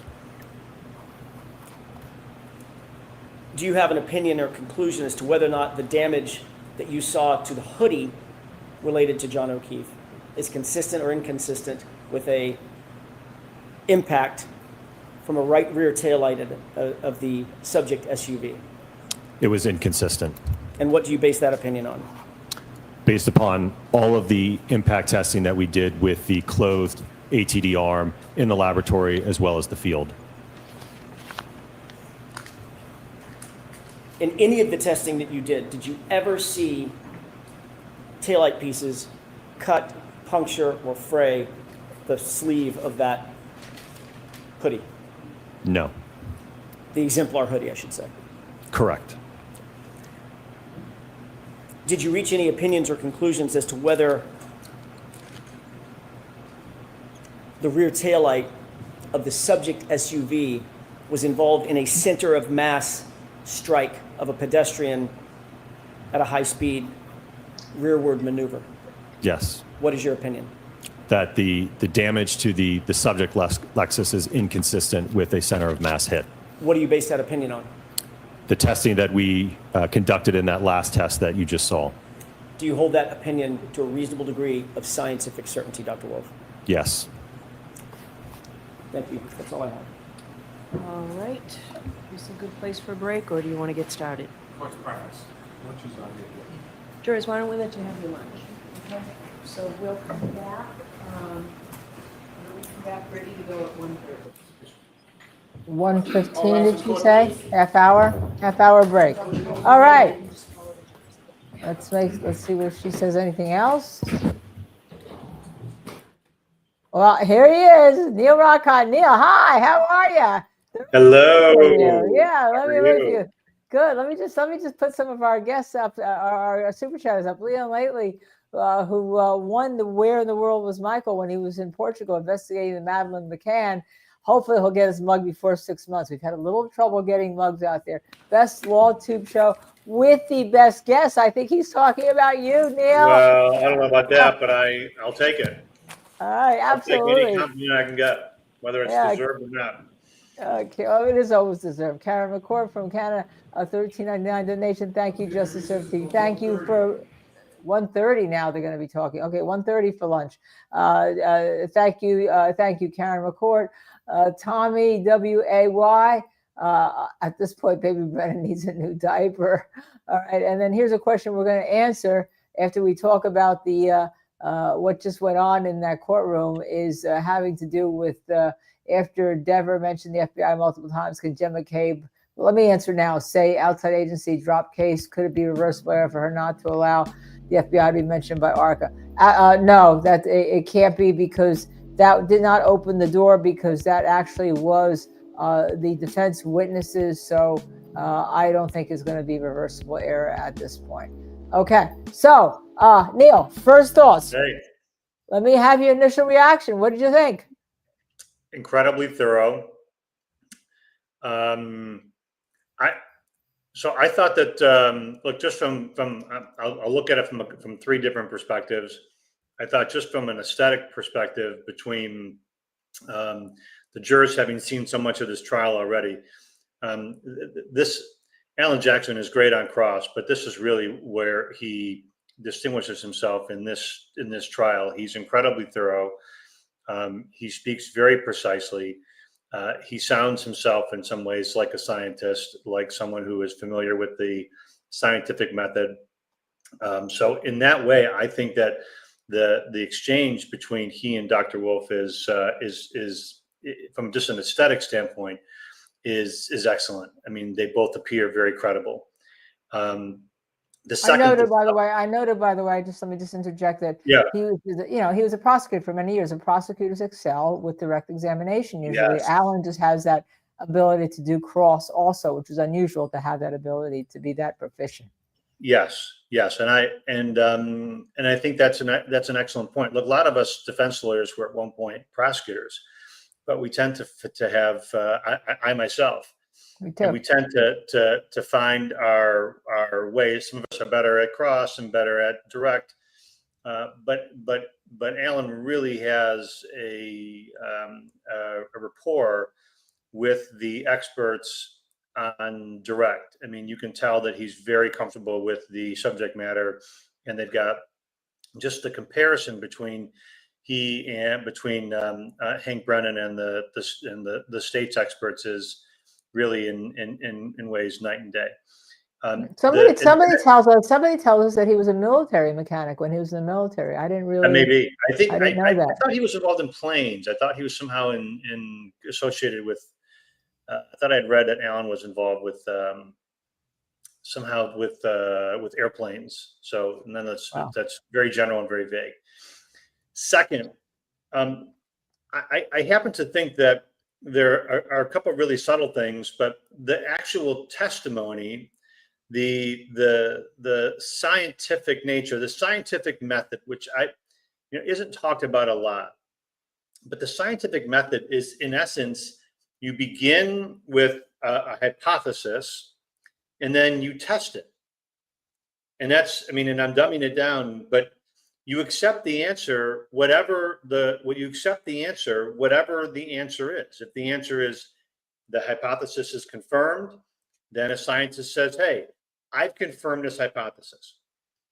If you offer a hypothesis and the answer it does not confirm it refutes it, then if you're a scientist, you write a paper and say, I tested this hypothesis and I've refuted this hypothesis. You don't necessarily care what the outcome is. You care about the process and the analysis. And I think that in that way, Dr. Wolfe's testimony comes across very much like that, right? I really do think that it comes across like, hey, we're just doing the science. We're doing the science. And the science of this is very, very, very, very calculated, very specific, very precise. I could go into details if you wanted, but I thought he did an excellent job of demonstrating things like acceleration. Restitution is a huge issue. It's a huge issue when you're talking about a side swipe. Explain that, because that kind of like went past a little bit of that about the acceleration and what restitution meant. I mean, I understood it. I got it right away, but sure, of course you did. Explain it to everybody. So the idea is that when one object is fixed and another object is moving, depending on how the objects collide. When one object is speeding, in this case, like the car, and I'll give you an example in a second, and it makes what is essentially kind of a glancing blow to the side. What it does is it's going to have an impact on the lighter object. The lighter object, in a way, almost like if you could imagine, like something, if you were to and I was trying to think of analogies, but if you can imagine like your coffee, if you can imagine something being struck, and even if it's lighter, if it ends up being struck, it will move faster. There will be force that is given to it from the object that was moving at the higher speed. So in this case, for example, would my baseball bat be an example? If I hit my example. That's what I was coffee with thinking my of. baseball bat? So all right, you just keep talking. If a pitch is thrown and someone swings, imagine someone throws if you have a softball and the softball is on a tee. And I want you to imagine the softball tee, for example. Now, when we're kids, we play t-ball, right? And the t-ball, the ball is sitting on top of a cone, right? Like an orange cone. And we take Linda's bat there and we swing that bat into the t-ball. Now, what happens when the bat, which is the t-ball and the cone, they're stationary? We take the ball and we take the bat and we swing it as hard as we can. What happens when you hit the cone? The cone moves, right? What happens when you hit the ball? The ball moves. The ball absorbs a ton of energy. What happens when you hit the ball and in some way it compresses? It doesn't actually hit the cone. What happens when you actually hit the ball and the ball's on the cone? The cone will actually absorb some energy from the bat and from the ball, and it will spin, it will move, it will fall over. And so what Alan and Dr. Wolfe are pointing out is that for there to be a side swipe where only the arm suspended in the air, only the arm is hit. If the vehicle strikes the arm, what's going to happen? Either the arm is going to turn, the body is going to move, it's going to absorb energy from the vehicle, and it's going to move at a faster speed than the arm, which was just fixed in space. It's going to move at a higher velocity. The body is going to resonate along the edge of the car. We've all seen that. If you were to swipe somebody's arm, what's going to happen? They're not going to be knocked backwards. They're going to turn. You're going to actually imagine if you're almost do like a pirouette. I'm standing, car hits my arm this way. I'm going to spin like this. And as the car continues to go, it's going to go either against my back or my side, and I'm going to hit the side of the car. And what I think Dr. Wolfe and what the defense is attempting to establish is all of the scenarios. The primary scenario that the state has offered is inconsistent with logic, with common sense, and with science. And so they've done that by showing that it can't be a side swipe. Because matter of fact, our Stephen Ford said last week that the body would definitely absolutely spin, and it wouldn't be in the position that it's in on the ground over by the tree.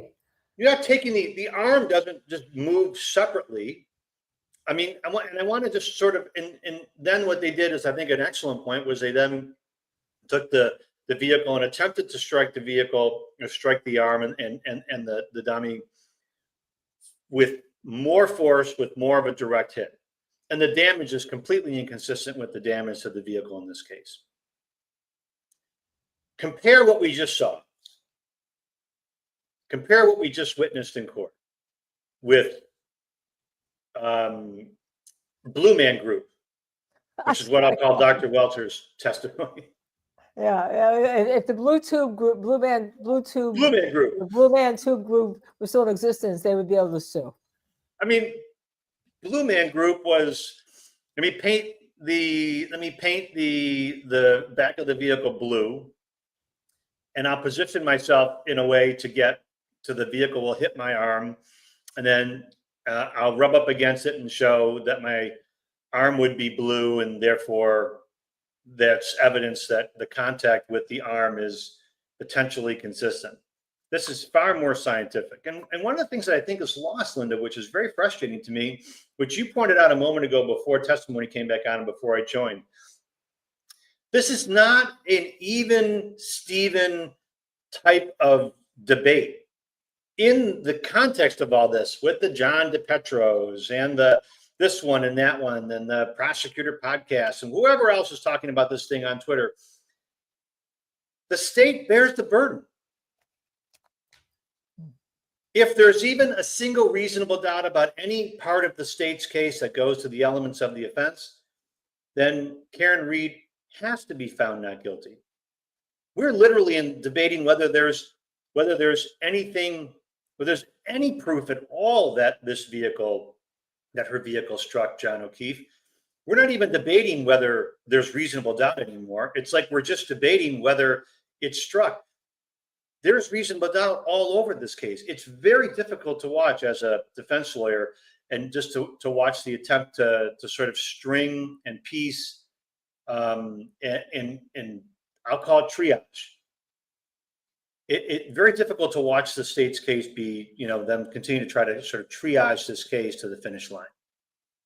Yeah, I agree with you. Also here, remember, he's only talking about the car. We're going to have Rentschler who's going to bring it home with regard to the body. But if you don't have, I thought it was great because one of the questions everyone's asking, even assuming some juror takes that the tail light is crashed out at 17 miles an hour, it didn't penetrate It didn't do anything to the sweatshirt, the exemplar sweatshirt.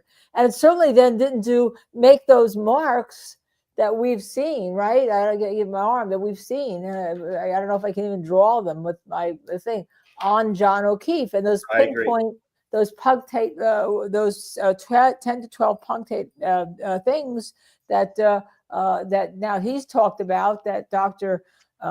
Russell's talked about, that didn't come, and everyone to know, would that come from the crashed out tail, even assuming it? And it didn't. Right, He right. answered that question. So talk to me about this. I thought that was another terrific point. I was going to go back and talk about one other thing, which I thought was just the willingness to disclose that part of their attempt to recreate the 29 mile per hour impact with high speed video, high speed camera work failed. And I thought that was a really a defense lawyer will of course seize on that. I'm sure that Hank will of course attempt to seize on that and try to challenge that and say, oh, what a coincidence, that's the one that you weren't able to actually that you weren't able to get on film. But I thought it was a very honest concession. I mean, it's hey, we tried, we didn't get things aligned properly, we did the best we could. But look to the degree to which Wolfe and ARCCA are attempting to go to create as much as possible similarities between the conditions on the night in question and these experiments, right? These tests using dry ice. I love that. The refrigerator with dry ice. I thought that was fantastic. Yeah, unbelievable. Then having someone with a camera attempting to record the thermal image so they can document that shortly after the dry ice was removed, what was the temperature of the tail light before. Those are the little things that they're attempting to do to take this back a step, because I know you're very scientific, Linda, is to attempt to establish controls so that you can eliminate as many uncertainties as possible in the course of attempting to do this analysis. I thought it was really very thorough, very impressive.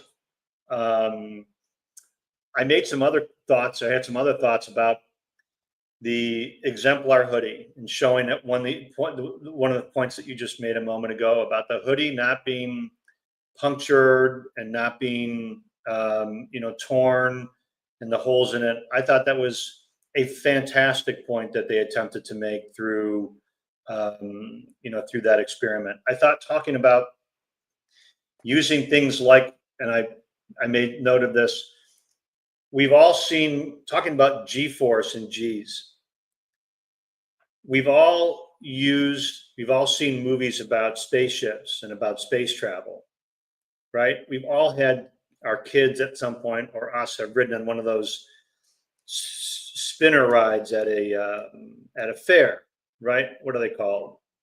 Your audience I don't know. The ones I won't go in because I'll throw up. What are they called? They'll tell us. What are they called?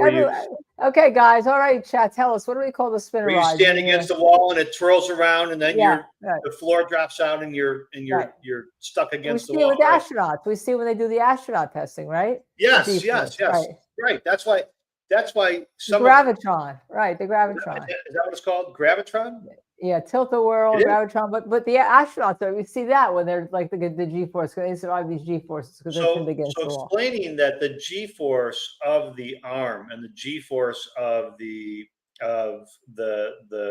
crash dummy would increase, and think about the numbers that they're talking about in such a short period of time. I mean, 300 Gs, 345 Gs. You're talking about an extraordinary amount of velocity and of force. And why are they talking about that? They're talking about that because they want to show that, one, there would be restitution and different dynamics if there had been a side swipe at those speeds, and if there had been a direct impact. The direct impact would necessitate, it would be like that Lexus would be like hitting a 200-pound, I mean, imagine it hitting a 200-pound sandbag. right? A 200-pound Right. sandbag is going to cost more than a couple of little cracks in a taillight. It's going to cause major damage. And why? Because the vehicle is going to change its movement. The vehicle's been moving back. There's going to be an indentation, an impact on the door, on the lift, on the lift gate, on the aluminum, on the steel. I thought it was a very compelling demonstration to do two things: to establish reasonable doubt, and then additionally to establish that the state's experts are and their demonstrations were just, their testing was just so poor.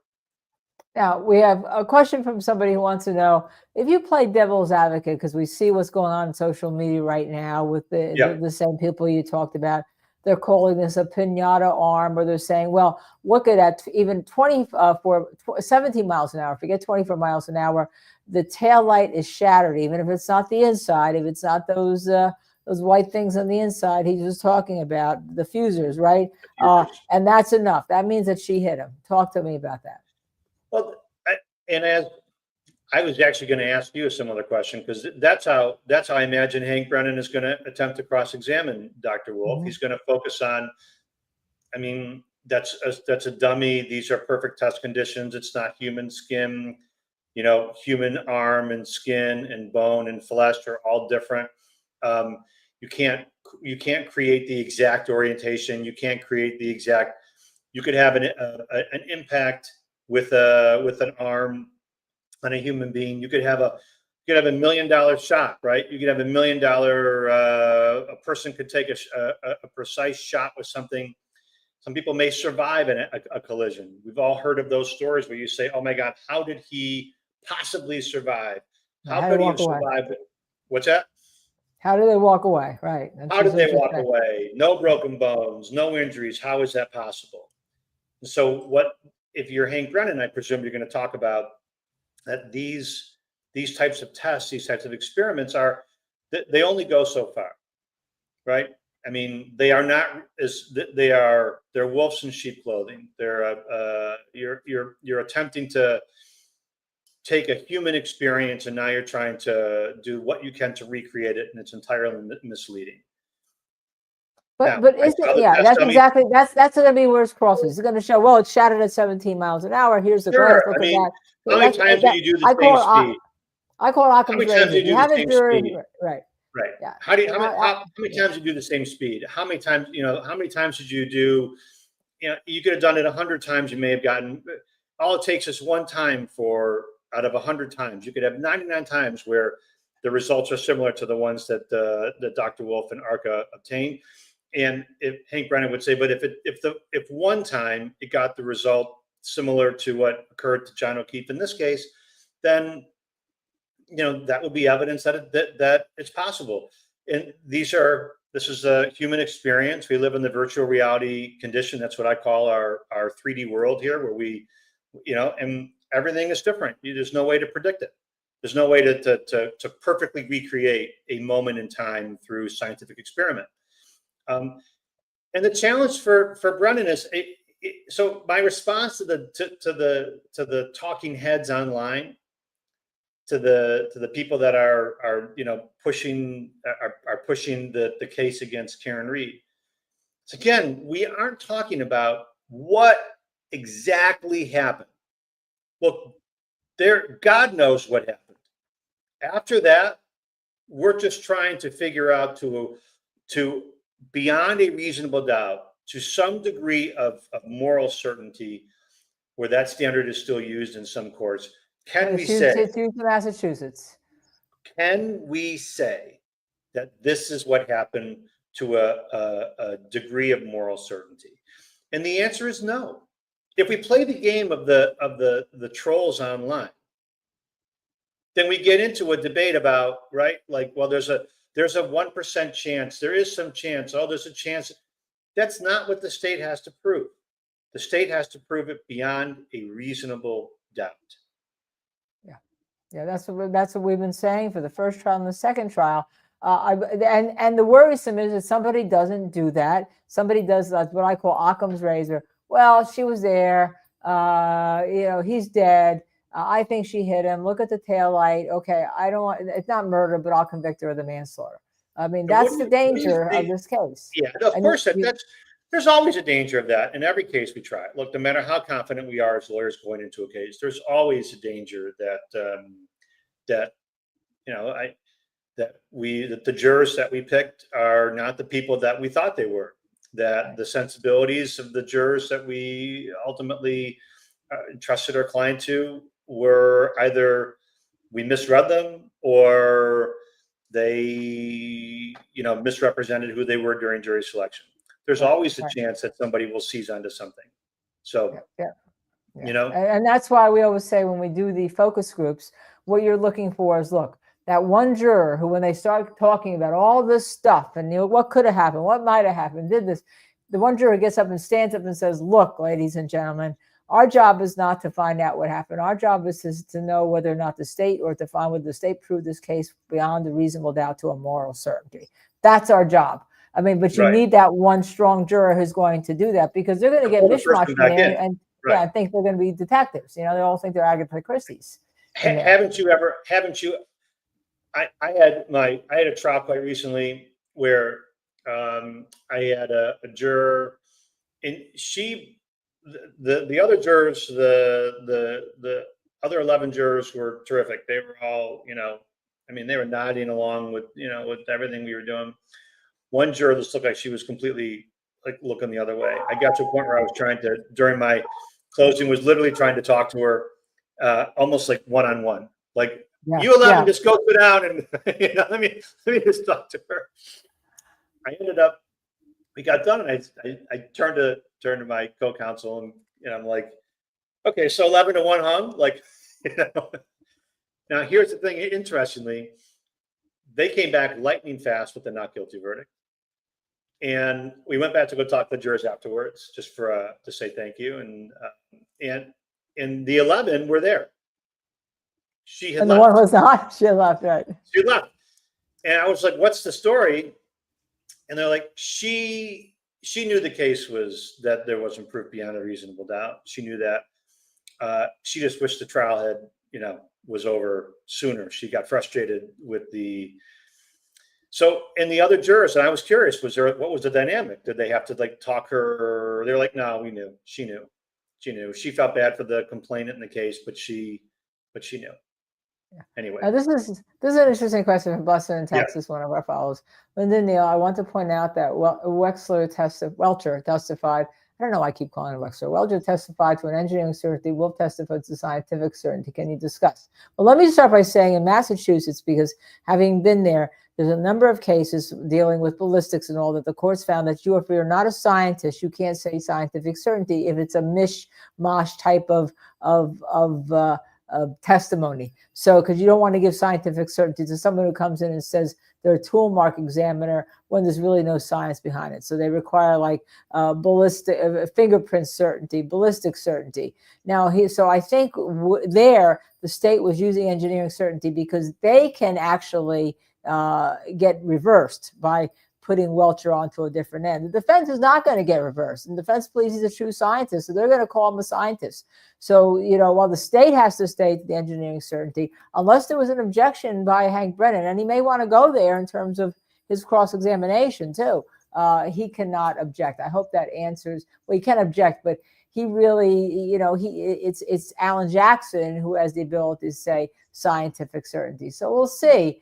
Whether, I know that there's always something with Hank on his mind. And then it doesn't. So I want to point something else out to our audience. It doesn't. There's no buzzer that goes off. There's no red light, green light when you get to a point in testimony where you're getting there, and all of a sudden the green light comes up and says, "Okay, you're free to now ask the scientific, engineering, or medical certainty question," right? There's no buzz, there's no red light, green light, like a buzzer that goes off in the witness chair that permits the witness to answer. If you're a witness and you don't have you don't have a lot of scruples, you can get up there and attempt to say, to answer in response to a reasonable degree of scientific, engineering, medical, or whatever certainty. Do you have an opinion? And someone will say yes. And we've seen that. We saw it in this case where there are witnesses who testified and have attempted to meet that threshold, and they, get battered. And what you see is a guy like Welcher. I'll give you an example. He was incredibly feisty on cross-examination, right? Almost, obnoxiously so. Mm-hmm. Because what was happening was the cross was chipping away at how there wasn't certainty in his opinion. There wasn't certainty as the end result of his investigations and his testing. He basically took was like, my kids came home from kindergarten, and they made a potato art. Remember that? Anybody familiar with potato art? Where they give you a potato and you dip it in the thing and the ink, and then they put it in there and you show it to the daddy. Isn't this awesome? And you're like, it's awesome. Honey, I am certain that this is the finest piece of art that I've ever received. And you go back and I say to my wife, what is it? Can't you see it's a hippopotamus? And I'm like, oh, what a brilliant hippopotamus, right? It was like potato art. Man. We've all been there. We've all been there with our kids, right?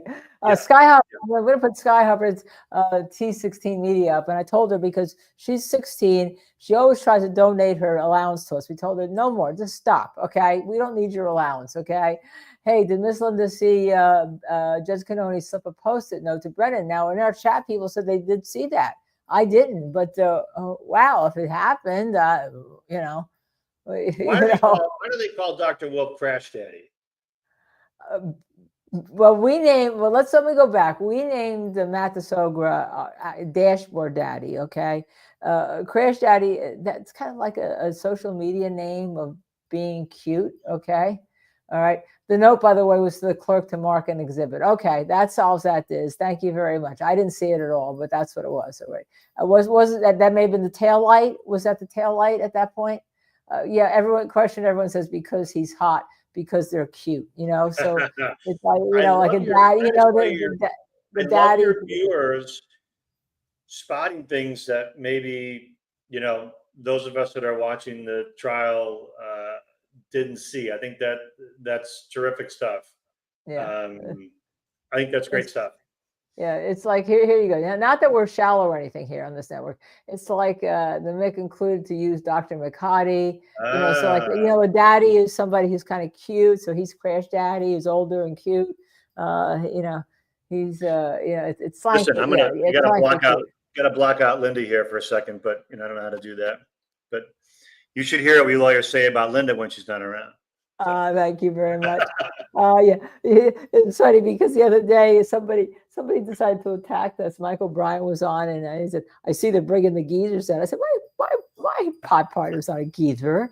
What are you talking about?" All right, everybody loves the nails. Okay, there we go. Here's the nails for today. We have Fashion Friday on our. We're not shallow, but we do have Fashion Friday. Right, you're allowed some extravagances. Absolutely. Yeah. So okay, anyhow, I don't know if your viewers. I have another thing just to ask you about. Yeah, no, we want to have your point. What do you think of the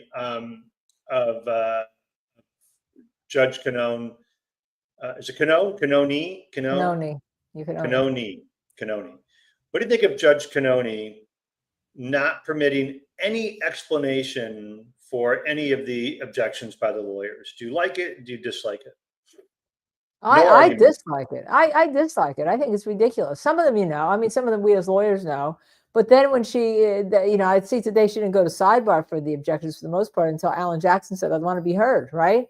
Because I don't understand why she was preventing, preventing Dr. Wolfe from explaining why he was doing the test. I don't understand that. Of course, he's there to rebut Welcher. That's the whole point. But why? Why this specific test is important to rebut him? I think it's very important. I think she has put a clamp on the defense that she doesn't put on the prosecution. What's interesting about it is that the lawyers pick up a rhythm from her where she allows the lawyers to ask what is by her own rules, right? A totally a completely inappropriate question. I'm not saying it's inappropriate. I'm saying under her rules, Right. where you can't ask the witness a question, ask the witness to comment on either to reach your conclusion about John O'Keefe or this case, to do it in the abstract or in a hypothetical, or you can't directly criticize Dr. Welcher. You have to do it sort of in a without referencing it.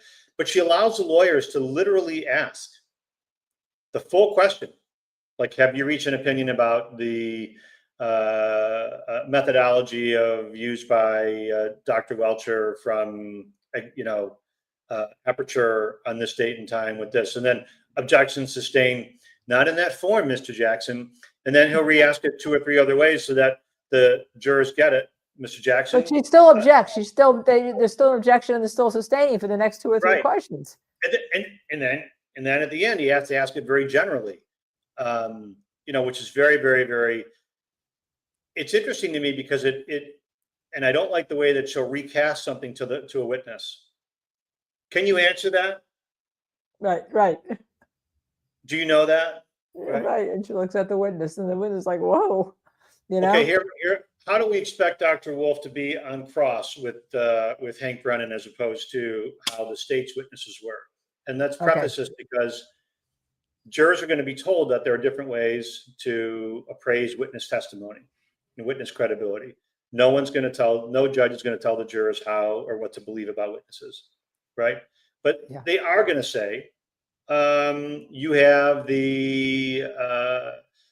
here are some things to decide or to look at. There are some factors to consider when you evaluate whether or not a witness is believable or credible. And those will include, did the witness make an honest effort to answer the question? Or was the witness evasive? And did the witness argue with the lawyers? Right. So I'm curious. Well, I have an opinion. I'll tell you why. And it actually starts from yesterday or the day before with Dr. Russell. I think Hank Brennan deciding, because he wanted to get the case, get a field witnesses, he wanted all these Dahlberg hearings, right? So he had, for instance, he had a 2-day Dahlberg hearing with Dr. Russell. So when she came back this time, she knew how to handle him and she was great, right? He actually made Dr. Wolfe, Dr. Rentschler, but mostly Wolfe, come in for a hearing on whether or not there was a Rule 14 discovery violation, how many times you talked to Alan Jackson. So for 2 days, he's on the stand. And of course, Hank Brennan was his total arrogant, it was his total defense attorney, as if you were defending Waddy Bulger type cross-examination self. That's how I could explain it to you. And yet I think our viewers know. So I think Wolfe has been through it. I think he is going to be very professional. I don't think he's going to rile. And I think as he doesn't get riled, Hank Brennan's going to get more attack mode, because that's what we've seen. You don't have a memory. Is there something wrong with your memory? He's going to get more arrogant. So that's what I think is going to happen here. If you were Hank Brennan, how would you approach cross-examination with Dr. Wolfe?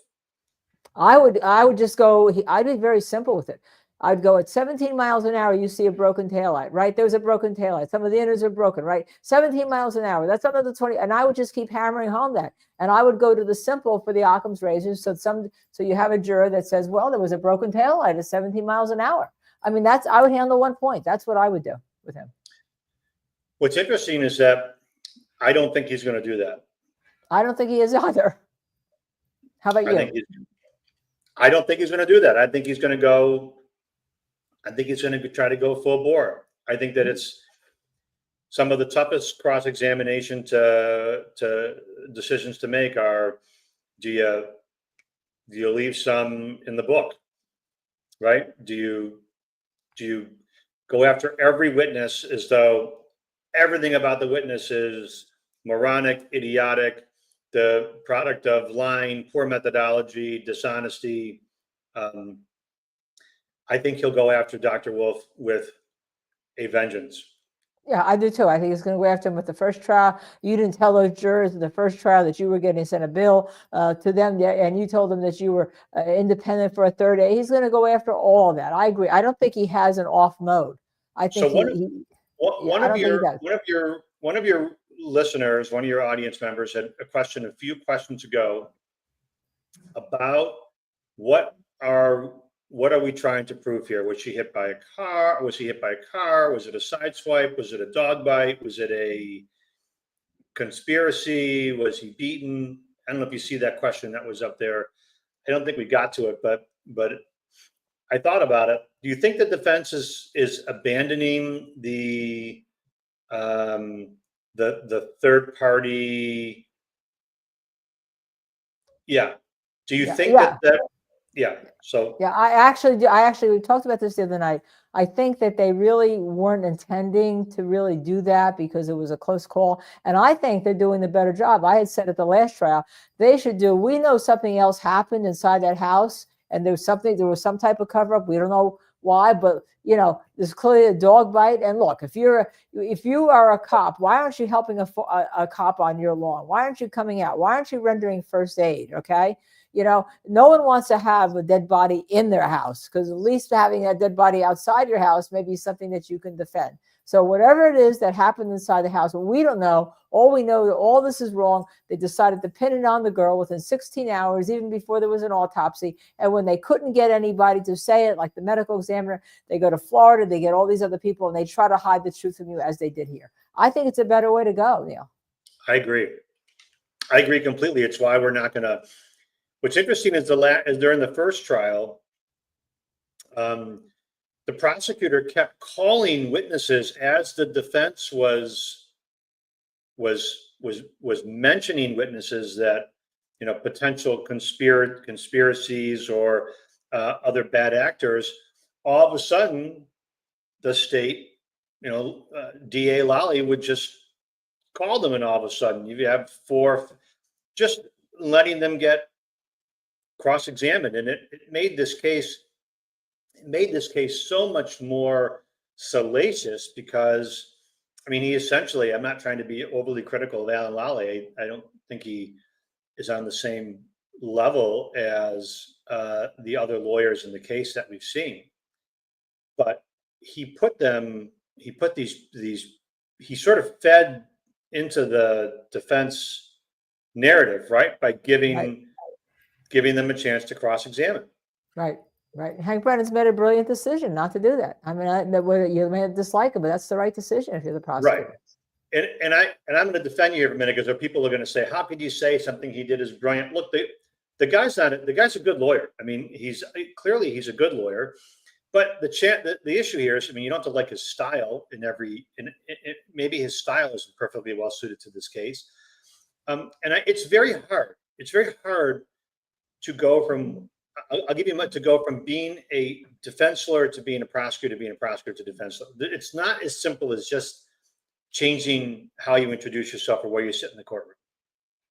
The day that I left the prosecutor's office, I used to stand there when I was in court in the prosecutor's office running our docket call, which was when we had all the criminal cases that were up for that week. They were all up at one time, right? And I would end up, and if this bores you, let me know. But I would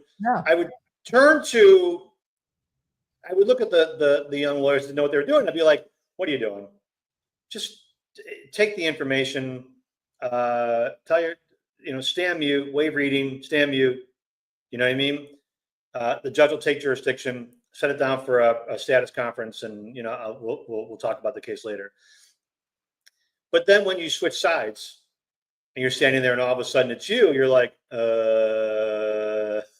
what?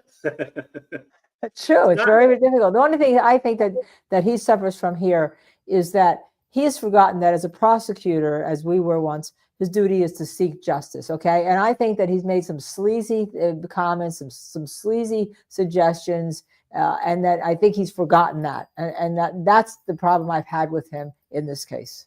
You have a dual role as a prosecutor. Every appellate court says that you are entitled to be an advocate as a prosecutor. But your allegiance above advocacy is to the process.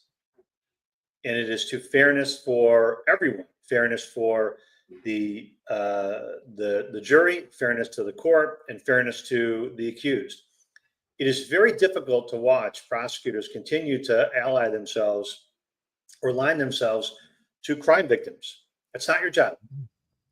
I know it's appealing, and at election time, it makes great sense to stand in front of a large, no one wants to stand no one wants to stand there and say, look at all of the crooks and criminals I've defended over the years. They're supporting me. These are the people who are supporting me, right? Right, that's right. It's a lot better to stand in front of a bunch of police officers and to stand with some people that, have a crime victims rights group.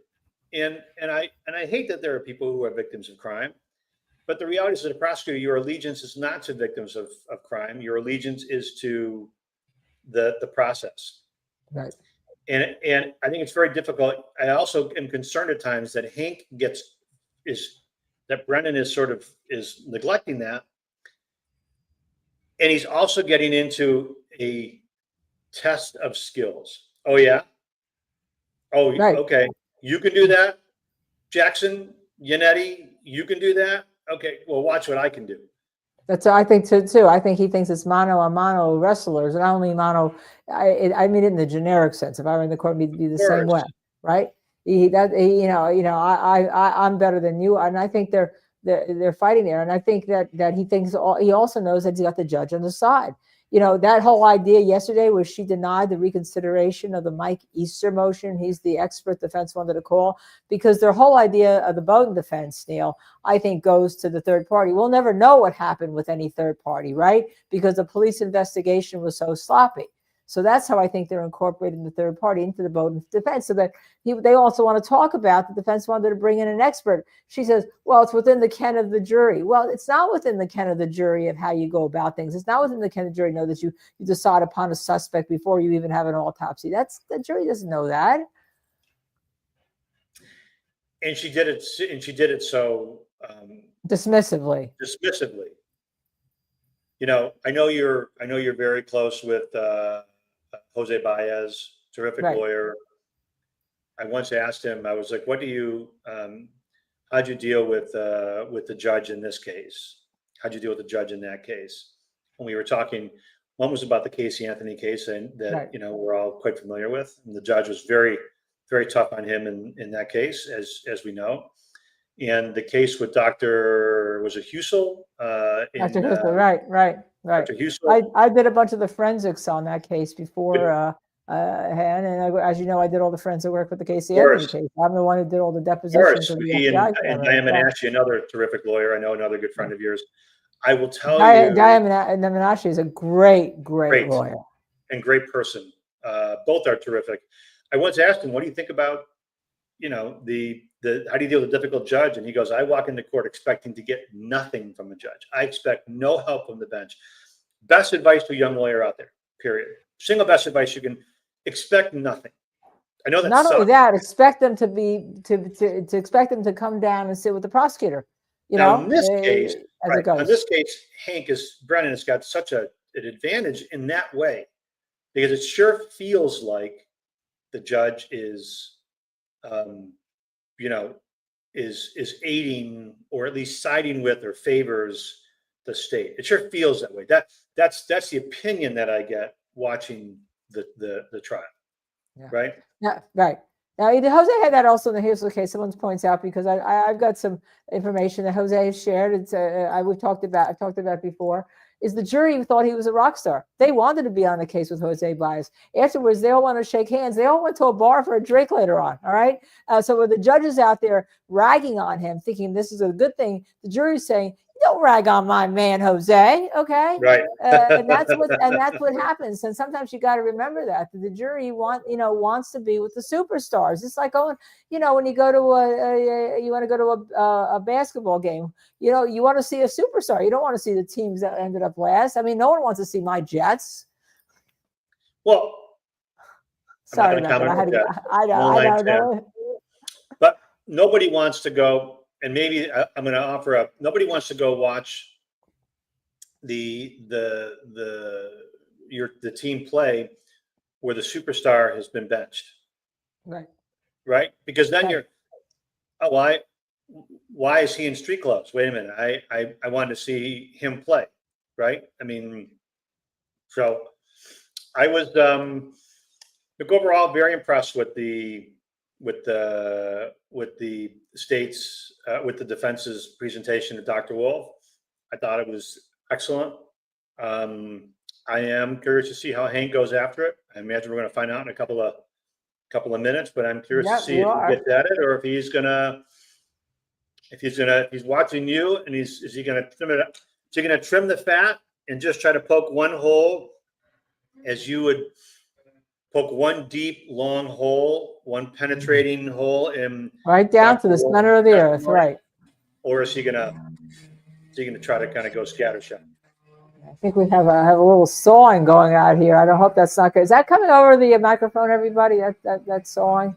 Can anyone tell me if you hear it? When they come back at 1:30, I'm going to take a 5-minute break, Neil, and I'm going to leave you. And you know that when they go to a sidebar or a question, you'll be talking to our viewers. And then I'm going to come back and stay with you till about 2.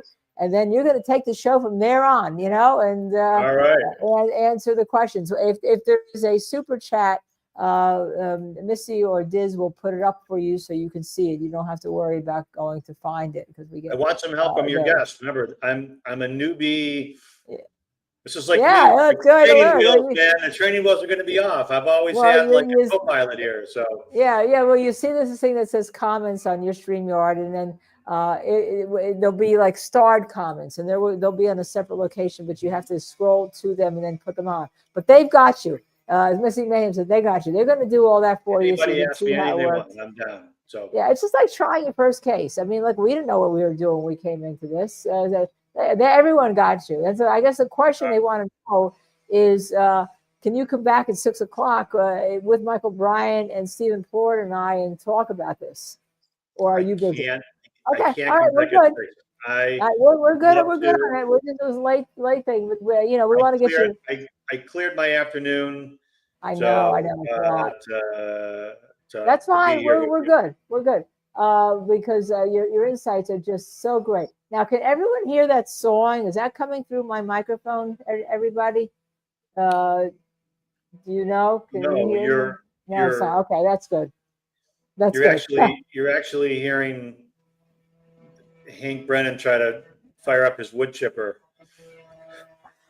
This will be good. The problem I have with Judge Kenney is when she had the problem with making it seem like I have grave concerns. You hear, about the discovery and all. I thought it was wrong for her to do that in open court. I think that she put the public against the defense team, right? She put the public against Karen Reed. She should have done that in chamber, seal the record, all right? And then if she had an issue, did it later. Okay, I hear it now, Linda, someone's phone. Ringing. No, there's no ringing on the phone.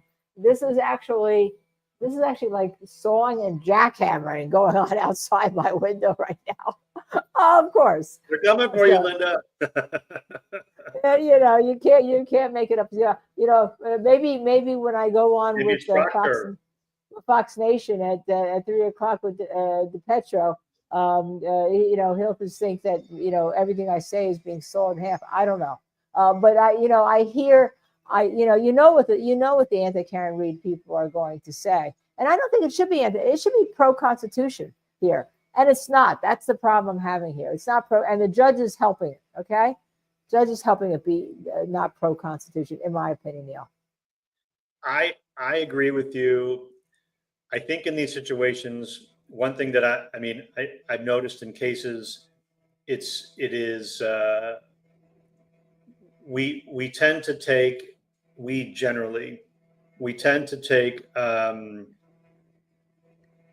and turn these things into who won the day. It sort of started with William Kennedy Smith case, which was the first real televised case, remember, on Court TV, and I know you've had so many since then. But it starts with who won the day, who won this round, and then like in any sort of prize fight, you like the guy in the red trunks or the blue trunks, and then once you pick the guy in the red trunks or the blue trunks, then that's sort of who you have aligned yourself with, and it becomes almost tribal in a way. This case is an excellent. It will be talked about in academic circles, even beyond this trial. Now, if I was picking a jury in a case, and you had some real, you just wanted to know, like, where do people stand in the justice system without asking them that? Like right now, you could walk in that case and say, who's heard of the Karen Reed case? Yeah. heard of Free Karen Reed? Who's heard of, what is it, for John O'Keefe? And if you did that, you could almost, in a sense, get a sense of who's prepared to prejudge and pick sides before all the evidence comes in. Right.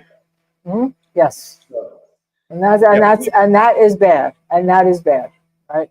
of course, I do hear the sawing now. Yeah, I know. I'm gonna have to make sure that this is not going on. So when they come back, I'm gonna actually, since it's almost they're really late as usual, I'm gonna actually have you take over the show. Okay. Okay. All right. Are you nervous? Are you nervous? Like your first Yeah, try? I am nervous. Yeah, but I put on some extra. I don't use Axe body spray, but I put on some extra, cologne, antiperspirant. Well, did you see the court reporter smelling her armpit the other Oh day? my God. Oh, that poor, listen, I feel bad for her. It was gross, but I felt bad for her. You know what I mean? I know. It only would have been worse if she had done this, if she had smelled it, but like if she had actually made a really terrible face. I know. People don't realize that the camera picks up everyone, right? The camera just picks up everything you do in that courtroom. You know that. Because I just feel so. Here she is. And I'm sure that courtroom just looks hot, doesn't it? Yes, it does. It looks very hot, right? Got way more people in there than probably. And it's wood and old, and it's got some rickety old ceiling fan. You know what I mean? And it just looks. It's the Sacco and Vanzetti courtroom. It's hot. When we were in Boston with Hernandez, we had days that the courtroom was like 90 degrees because the air conditioning didn't work. They couldn't open the windows; it was too noisy. The blinds would be. They'd try to close the blinds, and we were dying some days. I'd rather be freezing in the courtroom. Yes, right. But dying. Okay, wait. I have a question for you, Linda. Yeah. Would you rather have to try a case when you pull in to pull all your trial box and your trial bag, and would you rather do that in the summer when it's hot out, or in the winter when there's snow and sleet on the ground? When there's snow and sleet on the ground, because I usually get some member of the trial team to pull it for me.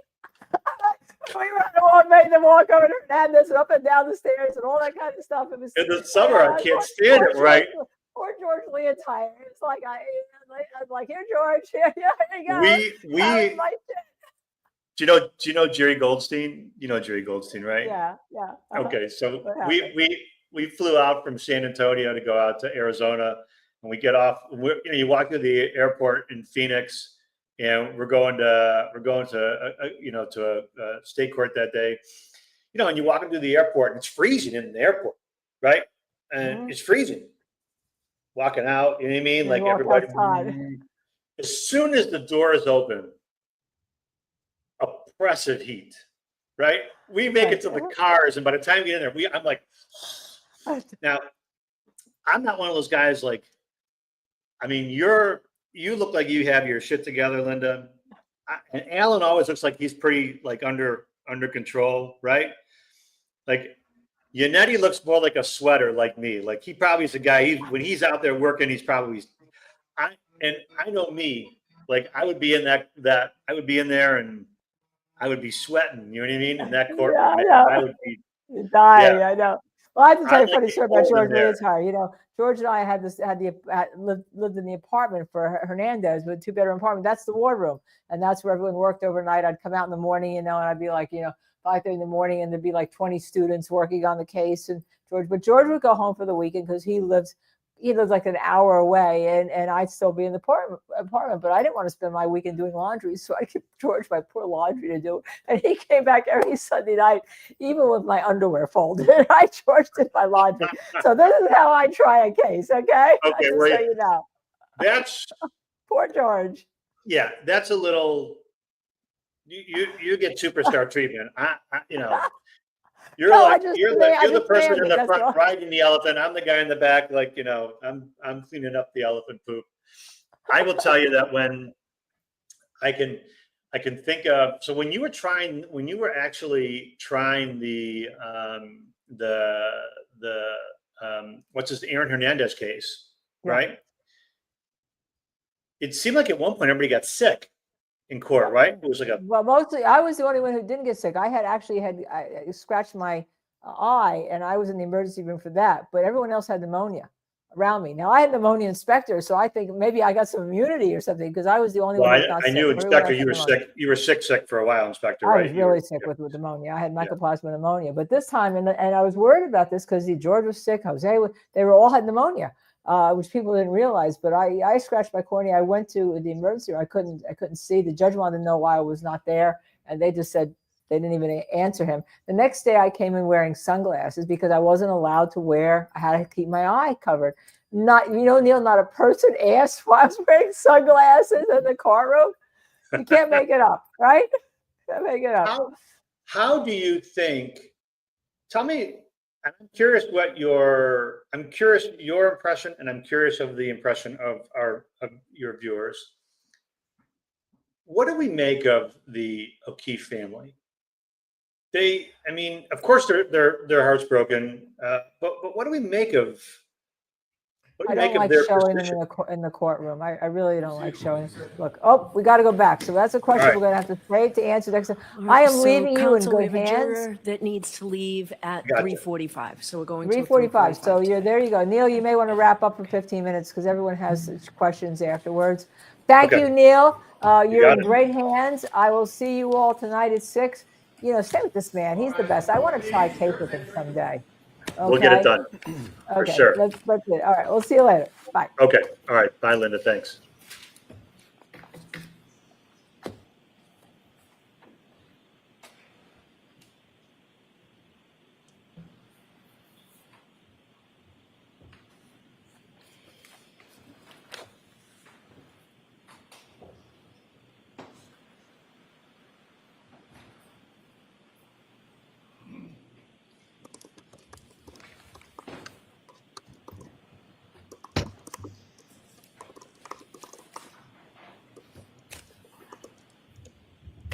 Back in session, you may be seated. All right. Well, here we go. So jurors, we are going to stop today at 3:45. All right, Mr. Brennan. Thank you, Your Honor. Group.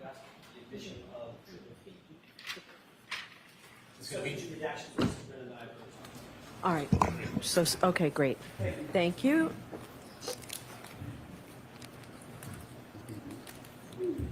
All right, do we have the actual? Okay, great. Yep.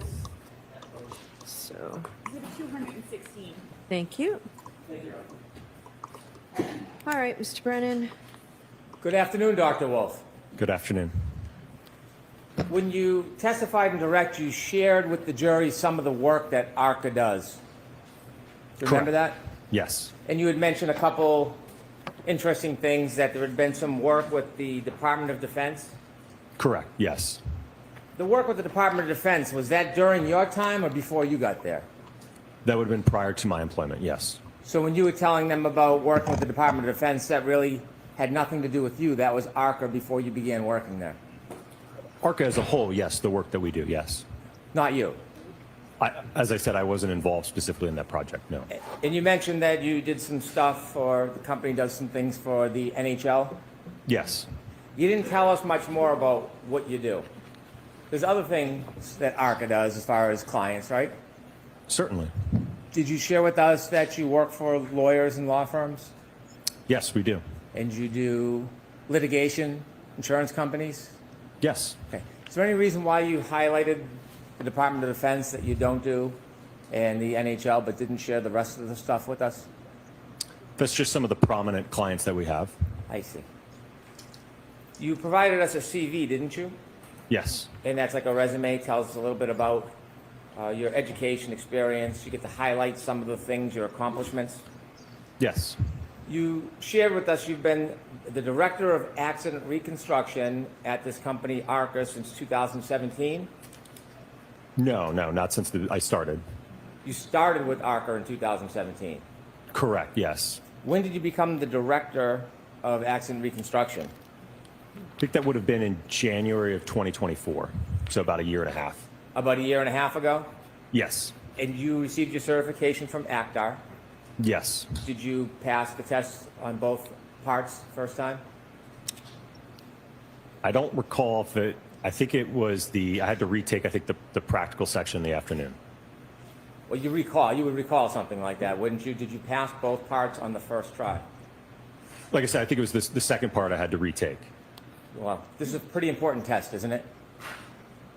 Not really. It's your certification. It is, but much of the concepts that are covered in it are very elementary. Well, not so elementary. You had a hard time with part of it, didn't you? Well, with respect to the portion that I had to retake, it's a practical exam where you have to reconstruct an accident, where you have to determine approach angles, departure angles, and it can be very sensitive to those inputs. And unfortunately, if you mess up one of your first angles and you carry out that calculation, then the whole problem is graded wrong, even if you did all of the math correct. So we understand there's a multiple choice question part that's the easier part, correct?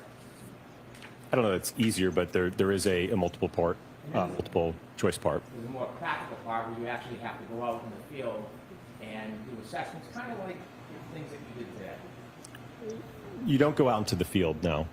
And when did you first take that second part that you didn't pass? I don't recall. You don't remember when you took the test? No, I don't. Suffice to say you took it again. Correct. And ultimately you passed both sections of that test? Yes. In your CV, you list your schooling and you list your degrees, don't you? Yes.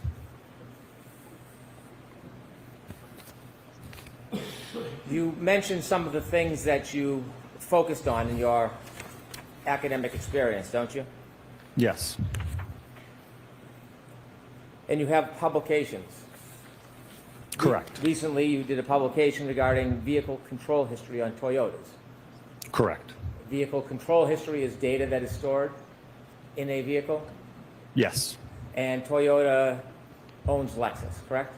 Correct. So you have familiarity with vehicle control history. In fact, you have a publication on it. Yes. In your entire resume, you only mention pedestrian collisions, or that you're involved in pedestrian-type events 3 times. Is there anything specific in your resume or your publications that show a published accomplishment, for example, in pedestrian collisions? Do you have any publications that have been peer-reviewed or published in that area? No, I don't have any publications in pedestrians. You write or you note areas of specialty, and you list a bunch: accident reconstruction, human factors, EDR, commercial vehicle, HVEDR, pedestrian bicycle accidents, nighttime visibility, and a number of others, correct? Correct. Is there anywhere in your resume that notes particular classes that you've attended and completed regarding pedestrian collisions? No, I haven't taken any classes in that. You haven't taken any classes on pedestrian collisions? No. Have you ever taught regarding pedestrian collisions? No.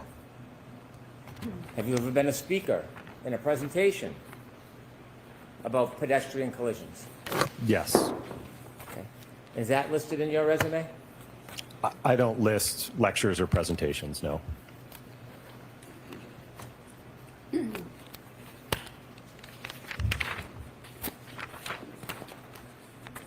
You were asked questions about your involvement in this case.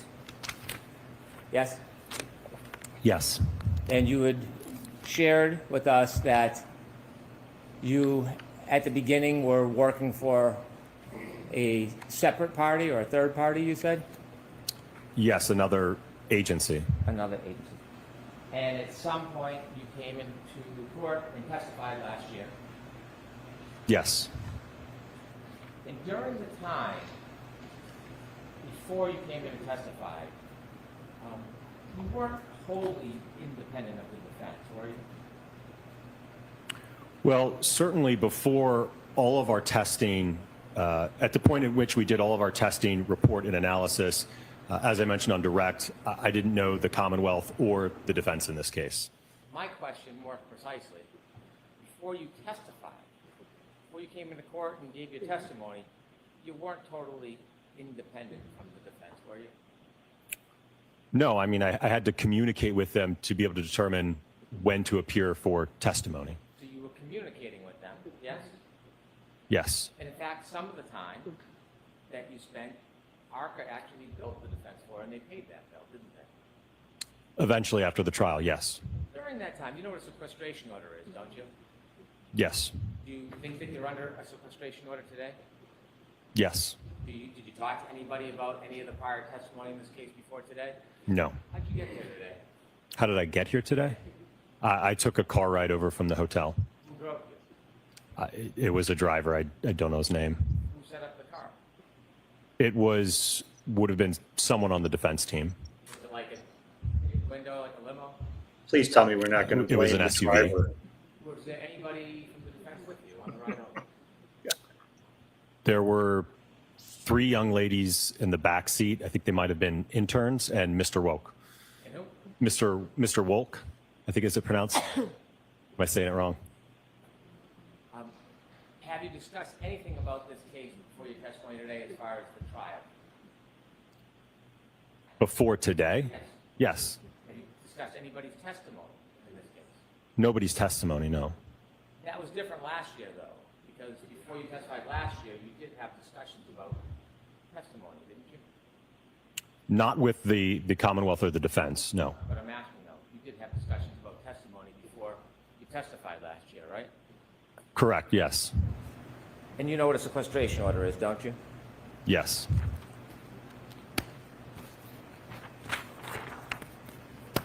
After you testified last year, the court ordered you to provide all of your text messages, all your communications with the defense, didn't they? Yes, earlier this year. And when you were ordered to provide all of the actual verbatim communications with the defense, did you provide those communications? Yes, all of the records that I had at the time I provided. Well, not the records. You know what I'm getting at. Did you provide the communications? I provided everything I had in my possession, sir. A text message isn't just a time and date. There's actually substance when you text somebody, isn't there? Correct. And when you texted, how many texts do you think you had with the defense? From what I recall, I think it was around 50 texts that I sent. It wasn't 100, I think it was 50. Well, I think it was around 100 total in terms of back and forth, but it was, I think, 50 that I sent. And during 100 those texts. communications, Oh my God. About logistics, yes. did you provide the content of those text messages when you were ordered to by the court? Well, those text messages spanned from, I guess it would have been April or so of 2024 through May to June of 2024. Ultimately, I think I received the court's order in May of this year, April of this year. So it was a year after the fact, and I had already deleted the text at that point. How many of those text messages did you delete? I just swiped the conversation, so it would have been the whole conversation. Not how you did it. How many of those 100 or so text messages did you delete, sir? It would have been the whole text chain. I didn't individually delete them. It just, when you swipe, it just deletes the text chain.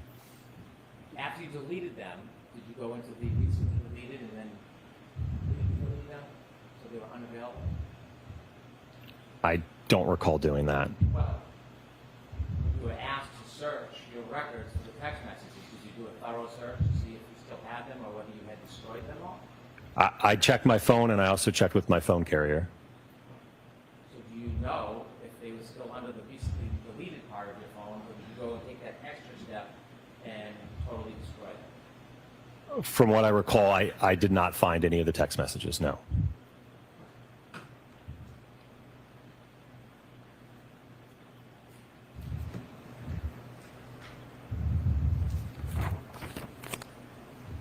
Is there any reason why you deleted all of your text communications with the defense? Well, it's something that I routinely do. I work with attorneys and clients all the time, whether it's appearing for trial or inspections, and I don't have a habit of keeping a text chain that talks about logistics and things. It's just I routinely delete them after that communication is over with, and certainly after the prior proceeding, once it had concluded, there was no reason for me to preserve those. And so, at some point, you switched from text messages to another form of communication, didn't you? Yes, earlier this year. Tell us a little bit about this new form of communication, not text messages. Mr. Jackson had indicated that he and his defense team utilized an application known as Signal for their communications amongst their defense team. Ultimately asked if I would also use that application to communicate, which I agreed to. Is Signal an encrypted app? It's a secure encrypted app, yes. It doesn't leave any records, right? I don't believe so, no. Well, you have it. You're using it. Do you have any records from your Signal use? I'm going to allow that. Do you have any records from your Signal use? I do not, no. So you know full well that Signal as an encrypted app leaves no record. There may be a setting that you can change. I just know that the way that it was set up, there was no record. Well, who set yours up to have no record? I don't know. I think it was default. Have you ever checked your Signal app to see if you have any record of your communications pursuant to that court order? Well, I don't have the application anymore, but at the time I did check the application. Out of all these clients that you've had, how many times or how many clients would you use Signal with? This was the first time. Have you used it since with other clients? Not yet, no.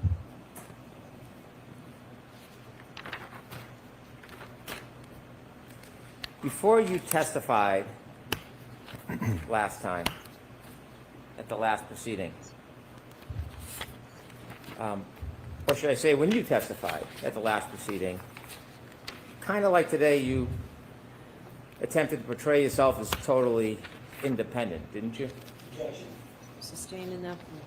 When you testified at the prior proceeding, did you attempt to portray yourself as totally independent? Yes. The truth is, before you testified, you were communicating with the defense and attempting the best you could to assist their cause, weren't you? I wouldn't characterize it that way.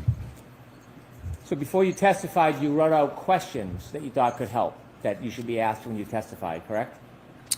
So something I routinely do before testifying is prepare an outline of topics and questions that would best help be able to get out my opinions and the analysis I undertook, ultimately so that you all have an understanding of what I did.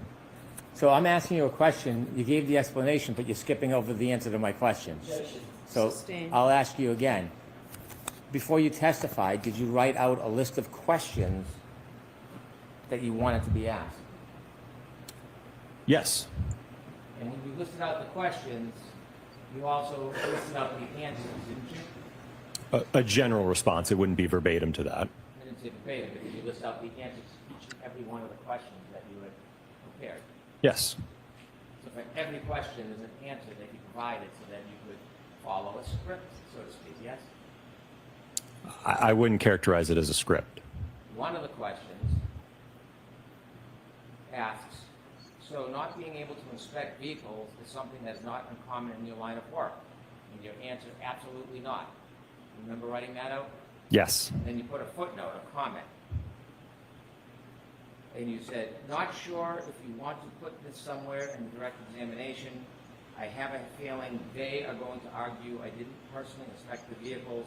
I had enough information from the material I reviewed, so it wasn't necessary. If you need to show the jury, it doesn't matter in this case. Did you write that? Yes. When you're talking about they, I have a feeling they are going to argue I didn't personally inspect the vehicle. Who's they? That'd be the Commonwealth. And so when you were writing out these questions as is your routine with the answers, is this the mark of independence to you?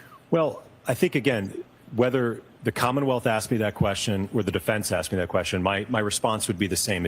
It wouldn't change depending on who called me to testify. There are a number of cases, by the time I get involved, the evidence is gone from the roadway, the vehicle is gone. So it's certainly not necessary to inspect a vehicle. And I wanted the jury to have an understanding that because I didn't physically inspect the vehicle, it didn't affect my analysis in the case. So you think that showed independence? Yes.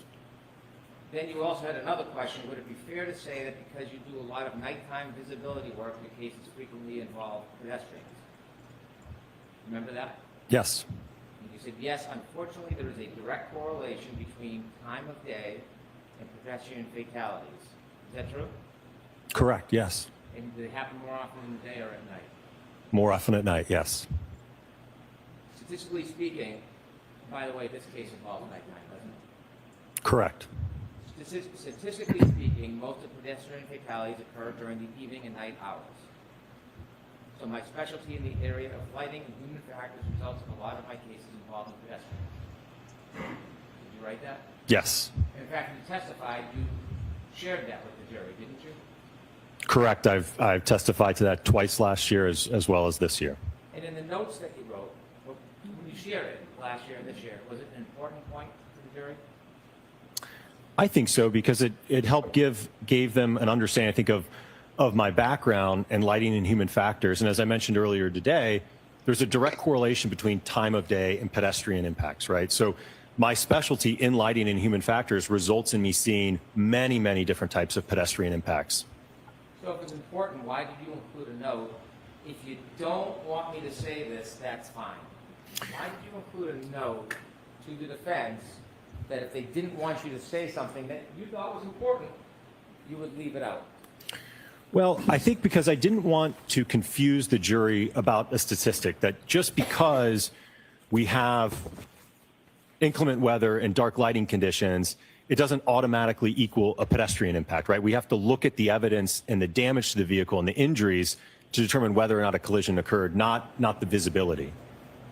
So you weren't trying to mislead the jury, you were trying to help them because they wouldn't understand something that you were trying to explain? Is that the way you're phrasing this? I think at the end of the day, it was to help them understand my background, how it relates to seeing a lot of pedestrian impacts. Something was important that helps the jury get to the truth. Why would you offer to leave it out? Well, I didn't leave it out. No, but you offered to. You would have if requested. Why did you invite, why did you invite somebody else to interject in your independence and guide you to leave something out? Why would you even provide that invitation to them? Again, it's because I didn't want them to get hung up on a statistic that just because we have more pedestrian impacts at night and in bad weather, that this alleged incident happened at night under bad weather, to give it more weight, to weight the evidence more because of that statistic. You done? Yes. If you make a mistake in court, That's a terrible, terrible would you way take to the affirmative address a step witness. on your own? Absolutely that off mistake? putting. Any jurors like this, like Dr. Wolfe, I would do my best to do that, and yes. that's gonna put, When you say Bryant do your right best, would you to do the that crosshairs. if you became aware of it?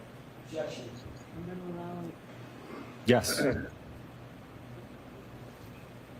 Before you testified in a proceeding last year, there was a hearing that you testified in front of Her Honor and other people that were here, correct?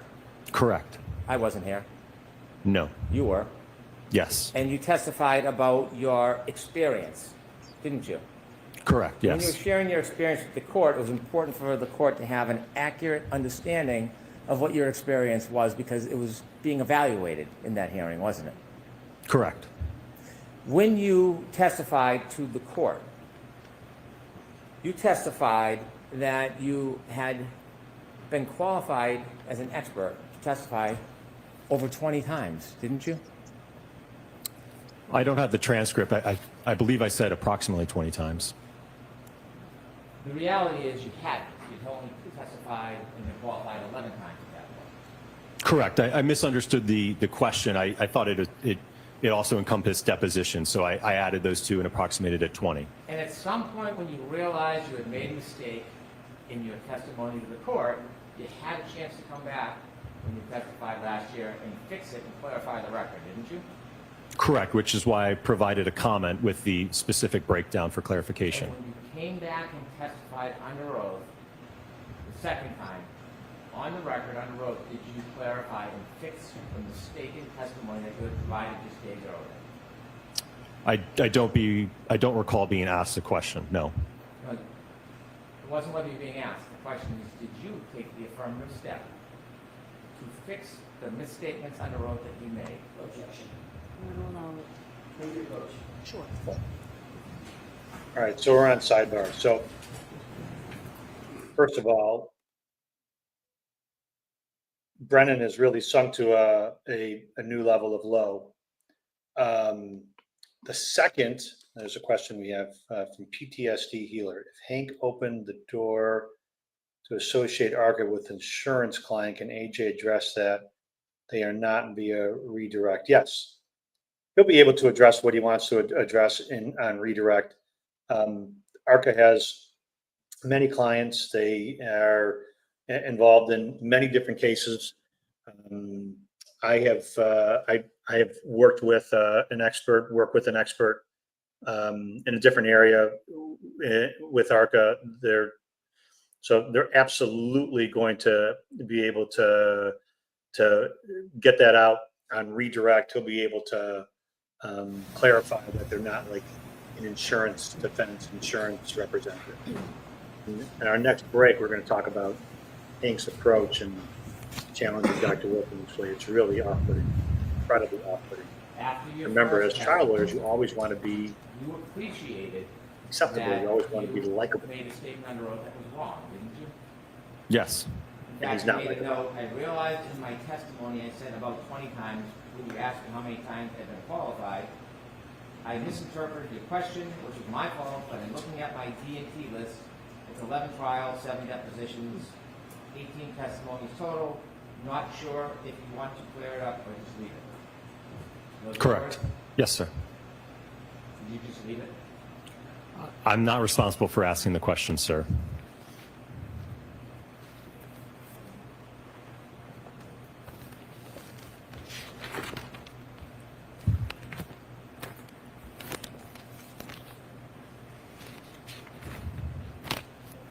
Do you ever heard the terms confirmation bias? Yes. Do you know what confirmation bias is generally? Generally, yes. Do you think that you suffer from any confirmation bias in this case? No. Do you have any close family that supports one side over the other? Not the facts of the data, but one side over the other. Close family? Yes. Not that I'm aware of, no. Wife? My wife? Yes. I don't really know what her thoughts are on the case. May I approach? Yes.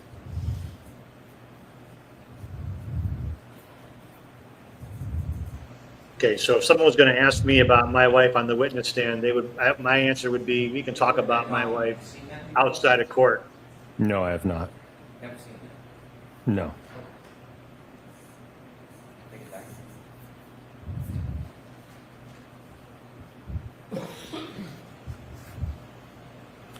You're unaware of anything that may influence you to lean one way or another?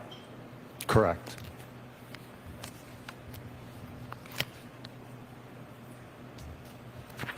When you first took a look at some of the facts in this case, you had some information. Since then, you've received a lot more, haven't you? Correct, yes.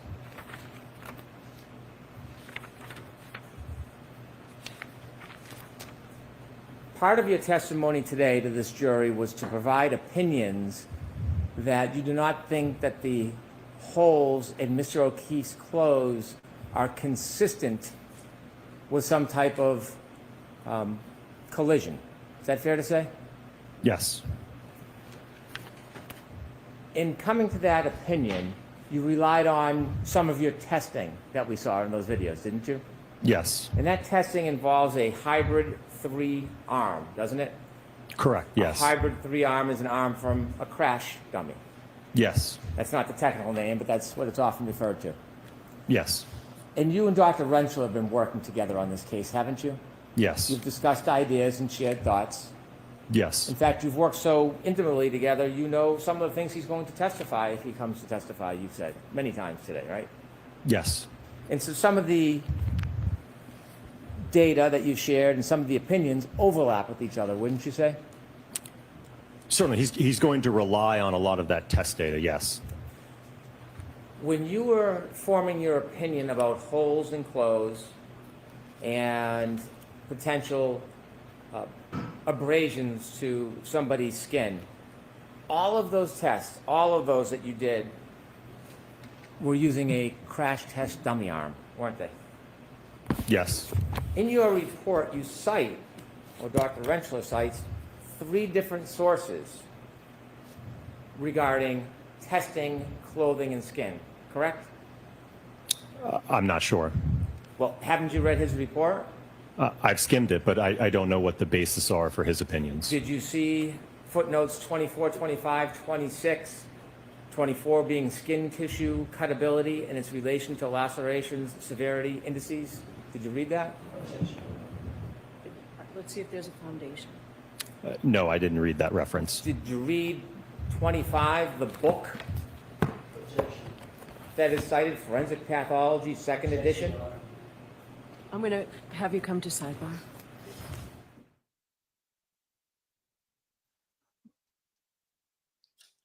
All right, so we're back at Sidebahhh again. Wow. I mean, just, I don't know, the cross-examinations that I've seen so far. I mean, wow. Just on referencing his wife. I don't care if it's about a post that she made or a comment that she made on a site, or whether she's, I mean, that's the confirmation bias that he was trying to establish, that Hank Brennan was trying to establish with Dr. Wolfe. I mean, wow. The other thing that he didn't, he attempted to challenge relying on Dr. Wolfe's notes, and the claim that he had misrepresented the number of times he'd been qualified as an expert. And then he ultimately went through and talked about how there was, he testified X number of times and qualified in court, X number of times in a deposition, or testified as an expert in deposition, and said, if you want to clarify that, it's not for the witness to bring up or to initiate clarification issues. It's the lawyers. If the lawyers think that there's something that needs to be clarified, the lawyers will ask the witness a question and say, I think we want to go back and clarify this. It's not the witness's job to just, except maybe in this trial, to just volunteer stuff because they feel like it, or because they want to advocate for themselves or for somebody else. The other thing that I was shocked at was the "Are you done?" "Are you done?" may be one of the worst things that I have seen a lawyer actually ask a witness. The "Are you done?" Like, that was bad. That was as bad as I've seen. Just so obnoxious.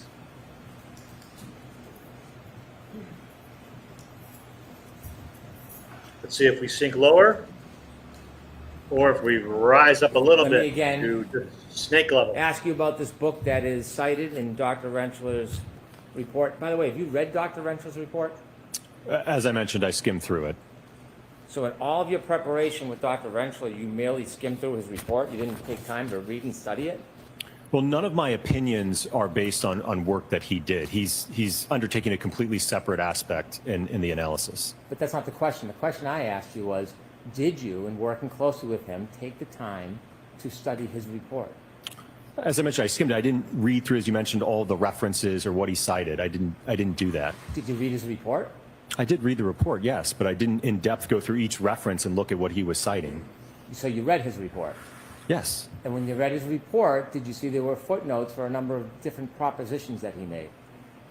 I know that there were footnotes in the report, yes. Well, on the issue of whether or not crash test dummies should be used during experiments as a basis for an opinion of whether abrasions can happen through cloth or an arm, wouldn't that particularly interest you, since you were going to come here and testify about it multiple times in front of this jury? I'm not sure I understand your question. You knew you were going to come in here and suggest to the jury that you thought that these tests were inconsistent with causing any type of holes in clothing similar to Mr. O'Keefe's or abrasions on his arm. You knew that was going to be part of your opinion today, yes? Yes, And yes. as part of forming a valid opinion that people can rely upon, wouldn't you want to do as much study as possible on the background for that opinion before you give it to a jury? I suppose, yes. Well, you suppose. Don't you think if you come in here as an expert, the jury is relying on your background and education? Don't Yes. you think, and they're relying on the fact that you're representing something definitively or with an opinion to a reasonable degree of certainty? You understand that, right? Yes. And don't you think when you do that, that it's important that you have proper study and foundation before you just come into court and give an opinion? Well, I will note that the ATD crash dummy is a generally accepted test device to use for not only assessing occupant forces in motor vehicle crashes, but also to assess impact forces. So that the use of that device is certainly generally accepted. When you get uncomfortable with my question, you generally tend to answer a different question. Sustain, Mr. Brennan, next question. Strike that, Let Jules. me ask you again. Don't you think, as an expert, it's important when you come in and you're going to present an opinion based on science or engineering or whatever you want to do, that you study the basis for that opinion before you give it? Yes. When you saw in Dr. Rentzler's report references to this very issue about what should be used when you're doing demonstrations or study of what can cause tears to clothing, weren't you interested in the basis for those opinions? Well, again, it was something where Dr. Rentschler and I worked together, and we were in agreement that we could utilize the ATD arm clothed. When you decided to have an agreement that you could use that arm, did you read the book that he cites as support, Forensic Pathology, 2nd edition, Vincent J. DeMaio? Did you read it? No, I did not. Did you brief it? No. Did you peruse through it at all? No. When you decided to come to this agreement that's going to have a foundation for your opinions, did you look at footnote 26, understanding the acute skin injury mechanism caused by player surface contact during soccer, a survey and systematic review? Did you review that? No, sir. Have you seen any articles that support the proposition that a hybrid 3 arm of a crash test dummy is appropriate to use when you're trying to provide a foundation for an opinion about whether or not tears can happen to clothing or abrasions to skin? Do you have any support for that in your report? Well, again, Dr. Rentschler is going to be addressing the... You're shaking your head. Multiple opinions. So I'm going to let him answer the question first. Mr. So as I mentioned, Dr. Rentschler is assessing the injuries to the arm, okay? He indicated to me that we could utilize the hybrid arm to assess the injuries to the arm. So you have no independent experience or research or knowledge, not Dr. Rentschler, you don't have any independent research or science or knowledge to support your idea, your theory, your opinion to this jury about the tears to the clothes into the skin. I was relaying the observations from the testing that we conducted with the ATD. Ultimately, like I said, Dr. Rentschler, it's my understanding that he will testify to the abrasions or the lacerations to the arm. You've given multiple opinions about this to this jury, didn't you? Correct, yes. I'll ask you one more time. Name, I'll ask it this way. Name, other than someone called Dr. Rentschler, name the papers, the studies, the learned treatise, name the resource material you relied on as the basis for those opinions. That a hybrid 3 arm can be used in these type of demonstrations as a basis for that type of opinion. I certainly, ATD Crash test dummies can be used for impact testing, yes. Not impact testing. You're talking about tears to clothes, abrasions to skin. And I'm asking for the third time. Name one journal, one paper, one study that supports your proposition that you're relying on for the basis of your opinion in front of this jury today. Name one. I did not cite any in my report, no. Can you think of one that you didn't cite? Not that I'm aware of, no.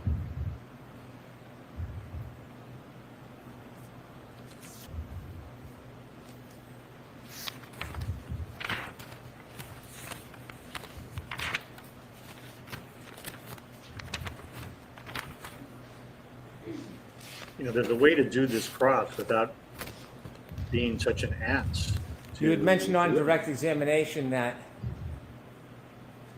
when you first started looking at materials some time ago, at the beginning, you were unconstrained in the scope of your study.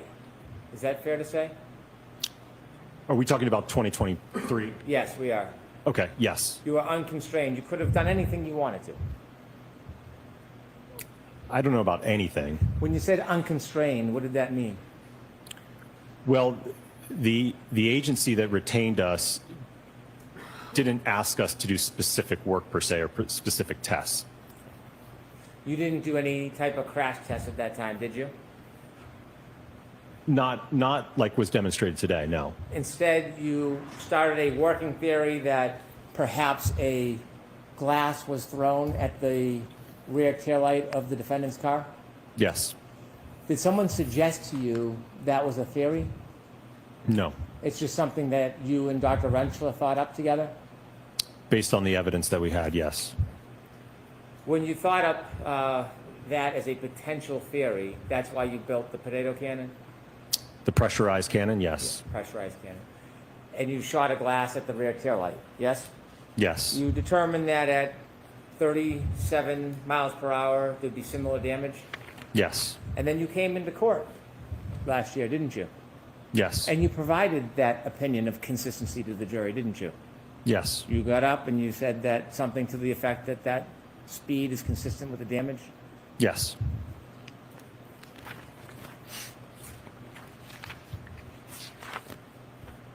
Now, when you gave that theory last year to the jury, did you know about other evidence in this case? For example,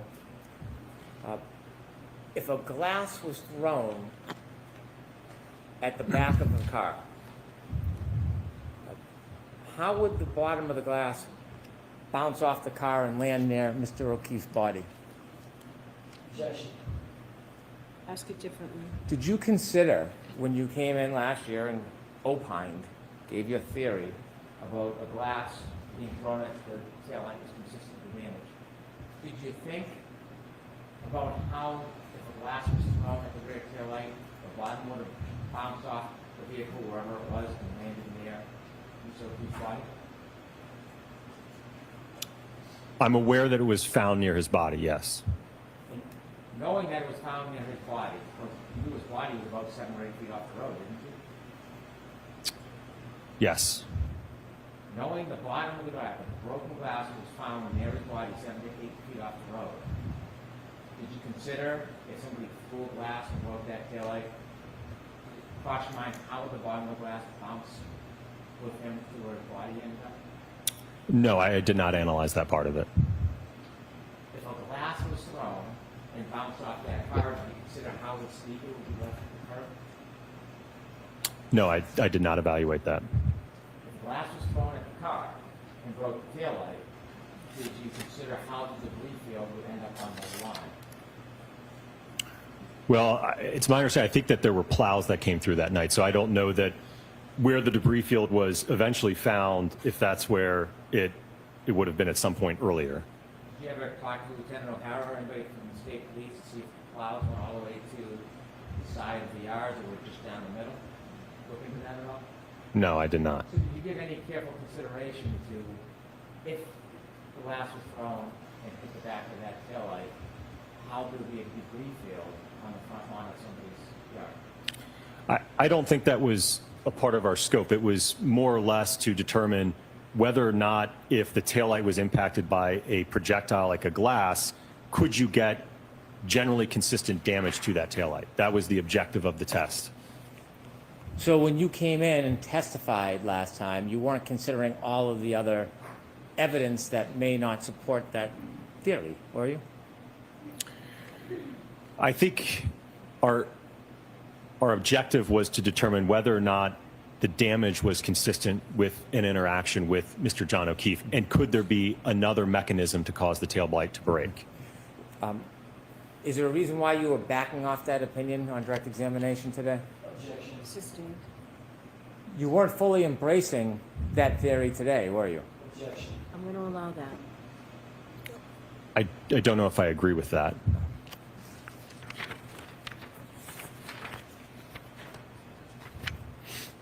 In this case, you provided reports recently.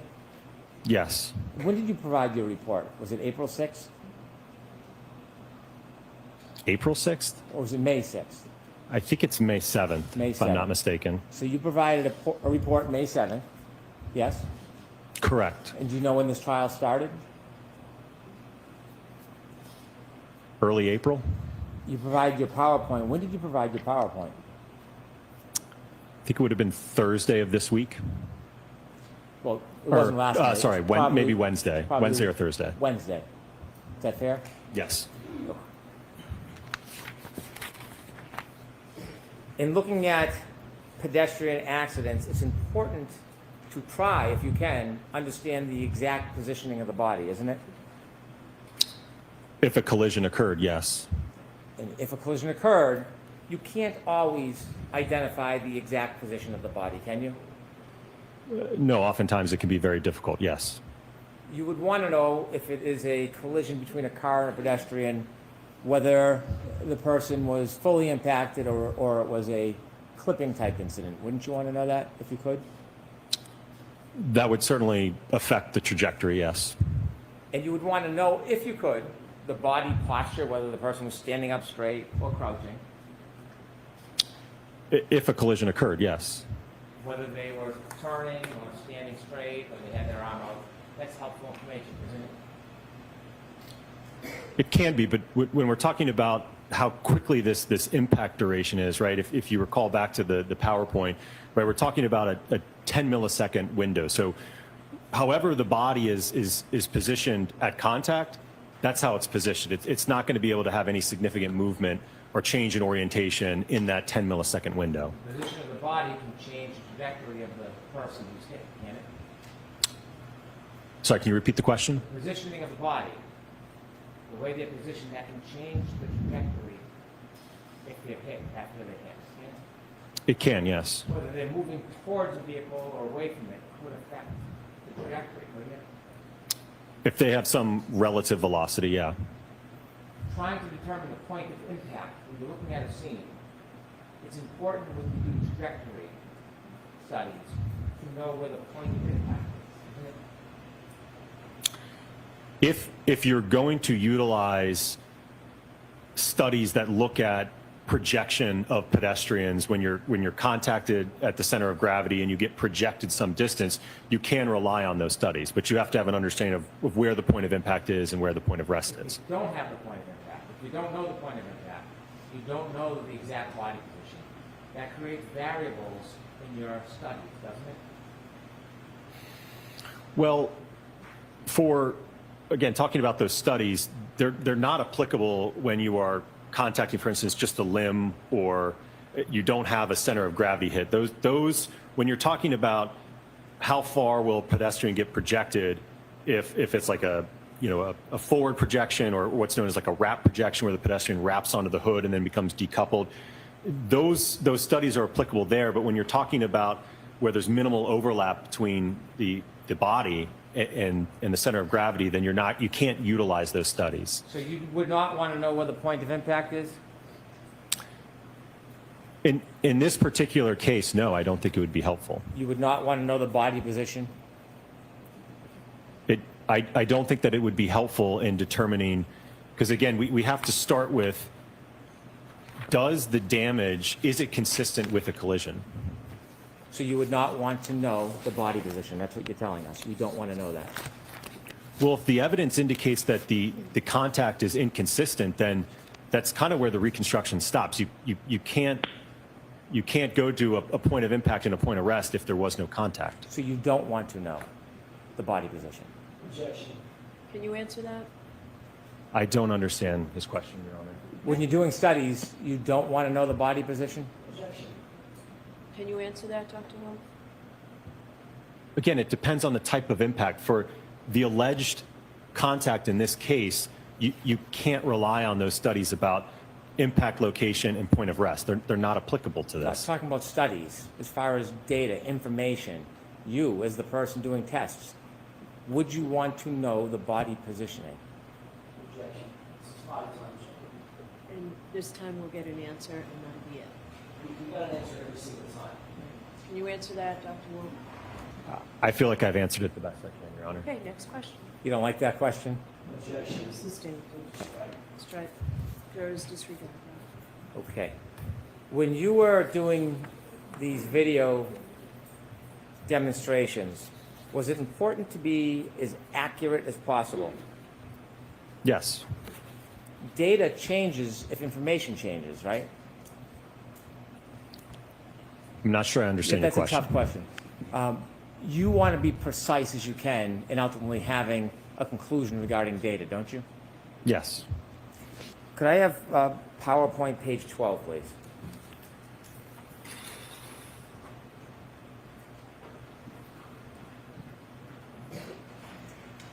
Now look at force on the bottom. The first letter F signifies force, correct? Correct. And the last 2 letters, MA, signifies mass, yes? Correct. That's a very important part of that equation, isn't it? Yes. If you change the mass, it can change the whole analysis, can it? I'm not sure I understand your question. Let me make it more simple. When you did these tests, you chose an arm from a hybrid 3 crash dummy, didn't you? Yes. You can take that down, Ms. Gilman. Now, when you made that choice, you knew that John O'Keefe's arm, based on the statistics and his weight of being 216 pounds, you knew that his arm weight would be 11.8 pounds, didn't you? Yes. And you knew that he was 6'1" tall. Yes. When you decided to choose an arm, in this case, you didn't choose the arm closest to his weight, did you? It was representative enough, yes. It was representative enough. It was close enough, yes, sir. Close enough. Wouldn't you want to get an arm most closely related to his actual weight? I don't know that you can have custom-made ATDs. You probably can't custom make them, but they have one that's 12 pounds. You know that, don't you? Are you referring to the 95th percentile? Yes, I am. Yes. So there's a 12-pound arm. Mr. O'Keefe's is 11.86, according to the statistics. You know that, right? Yes. You looked it up. Yes. You didn't tell us that on direct, though, did you? I don't believe I was asked that. No. Instead of choosing the 12-pound arm, which is 0.12 difference, you chose a much lesser weight, didn't you? It was about 10 pounds, yes. No, it wasn't about 10 pounds. It was less than 10 pounds. Let's be exact. You're a scientist. Let's be as precise as possible when we're talking about data. It was less than 10 pounds, wasn't it? I think according to the spec sheet, I think it's 9.4 pounds total. How about 9.38? You keep coming up a little bit. 9.38 pounds. Sustained in that form. May I approach? Yes. Showing you a photograph. Is that a photograph of your materials in this case? Yes. And in that photograph, it shows the arm that you used in your studies, doesn't it? Correct. And it shows that that arm weighs 9.38 pounds, doesn't it? Yes. And that is less than the 11.86 pounds of Mr. O'Keefe's arm, yes? Correct, yes. You didn't put that photograph in your PowerPoint to make it clear to everybody you were using an arm that was a much lesser weight, were you? No, I didn't put that photograph. I'd like to move this to evidence, please. Okay, any objection, Mr. Jackson? Of course, permission, I'd like to show this to the jury. Just give us a minute, let Madam Court Reporter mark it. Exhibit 217. Yes, now you can put it.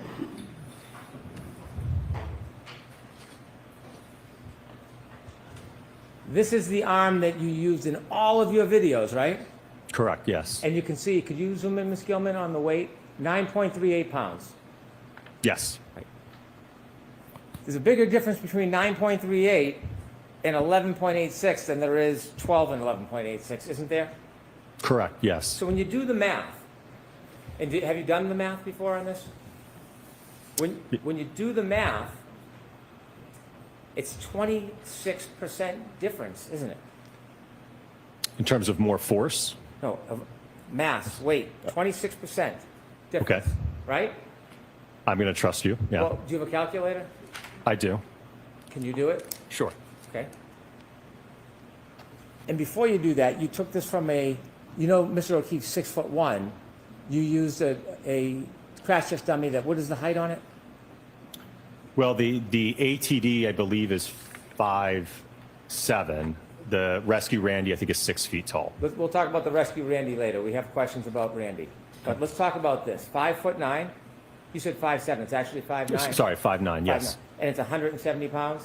171, I believe. Mr. O'Keefe's not 170 pounds. No, not his whole body. He wasn't 5'9". Correct. Okay. So when you do the math and you take the 9.38 pounds based on the 171-pound doll, and you look at the percentage, doesn't it come out to 5.48% total body weight? Yes. Okay. And so the difference, when you look at it, it's a 26.3% difference from his actual weight, isn't it? Correct, yes. And so I'm probably at the 6th grade level on this, but isn't it very basic that the more something weighs, the slower something has to go to have damage? And if something weighs less, the other part that collides and the force has to go faster? The force is going to be greater if the mass is greater. So if you throw a 5-pound rock into a window, you can throw it slower to cause the same damage if you have a 2-pound rock. I don't know if I agree with that analogy. So you agree that based on the 26% difference, in order to actually be accurate, to be specific, to be scientific, you then have to adjust the speeds that you presented on your demonstrations, and you have to reduce the speed by 26%.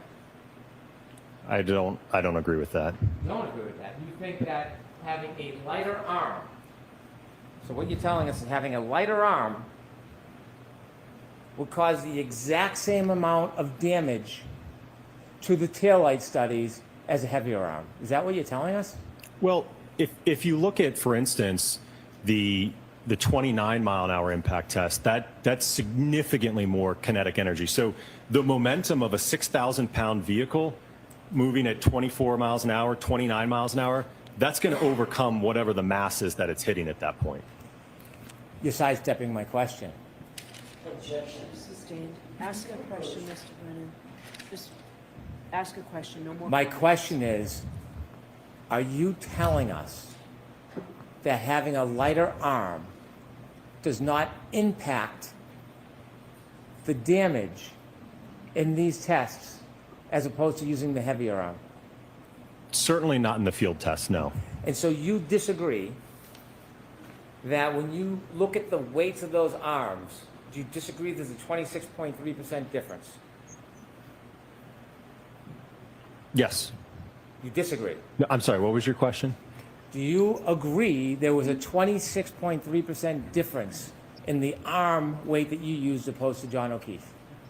Yes, the hybrid arm compared to Mr. O'Keefe's arm, yes. And you are denying that there needs to be an adjustment to your calculation because the mass, MA, is different.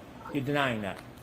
I think, again, if you're, and this is something Dr. Rentschler, I believe, will No, I want touch to talk on. to you. I don't want to talk to Dr. Rentschler. Well, because when you're addressing the forces for injury and the mechanisms for injury, right, you would account for the difference in the weight.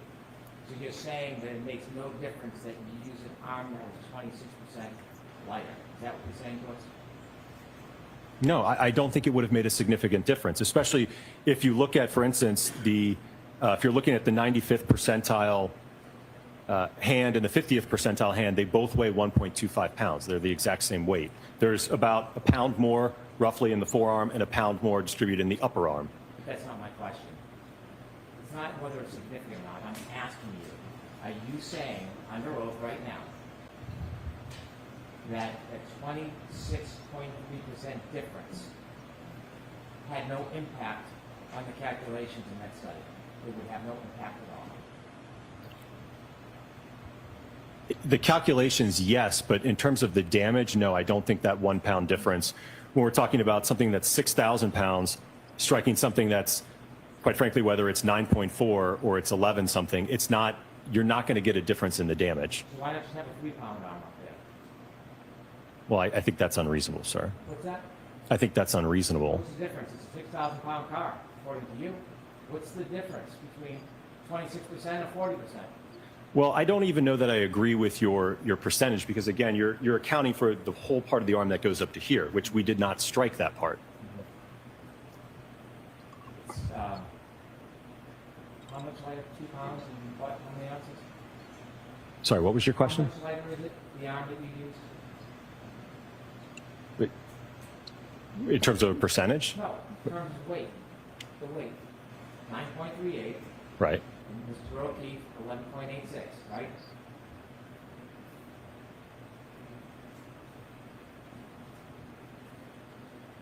About 2.48. And you're saying that makes no difference? None. Not in the observed damage at those speeds, no. Why didn't you use a 5-pound arm, sir? I'm sorry, what was your question? Why didn't you use a 5-pound arm? Again, I don't know that they make a 5-pound ATD arm. You didn't tell us when you did these studies, you didn't disclose in your PowerPoint that you used an arm that was much lighter than Mr. O'Keefe's arm, did you? I don't know that it was, I didn't give the weight in the presentation, no.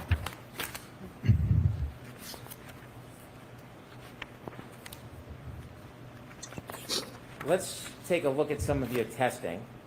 The first one was at 10 miles per hour, test A. You remember that test, right? Yes. Now, 10 miles per hour, if you had taken 26% off, would you agree it would change the actual speed from 10 miles per hour to 7.67 miles per hour? If you did out the math, if you did it specifically, accurately, precisely, would you agree, using the wrong arm, you make the deductions in the calculations, that 10 mile per hour test would actually be 7.67 miles per hour? Would you agree with that? I would allow that. No, because again, the arm is going to get accelerated up to that speed. So that the speed would still, that mass would still be accelerated up to 10 miles per hour. Same thing in the vehicle testing. It's going to be, given that weight difference, it's going to be accelerated up to that speed. Now, can we see the video of test A, please?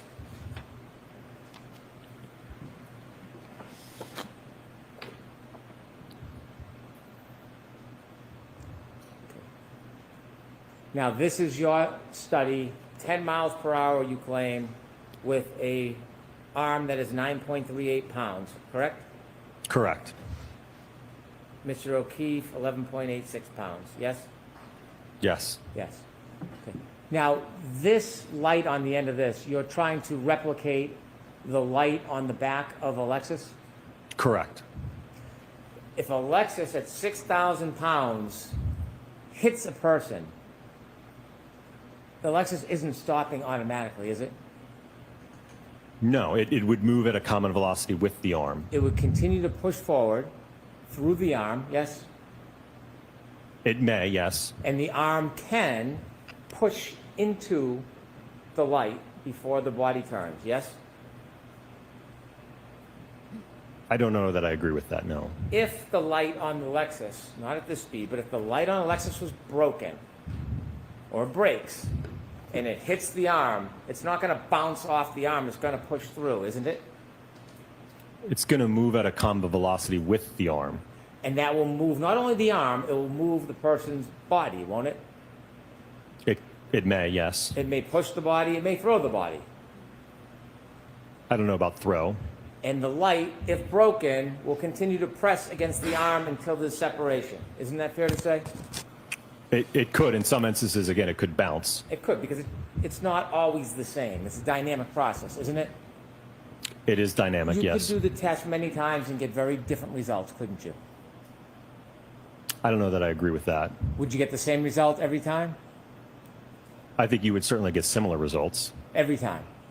If you had the exact same impact location and speeds, yes. Well, that's my point. What if the impact location moved a little bit? Could it change? Well, is Dr. Welcher changing? I don't know if, again, I was relying on what he provided in his report. This isn't on Dr. Welcher. I'm asking you. Objection. It is on Dr. No, it's not. Okay, so jurors, disregard that exchange between counsel. Next question. If the body position change, you may get a different result. Isn't that fair to say? I was going after what Dr. Welcher had represented in his report and analysis. So we did testing to analyze his orientation that he had demonstrated in his report. You don't like that question either? Objection. Sustained. If the body position changed, it could change the result. True? I don't know what you mean by body position. Do you mean the whole body, the arm? What part of the body? Okay, let's start with the arm.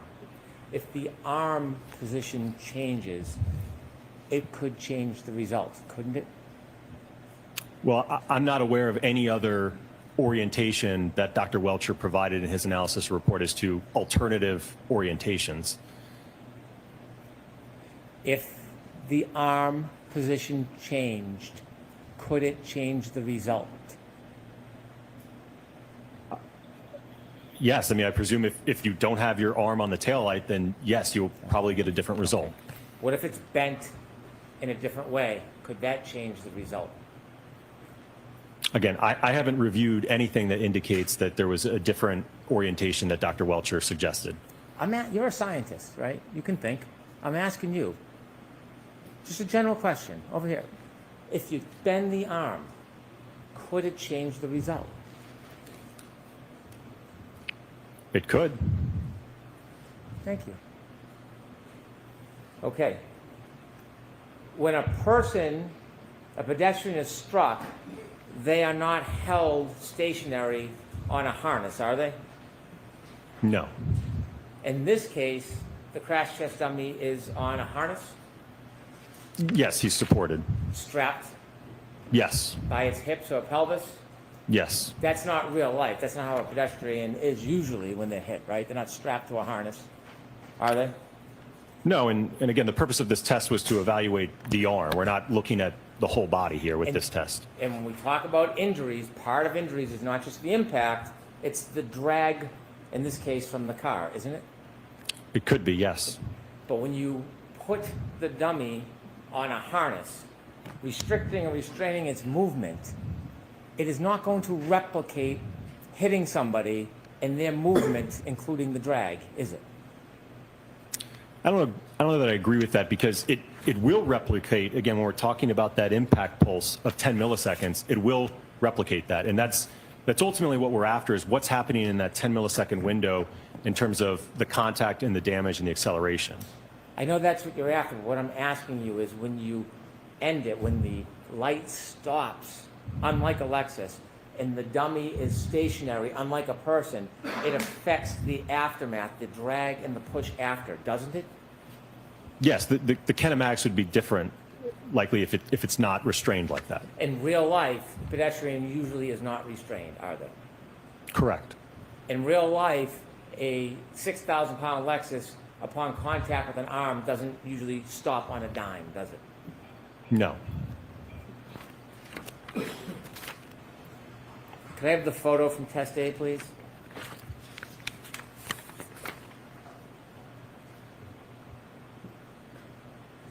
And so there is no break, but there is a crack in this light that was a result of this experiment where this light hits that restrained dummy, yes? Yes. And this is at 10 miles per hour in your world and 7.67 if you take off the 26% weight. Objection. Sustain just to that form.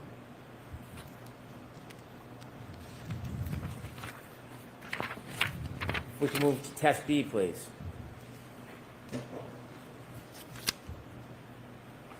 Now this test B, a similar test, it has the same limitations, doesn't it? This dummy is restrained at the pelvis. Yes. Could you show the video, please? There's two videos. We can see the first one.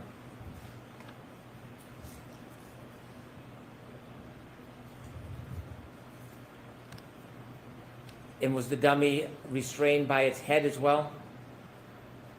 Yes. Was its arm restrained in any way? It was tethered, but it was free to move. This test you have at 17 miles per hour with the arm that's 9.38 pounds. Mr. O'Keefe, 11.86 pound arm. If you consider that 26% difference, wouldn't it be fair to say that this test, rather than replicate 17 miles per hour, would actually replicate 12.6 miles per hour? Objection, Your Honor. No, can you answer that? Not the way it's phrased, no. And so looking at this test, test B, which you say is 17 miles per hour, can you do a calculation for the 26% difference, or is that something that you don't think is fair? I don't think that'd be a fair way to characterize it. Again, if no matter what the mass is there, if you're accelerating it, if you're impacting at 17, that arm is going to move at 17. Well, not just the movement, the damage. If this arm was 5 pounds, do you think the test would have the same exact result? If it's 5 pounds, Yes, probably would be less damage. it'd be less damage. So to get this amount of damage, you would have to increase the weight, right? Sorry, what was your question? To get this amount of damage, you couldn't use a 5 pound arm. There'd be less damage with a 5 pound arm. Correct. Right, because the less weight you use, the less damage at that speed. That's Correct. basically how it works. Correct. Okay. So, in this test, if we could run that back again, you have a restrained dummy at the hips and the head. There's no follow-through of the light or the body that's attached to that arm, correct? And at this speed, you can see the shards of taillight. You can see them move, can't you? When you say move, you mean just Not stationary. yeah, I mean they're moving from the taillight as they break. Detached from the taillight. Correct, they're That broken. could create a debris field, yes? Yes. And you can see them floating in the air, some of them actually floating and then touching the sweater. Do you see that? Possibly. Some of it might be, again, some of that polyurethane foam. Yeah, some might be. And why don't we play it again so we can see clearly? Some might be taillight shards too, right?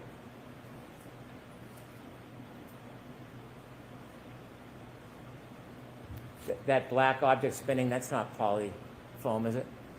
No, it would not be. That'd be taillight shard, right? Correct. And so, even at this speed, you can see in this type of collision, there is significant, bless you, significant amount of taillight shards that are broken from the taillight and spewed into the air, yes? Well, there, I think on the one of the slides I had, I think I showed the fragments that were left, and from what I recall, I think there was 4 pieces from the taillight, from the lens. If you could put that back a little so Dr. Wolfe can see it again, to the point of the collision.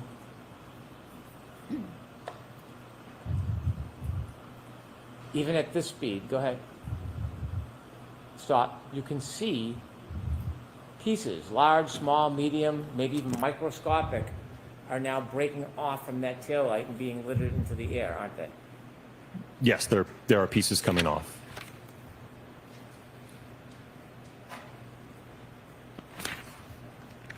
If we can go to test C, please. Now, in test C, you actually use only an arm.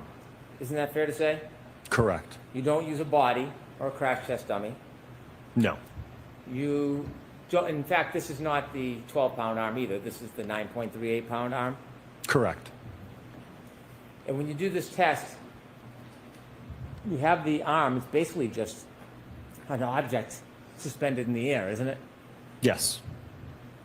And you said, I think on direct examination, I think you said that this is the same as if it was on the dummy. Is that your testimony? Well, in terms of, again, the amount of weight that would be interacting with the taillight, whether it's attached to the dummy or not, what's in direct contact is going to be the same. Well, the fact that it's just floating up in the sky like that, it's very different than if it was attached to a person or a dummy, isn't it? In terms of how it moves immediately after the impact, yes. Not just how it moves, as far as the impact. Isn't it different? I don't know that I agree with that. Okay. Well, wouldn't you say that in addition to the arm, if you had another 200 plus pounds being held down by gravity, that would affect the force that's acting on the arm? Well, the arm, again, is going to be accelerated, but the center of mass of the body's not going to see that acceleration. Have you testified before in this case about the importance of the full body and gravity? I'm sorry, what was your question? Have you testified before in this case about the effect of gravity and the full force of a body as opposed to just an arm? Yes. Okay. And do you remember whether you thought it important on a previous time you testified that there was significance to the arm would be attached to a 200 plus pound body and there was the issue of gravity that would affect force? From what I recall, I think that had to deal with whether or not the pedestrian would be projected based upon an interaction with the arm or a full-on center of gravity hit, right? When we're only hitting the arm, we're not hitting the CG of the body. You did test B, and you claim it was at 17 miles per hour, test B. Correct. And we saw the damage. This is at 15 miles per hour, test C. Could you play this, please?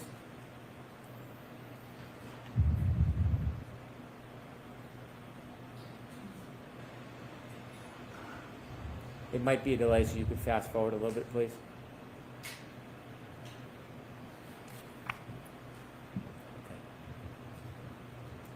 How many times do you think that arm spun around? I don't know. That's not what would happen to a person who got hit. Their arm wouldn't spin through their body like that, would it? Correct, it Their would arm not. wouldn't spin that many times. No. There'd be the pull of their body weight, yes? I'm sorry, what was your There'd question? be the pull of their body weight, The body weight, yeah, would affect the movement afterwards, yes. gravity, yes? Yes. Yeah. And so there's a reason why you do this test at 15 miles per hour. Is there a photo related to this, to the damage to the taillight? There is a reason why at 15 miles per hour the damage is much different than the other test at 17 miles per hour, isn't there? Correct. Right, because at 17 miles per hour you have a dummy that is strapped by a harness in its pelvis. When it's hitting the arm, it's affecting it much differently than just a arm floating in air. Yes? No, I don't agree with that. The primary reason there's a difference in the damage is because of the amount of the arm that's outstretched and interacting with the taillights. There's a difference in those two tests. Mm-hmm. And so the body and the weight of the body, you're saying, has nothing to do with the amount of damage. Not in these tests, no. So when somebody gets hit, does the body weight have anything to do with the damage? Not just the area that gets hit. Does the body weight affect it at all? Not in terms of the impact, like the rest of the body, it's not going to matter if, for instance, only my hand, like in that last test we just saw, it was the hand and the wrist, how much my stomach weighs, my head weighs, is not going to affect the damage to that taillight and that interaction. And by the way, this test, you said 15 miles per hour. If you consider the 26%, you're only at 11.1 miles per hour. Is that the right math?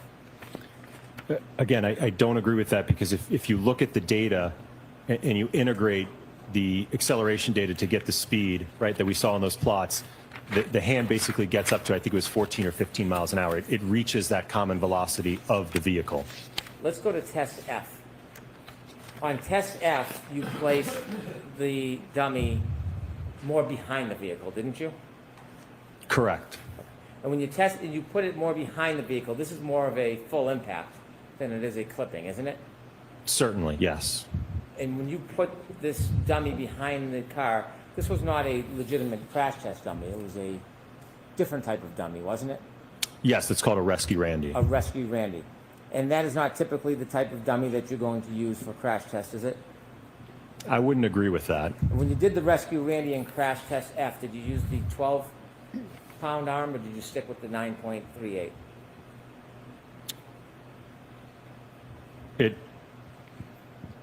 The hybrid arm wasn't attached to the Rescue Randy. The hybrid arm was not. Is that what you said, or it was? It was not. No, not in the full impact test. Okay, so what was the weight of the arm on the Rescue Randy?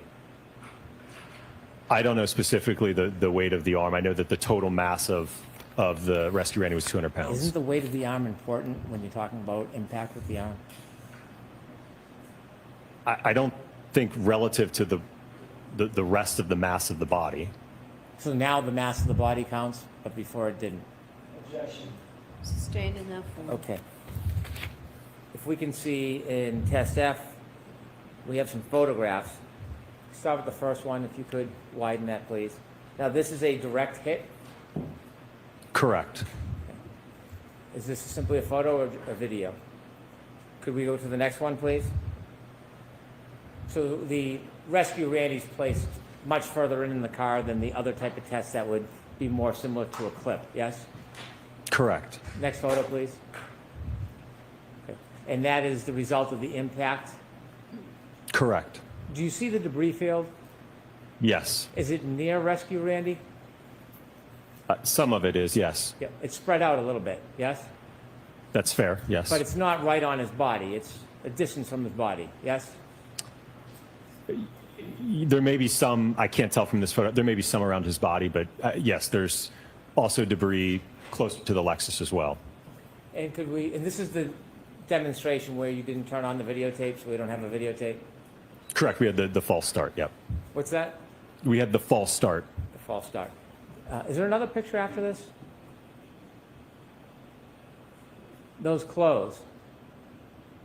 Are there holes or tears in the clothes?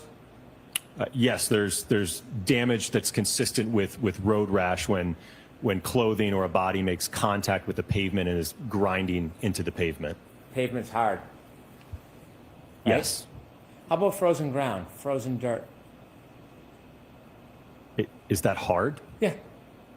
I suppose it can be. Well, do you have any doubt whether frozen ground in the Northeast in the winter is hard as a rock? I haven't done any analysis to assess that.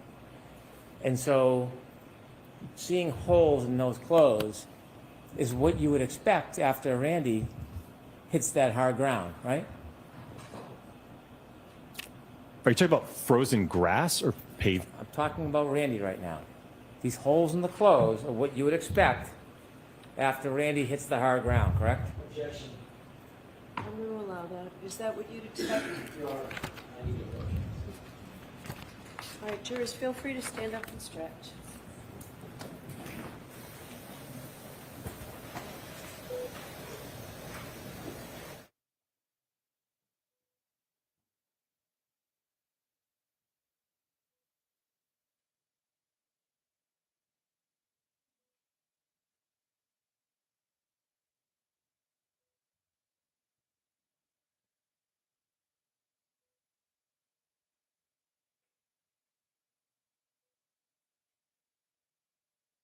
Only fan, only fan, only fan.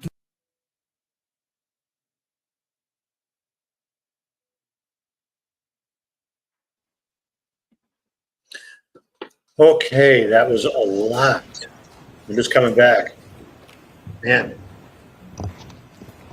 I can't wait to talk about this cross-examination.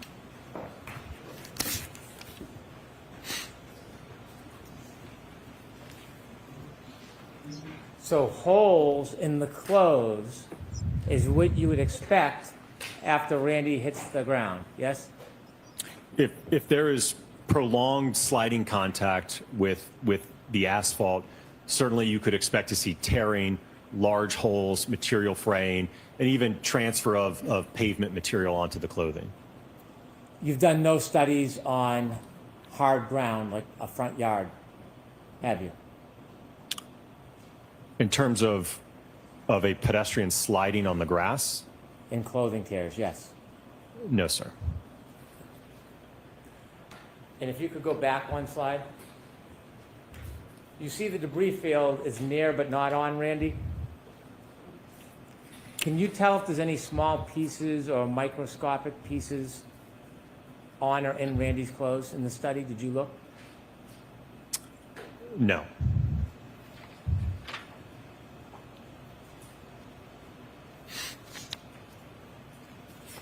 If I could go to test E, please.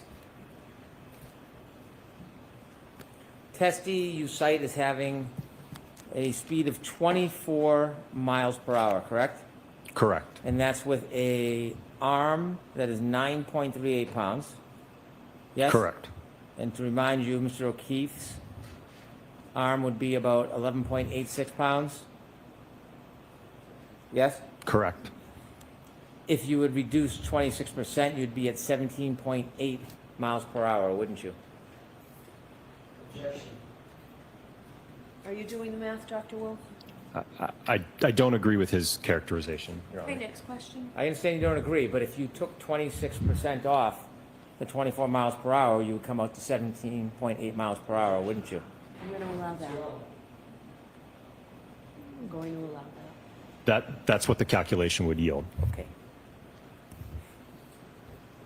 On test E, there are some differences between your test and what would happen in real life. For example, there is a harness, correct? Correct. And the harness prevents the dummy from being thrown naturally. Correct. The harness affects your ability or one's ability to see this study and see what the trajectory would be after impact, correct? Well, that wasn't the purpose of the study, to assess the trajectory, sir. I understand. I'm not trying to criticize, but it affects the ability to see the trajectory when the dummy's on a harness, doesn't it? Yes. Could we put up the first video on this, please? A photo 115, if we can start with.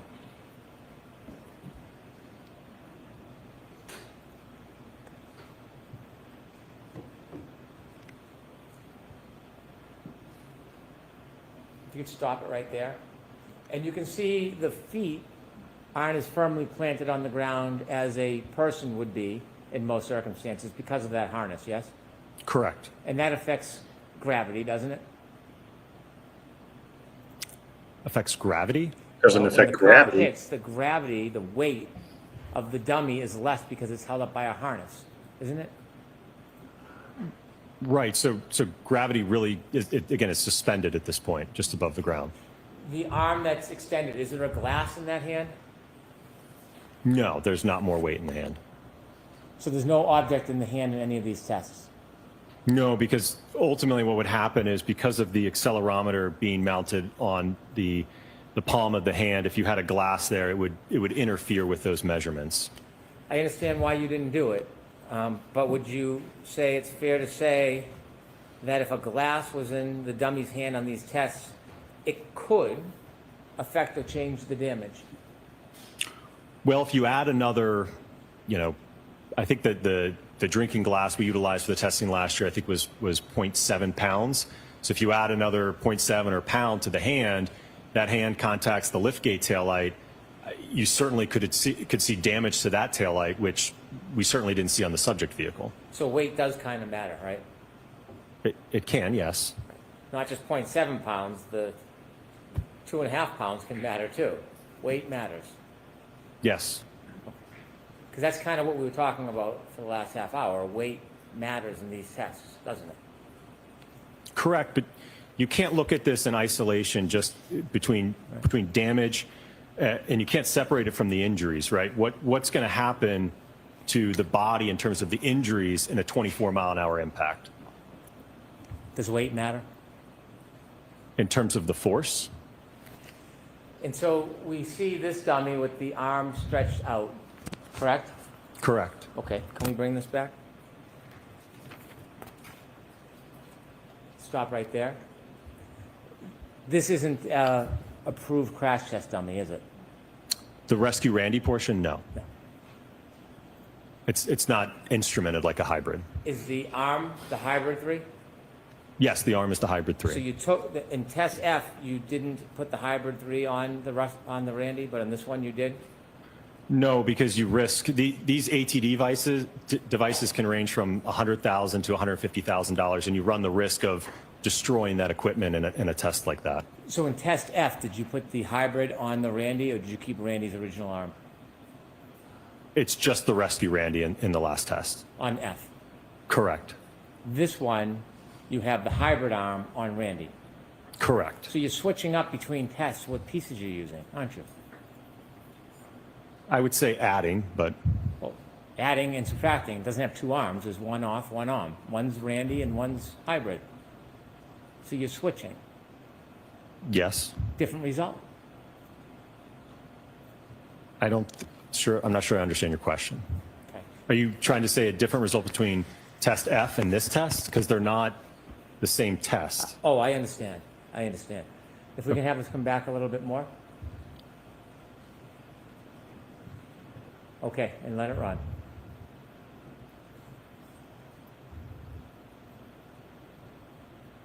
Stop.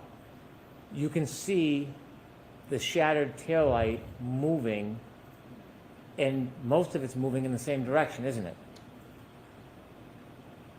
Yes.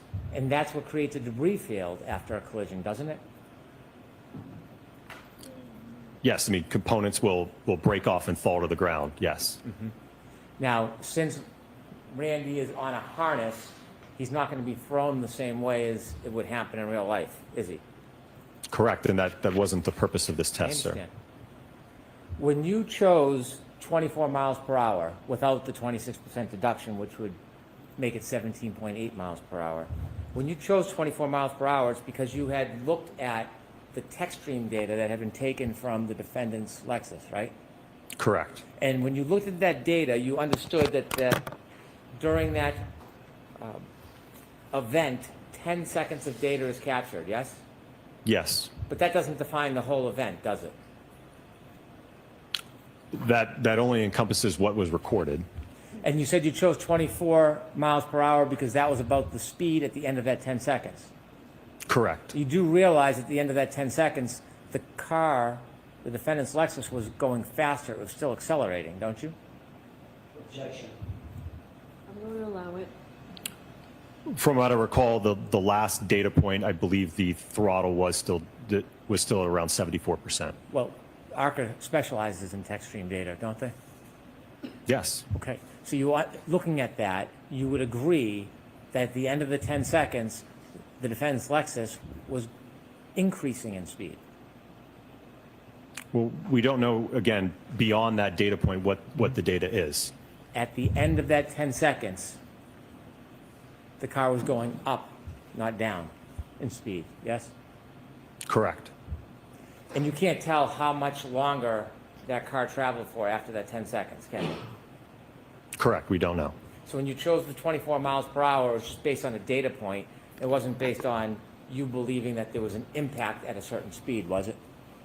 No, and the triggering event itself it's not a collision by definition, and nowhere in that data can you parse out whether or not any contact even occurred. We know that. Okay.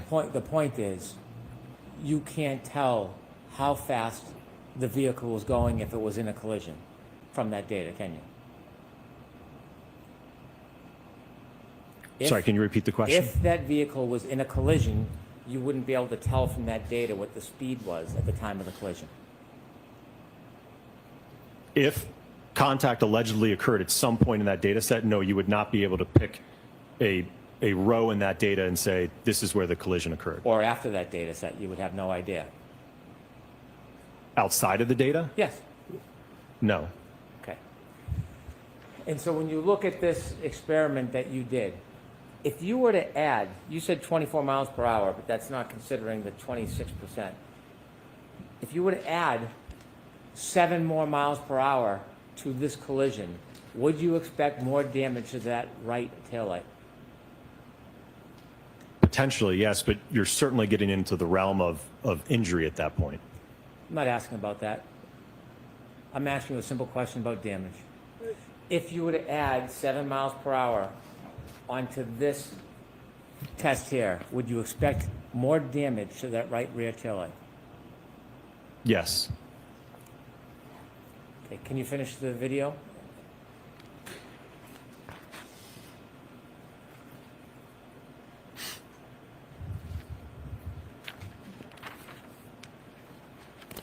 Okay, now I want to ask you some questions. You can stop there. I want to ask you some questions.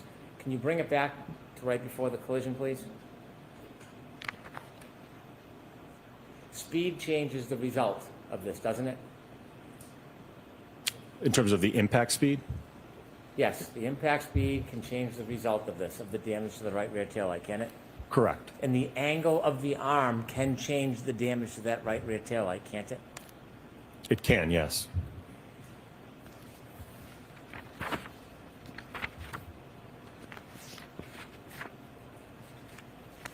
Did you take any pictures of the debris field after the impact and damage in this test E? Did you take any photographs of the debris field? I believe so, yes.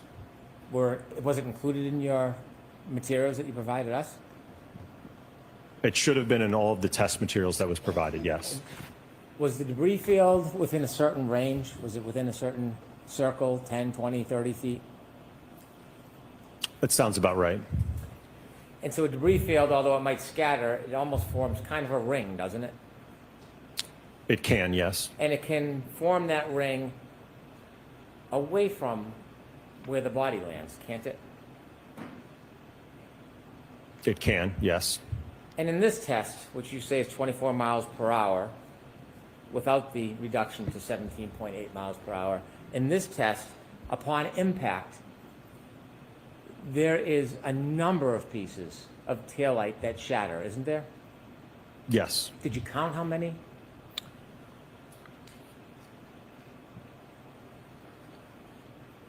About 19 pieces. 19 pieces. Could you move forward just a little bit?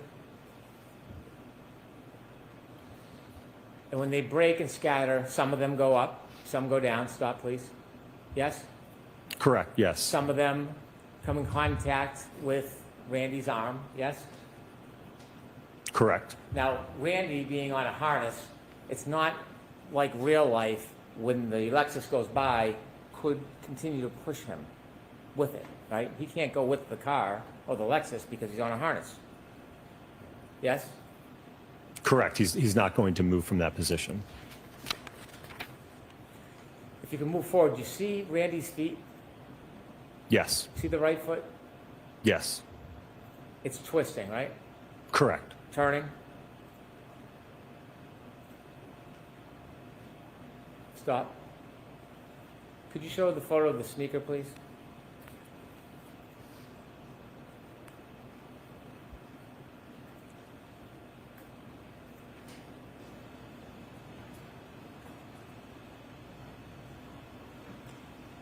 When you were reaching your conclusions that you offered to the jury today, did you consider this photograph? No. Did you know that this sneaker was up against a curb in the area? Yes. And you didn't consider this at all? Wasn't a part of my analysis. Okay. You can go back to the video. You see the spin and rotation on the foot? Yes. Can you keep going? And the turn of the sneaker? Yes. Okay. I want you to go back, Ms. Gilman, please, to the point of impact. In your studies, you would agree there can be a clip of a pedestrian that causes significant damage to a taillight where the pedestrian incurs no lower body injuries whatsoever. That can happen, can it? Well, I don't know that I would describe this as a clip to the arm. This is a full-on impact to the arm, so it's not a clip. Again, you saw at the 15 miles per hour. I think that's more analogous to a clip or a side swipe where the arm just kind of gets brushed out of the way. This, I would say, is a full-on impact to the arm. Okay. To use your words, in a full-on impact like this, a pedestrian could be involved in a full-on impact causing that amount of damage to the taillight that's reflected in this video, but suffer no lower body injuries. Isn't that fair to say? I don't address injuries, sir. Well, let's play it forward. Do we ever see Randy's knees hit the car? Hips? Ribs?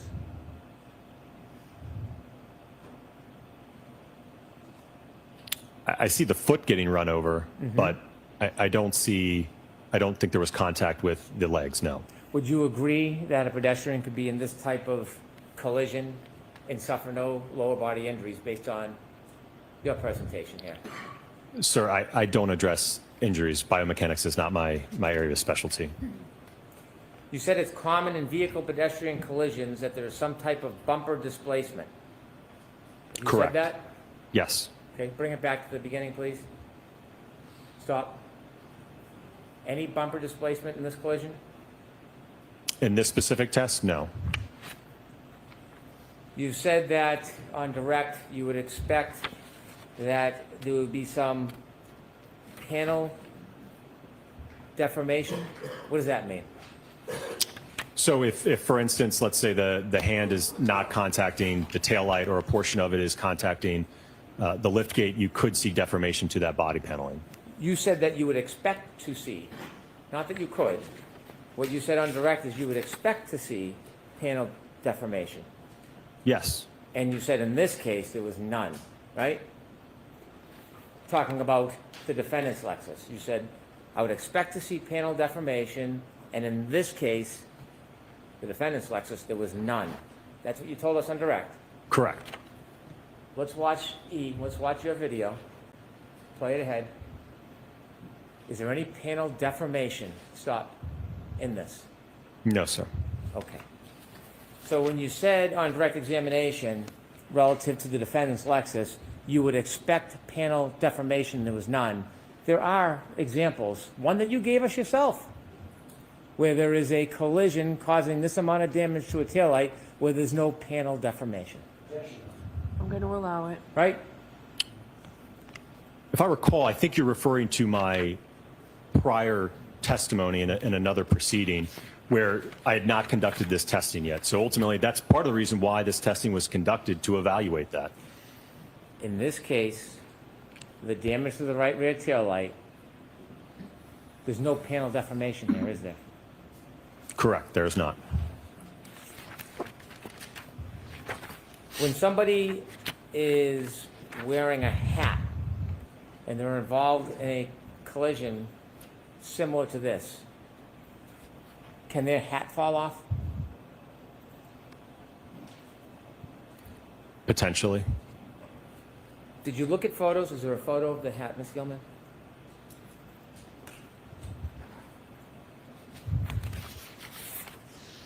Before you came to your opinions and conclusions, did you look at this photo and see a hat on the grass?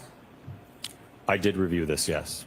And did you give any consideration when you did your tests to whether the hat would come off Randy or any crash test dummy when you hit it at that speed? No, that wasn't a part of my evaluation. Could I have photo 77, please?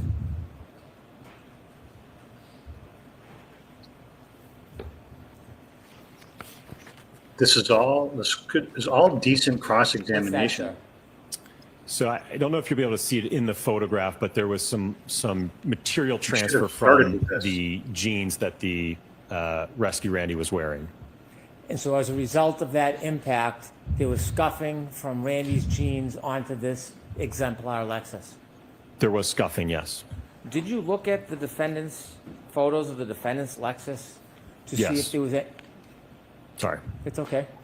To see if there was any scuffing in a very similar area? I don't recall it being at that portion of the vehicle close to the rear wheel. Where did you see the scuffing on the defendant's Lexus? I think there was some scrapes along the wraparound section of the bumper cover. The bottom part? Correct. It's not a claim that's attributed to the collision, so I don't want you to consider that. But did you see other scuffs a little higher up on the Lexus? I did, but I don't know that those could certainly just be normal wear and tear to the vehicle. Is that normal wear and tear? This, no, because we observed it in the test. Could I have photo 153, please?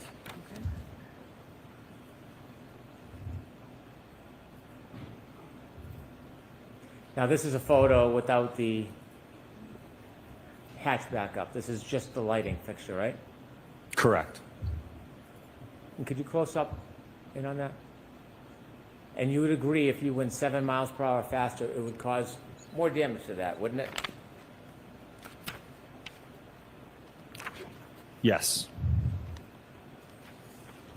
When the taillight is shattered and it spreads through the air, does it have the potential to impale a person, for example, on their nose?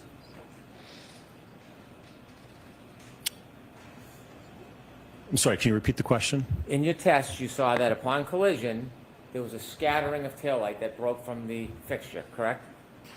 Correct. Would those shards, as they float or fly through the air, would they have the ability to impale a person on their face or even their nose? I think that would be unlikely.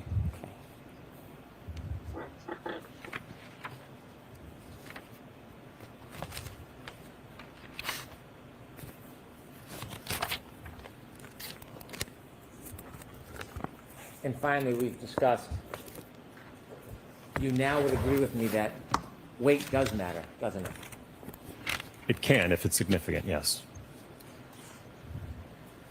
I have no further questions. All right, Mr. Jackson?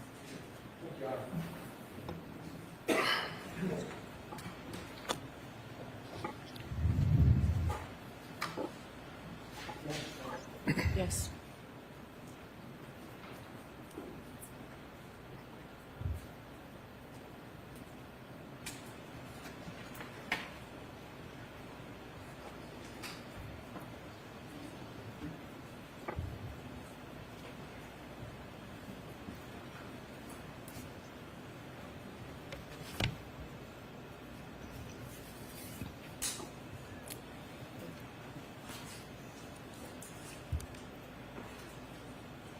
Brennan should have tried to drag this out. Dr. Wolfe, go back to your power. Do you have your PowerPoint Yes. set up?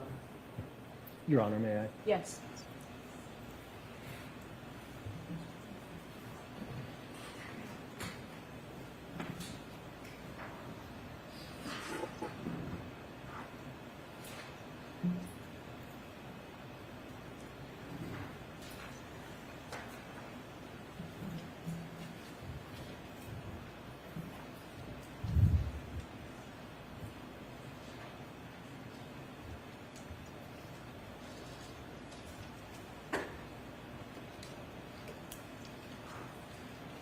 You have that ready? Yes. Can you go forward, and I don't have them memorized, so bear with me. Can you go forward to test E? And I'm going to ask you a couple of quick questions.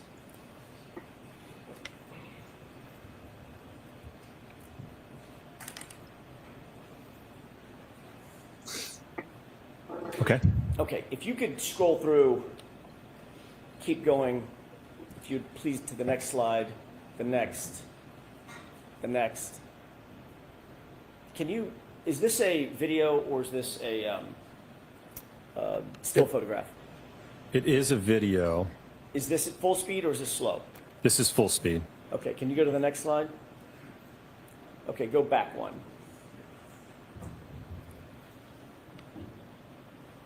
This is a test at what speed? This is the Lexus moving in reverse, contacting at 24 miles an hour. All right. Let's go ahead and play this at full speed if we could.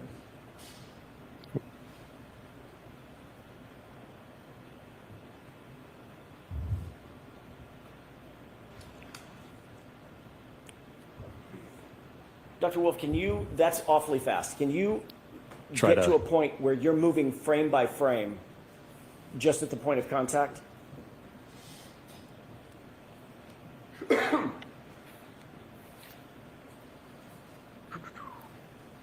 Am I able to display my screen without doing the... I'm trying to see how I can get this to work. If you could just move forward frame by frame rather than... I don't know that I can in the...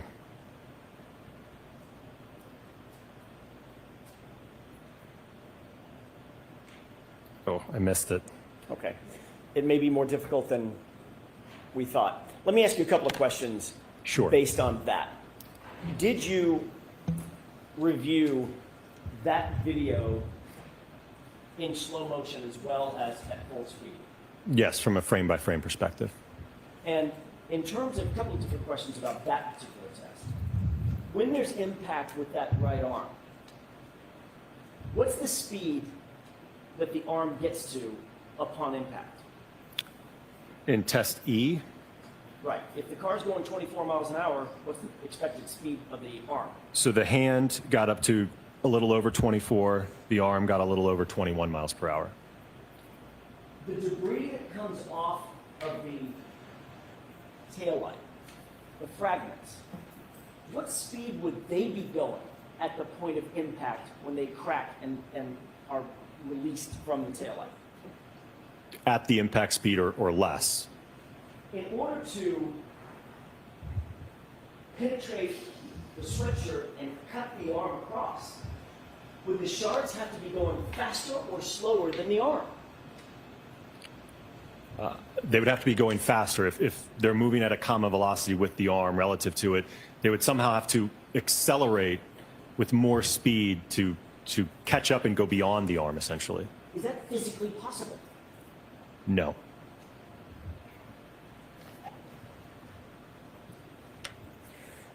I also want to ask you about do you have in your PowerPoint the photographs of the sweatshirt at the full, what you call the full-on impact, test F as in Foxtrot?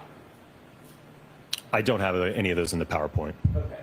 The photo that you were shown, if I could ask Ms. Gilman to show the same photograph that she showed earlier of the subsequent to test F as in Foxtrot with the holes in the sleeve. If she can. If she can. Can you do that, Ms. Gilman? Very kind. Thank you. Dr. Wolfe, you're shown just the left arm underneath the, whatever you call the dummy, Randy, right? Yes. Did Mr. Brennan show you the rest of the sweatshirt? No. What did the rest of the sweatshirt look like after this full-on impact when he was launched on the asphalt? Mangled. So there was not only significant road rash to the clothing all over the torso section, the left arm, the right arm. There was holes in many different locations of various sizes. There was also just on the skin of the dummy, there was road rash on the face had been scraped. The torso had been scraped. So there was significant body damage to the torso as well. Taking just the sweatshirt, separating that out, what about the bodice of the sweatshirt, the front of the sweatshirt? Were there holes and frays and damage to the front? It was covered in all of those, yes. What about the back of the sweatshirt? Did that also have damage? I don't believe the back, because I think he fell onto his stomach. What about the other arm? Yes, both arms did. Were the holes and frays larger than the holes, the puncture holes that you saw on John O'Keefe's sweatshirt? Certainly larger and again spread out amongst the entirety of the sweatshirt, at least on the front side. Was the damage to the sweatshirt that you saw in this experiment consistent with the damage or defects that you saw in just the right arm, those 9 puncture holes on the right arm of the sweatshirt of John O'Keefe? No, this is distinctly road rash. There's a clear distinction between the two. Looking at this particular set of defects in the arm, is that misleading in terms of its comparison to John O'Keefe's sweatshirt? Sustain.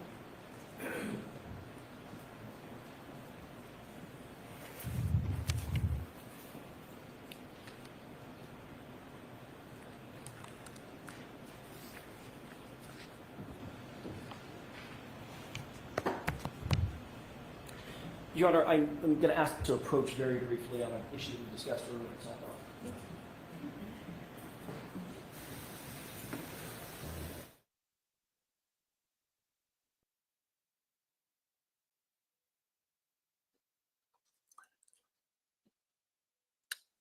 So much to unpack here.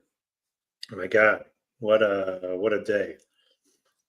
So I'm curious what everybody thinks about Hank Brennan's cross-examination. I'll tell you, as a cross-examination proponent, as someone that I really love good cross-examination. Ooh, I'm bouncing all over the place.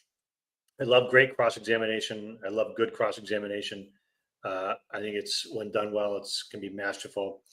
I think that in part he had some interesting and some good topics, and he had some good cross-examination issues to touch upon. I will tell you that I think that some of his demeanor with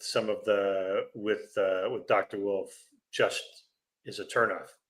I mean, just as a real turnoff. I think that there's some topics that he does and that he touched upon that was technical, and or I know some may say that it's confusing or that it was potentially confusing. I agree. But that's part of the job on cross-examination, right? I mean, part of the job on cross-examination is to attempt to trip up the witness and his attempt to get the witness off center and perhaps off base or insecure. I agree there was some good subject matter that he had. He just, each time he did it, though, he did a little bit of a twist at times, and that twist Yes. was I don't know. You were asked on salty cross-examination about some of the work that ARCCA does Disrespectful. on behalf of private lawyers, even insurance companies, correct? Correct. You were not hired by an insurance company. That's not who hired you on behalf of Ms. Reed or anything like that in the initial hiring, correct? Correct. It was not an insurance company. Thank you.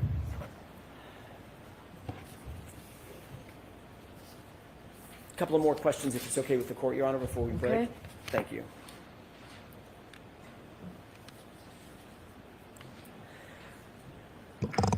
You were asked several questions about the glass and whether or not the glass weighed in on your analysis of the damage to the rear tail light, correct? Correct.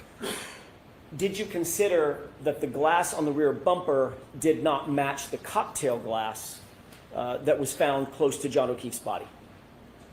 Or were you aware of that?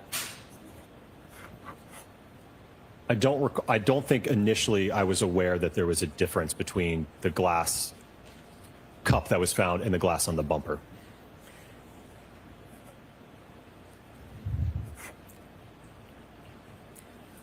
You were asked a lot of questions about the difference in the weight of the arm, and I'm going by memory, 11.8 pounds statistically as it relates to Mr. O'Keefe versus 9.4 pounds. Have I got that right? Approximately, yes. Okay. Are you aware that anybody has ever measured the weight of just John O'Keefe's right arm? I'm not aware of that, no. When you were asked questions about whether or not his arm weighed 11.8 pounds, are you aware of anybody ever weighing just his arm? No. What is that based on? 11.8, where'd that come from? I don't know. Mr. Brennan mentioned the word statistic. Based on the statistics, his arm would weigh that much. Height, weight, etc. Correct. Does the statistic determine the actual weight of an arm?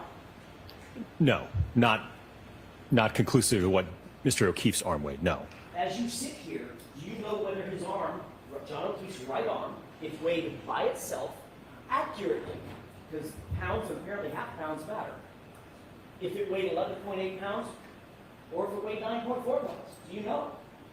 I don't know, no.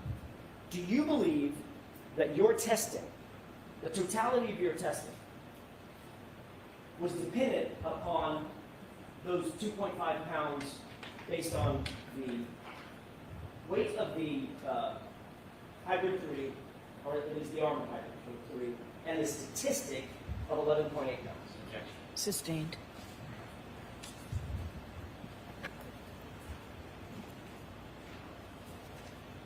In what way does that differentiation of 2.5 pounds or approximately 2.5 pounds, in what way does that make a difference in terms of your testing?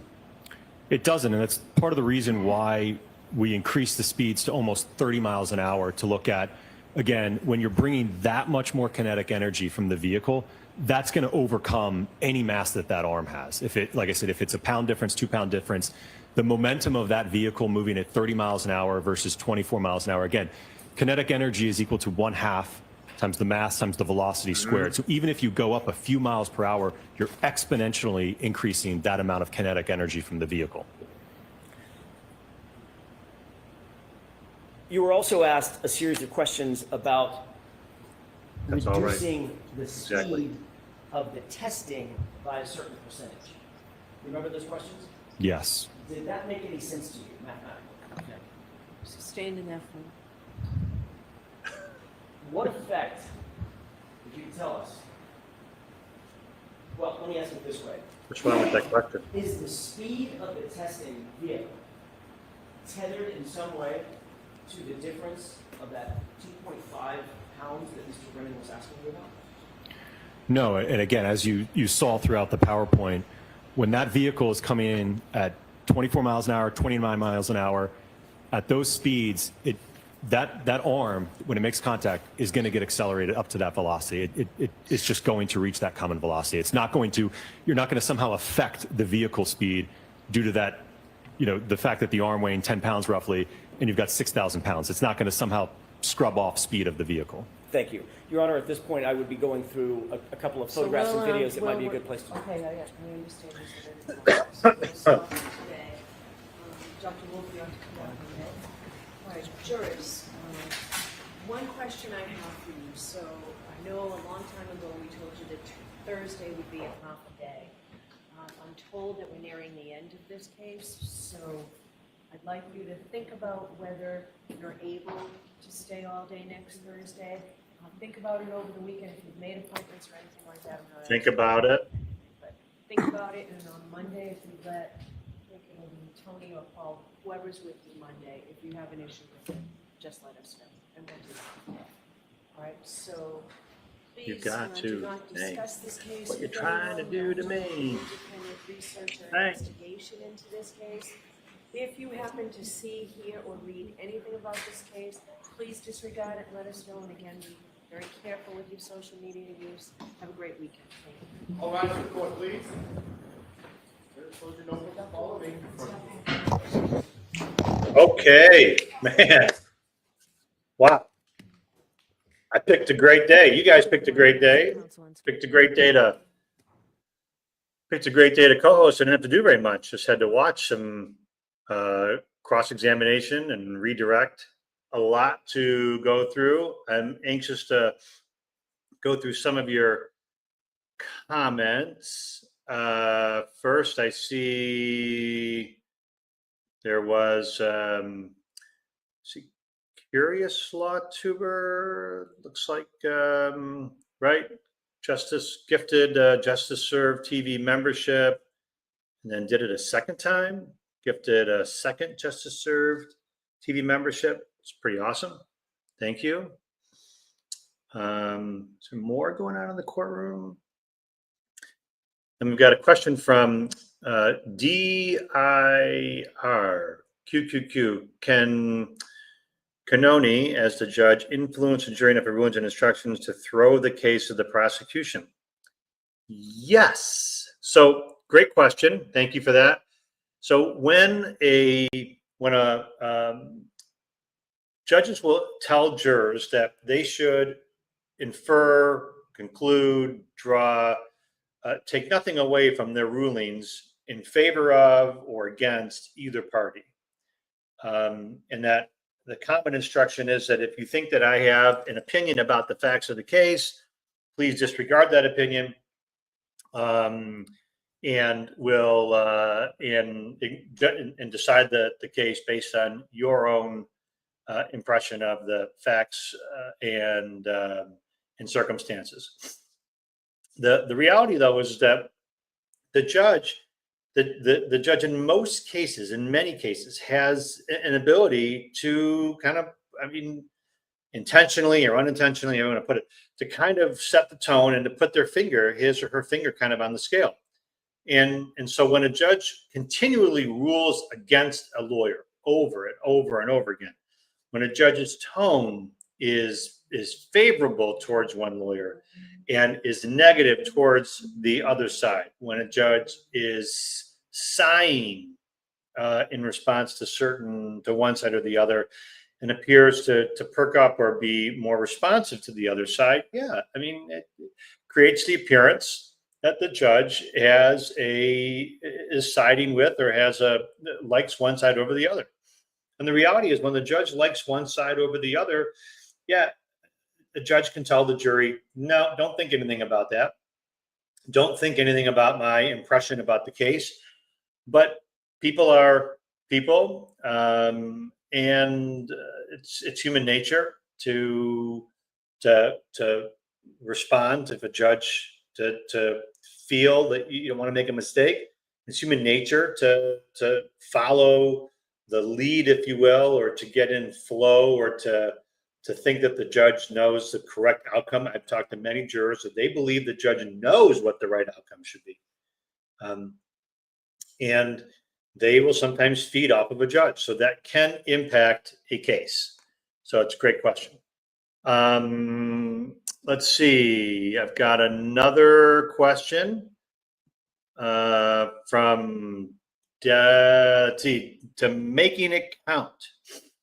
To make an account. That was the toast, wasn't it, on the Titanic? To make an account. Isn't that what they all, did when they? Isn't that what they all did during the big ballroom? To make an account. That was sort of the toast on the Titanic ship or on the movie.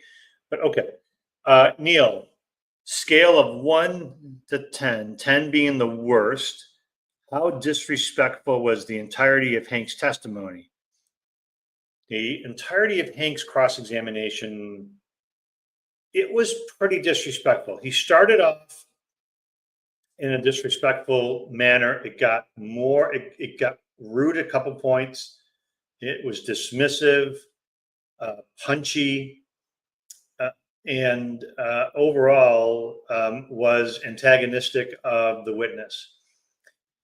Now, I'm probably not going to make a lot of friends in saying this, that he had some good points. There were decent points to be made.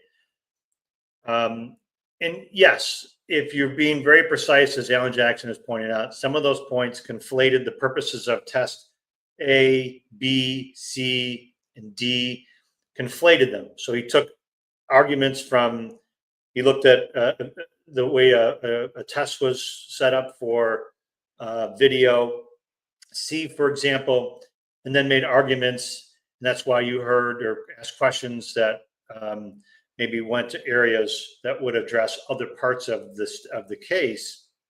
For example, when they're talking about debris field or shards, and you kept hearing Dr. Wolfe repeat, well, wasn't the point of this, it wasn't the point of this. And that's decent lawyering. Look, I'm not telling you I like Hank's approach in many respects, but that's decent lawyering. That's what you do. Your objective is to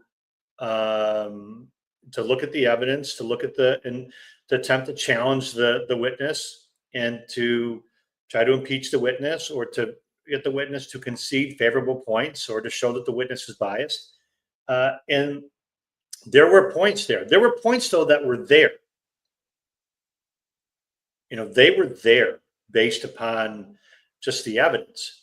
And I feel like Brennan may be one of those lawyers who, before he begins getting into content, he not only wants to size up the witness, but he almost wants to get punchy with him. And in a long trial like this, you have to have, in a trial like this, you have to have the jury has to really, really, really dislike a witness in a way to give the lawyer permission to be that punchy, that disrespectful, and that rude to a witness. And I thought he was really rude to Dr. Wolfe. A couple of the points, bringing up his wife, that was outrageous. I think I said right in the middle of that if I was on the stand and someone had tried to bring up my wife and I was being questioned, I would say, listen, you and I want to talk about my wife. We can talk about it outside court. I'm not going to talk about her on the witness stand. That was one. Another where he said, "Are you done?" I thought that was incredibly disrespectful. And it just hung in the air for so long. A couple other points where I was taking some notes where he was actually questioning Dr. Wolfe, and then at one point actually asked Dr. Wolfe, he said a couple of different times, "You don't like that question." Oh, you don't like that question. And that was after position of the body, back and forth with the judge and Jackson and Dr. Wolfe. And then he goes, "Oh, you don't like that question." Did that a couple of times. What's the objective in doing that? Is the objective to show that you're capable of cornering the witness? Sure. Is the objective, if you're the lawyer, is it to show that the witness is biased or is being evasive? There were times where I thought Dr. Wolfe was somewhat evasive, as many of the witnesses in this case have been. I think that's an honest assessment. I thought, but what's the point? What is the point of you being that snarky with a witness? I don't know if it gets you. It doesn't really get you very much with the jury, does it? Unless the jury hates the witness. The jury hates the witness, which very well could be the case in a typical mob or mafia type case, in a case where maybe there are some informants that Dr. Wolfe or that Hank Brennan is used to cross-examining in those types of cases. Maybe the juries just have despised some of those witnesses, some of those turncoats, and so it's like open season and feel like you just can demean and disparage and pick away. I didn't see Dr. Wolfe as the witness that the jury was going to hate. That's my opinion watching it. Okay, a couple others we got.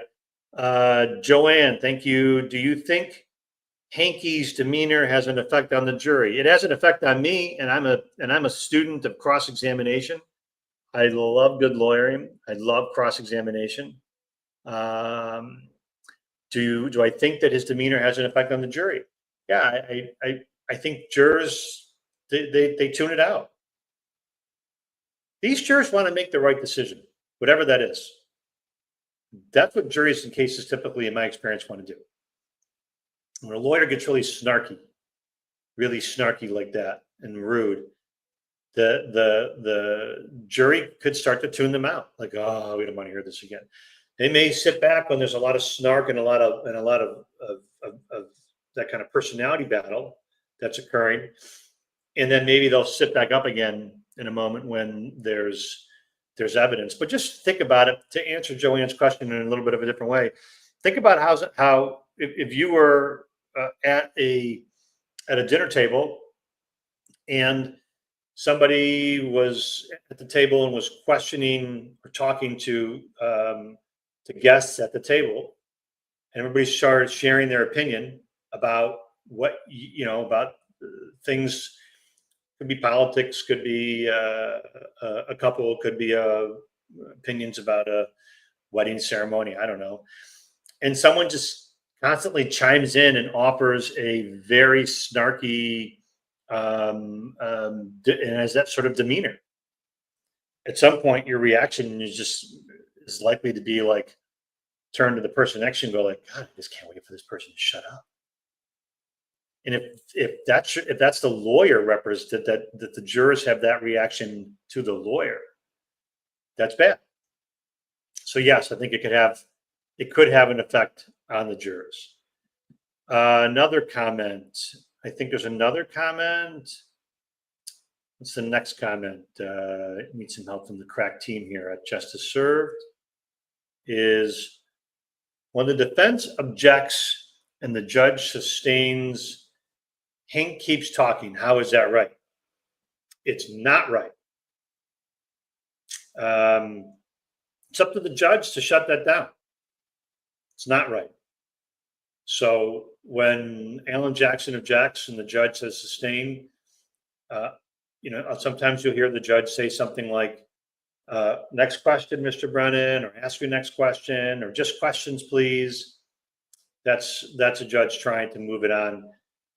But we lawyers are sometimes caught up in the moment, and we're jousting and we're battling with a witness. So it's not unusual for a lawyer to try to at times establish convey to the witness, to the court, to the jury that they're sort of running the show. And that's a way to attempt to jurors see that. They may ultimately think that the lawyer, that everybody's deferring to that lawyer. In this case, I think when Hank continues after the judge rules and continues talking, I think that has the capacity to again turn some jurors off. I don't think that it's right. I think that it's wrong, but I think that it's part of, I'll call it the theater of it. I think it is part of the theater of what goes on in court. I guess we're back with something going on.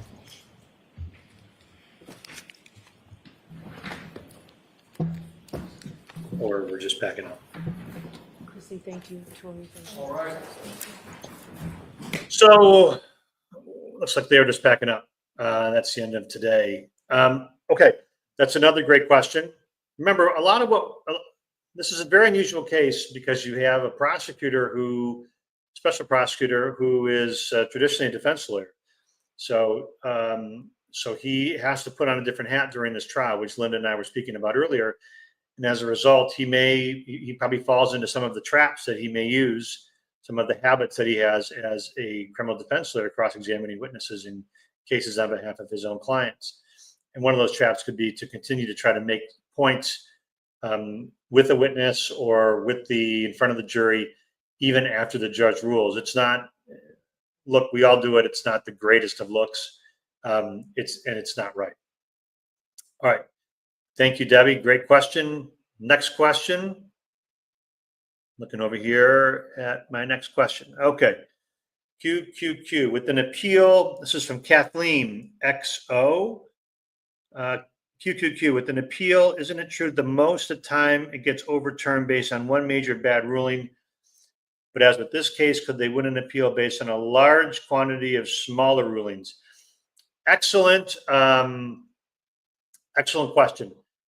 So appeals what you're referring to, Kathleen, would be cumulative error. So if there's one obviously very significant, substantial error, a case can be overturned if there's a conviction. The second is that there's a series of errors, a lot of errors throughout the course of the case. Appeals lawyers will argue that there's something called cumulative error, that even though one error among itself may not, or standing alone may not result in the need to overturn a verdict, the cumulative effect of all of the errors did. And so yes, great question. And you're right on. Sounds like you're already thinking like an appeals lawyer, which I'm sure Karen Reed and her counsel do not want to have to be thinking about. But yes, that is you can add up the number of errors and say, well, even though there wasn't one big one, or there was one big one, but there were so many smaller ones that the cumulative prejudice to the defendant was too great, and there need to be an appeal, or need to be a reversal. So thank you, Kathleen, for that question. Another good one. We got a couple more. It's the next one, guys. Okay. Was it a good day for the defense? DePietro says she's losing. Well, I don't know John DePietro, but I think that he's been claiming that Karen Reed has been losing every day of this trial, right? I mean, I think that basically his position is that she's been losing. And was it a good day? So I don't know that he's exactly the right guy to ask. He's not maybe he also sort of comes into this with a perspective. I don't know the man, don't want to unnecessarily critique him, but if someone has been saying that she's been losing all along, they may be pretty invested in her losing. People who are pushing for her to be freed, they may be very invested in believing that the system has been unfair, that she's been set up, that the proof isn't there, and that she should be freed. And so it may be hard for them to see the opposite, to see the evidence the other way. Was it a good day for the defense? I would say so. It's, we get in this habit, which Lynn and I talked about earlier, of sort of handicapping these things, every day, talking about, was it a good day? Who won this day? Who lost this day? Who won this day? Who lost this day? Who won this round? Who won that round? It's hard to say that because we don't know the jurors, but I thought Dr. Wolfe came across as credible. I thought he was somewhat evasive at some points during some parts of his cross-examination. I think that he had many points, and the points that were that throughout the number of his different experiments, the number of different tests that they were doing, that the tests that they were doing were designed to test different things. Each test that they did, A, B, C, D, and E, were not designed to be recreations of the whole case, is their point. They were designed to test specific things. That's the prosecution's point. That's Dr. Wolfe's point. They were designed to test specific things. And in the balance of things, the defense's position is that Dr. Wolfe's testimony, to a reasonable degree of scientific certainty, demonstrated that the vehicle would have had much more damage in other places if the collision had been of the sort where there was more of a flush collision with the rear of the Lexus hitting John O'Keefe and him being pushed backwards. That if it was a swipe at lower speeds, that he would have turned, which we have called restitution, and that he would have turned, and there wouldn't be him thrown back with some of the evidence. He wouldn't have been tossed to the ground necessarily. There wouldn't be some of the damage to the vehicle, or there would be greater damage to the vehicle than was originally articulated in this case, and broader damage to the Lexus than just the couple of relatively minor spots in the taillight that is at issue in this case. Each one of those was designed to show something different, and each one was, I think that the points were relatively easily digestible. They were easy to make. They were sequentially delivered. I think that, and I think that they made their point. Remember, one side is supposed to be attempting to disprove the state's case to the point of creating reasons to doubt, reasons to say, I'm not sure. The other side is attempting to not combat each one, but to prove the case beyond all reasonable doubt. So not even one reasonable doubt left about all the elements in the case, about the elements of the offenses. So all in all, I thought it was a good day for the defense.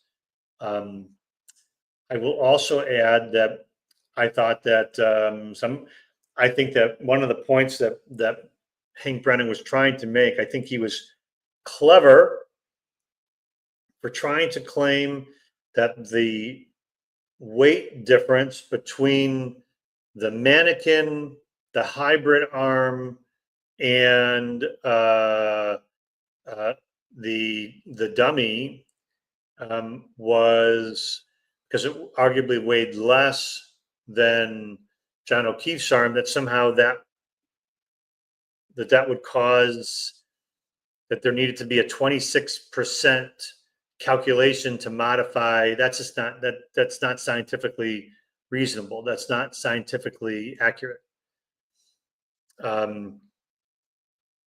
His points were dipped in and touched enough upon evidence on some of those points that it could have the capacity to be confusing. It does have the capacity to seem like he was getting somewhere, because Dr. Wolfe wasn't able to answer some of those questions, or they were able to go back and forth or kind of have a back and forth exchange. But that's, simply put, an arm that's lighter, a weight that's lighter, is arguably going to cause less damage. Can you imagine what the prosecution would say, what the opponent would say, if the defense used a heavier arm? Imagine if they had used a 15-pound arm and then did the test. Brendan would be going crazy and saying, you used a much larger arm. You used a much heavier arm. Of course, there's going to be more damage. And what he attempted to do was to try to make the same point by twisting things, which leads to another question I think we have from HGH, which is, how do you decipher the good points from the BS? This is what I'm doing here, which is, he was trying to make the point that Wolfe was testing apples to oranges. He was trying to make the point that, look, you're using a crash dummy. Crash dummy is not a real person, point one.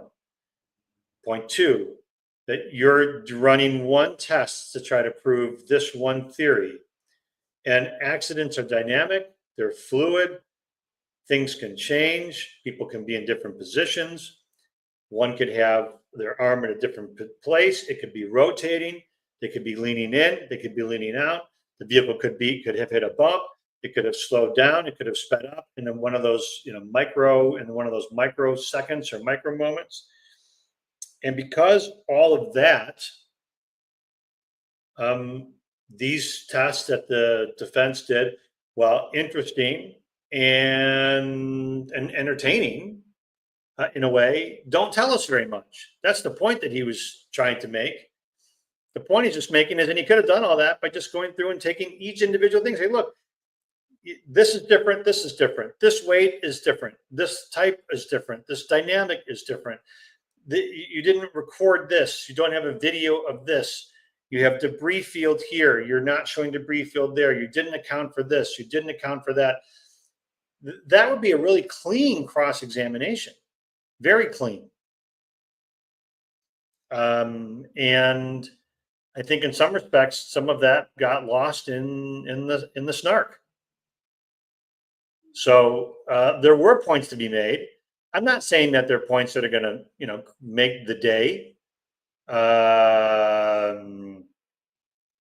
That they're not going to, make the day or make the case or prove the case. But I think that there were some points to be made, and just think about how much better the cross could have been if he had just gone to the meat and left all the mustard and all the other stuff off, right? All I had to do was just say, well, you did. Let's just talk about what the difference. Here you got this, and here you got this, and here you got this, and here you got this, and here you got this, and here you got that. And in the end, just if you want to ask the penultimate question, just say, look, you did this, and all of the things that this case involves are here. You compared apples and oranges. And if what's his name says, I disagree. I disagree. Then you let the jury. That'll be up for the jury to decide. That'll be a much cleaner cross. That's, to me, that's a. But I guess teach his own. Teach his own. Last couple of things I was gonna say. So, what do I think about the totality of the day? I thought Dr. Wolfe handled himself pretty well. I thought he conducted himself pretty well. I think that he ended up handling the stuff that was thrown at him pretty well. I thought he kept his cool. Anyway, I will. I'll tell you, I had a pleasure. It was my pleasure to fill in for Linda. I don't think she has very big feet, but huge shoes to fill for her and Michael. And I was quite honored that you allowed me to sit with you during the afternoon.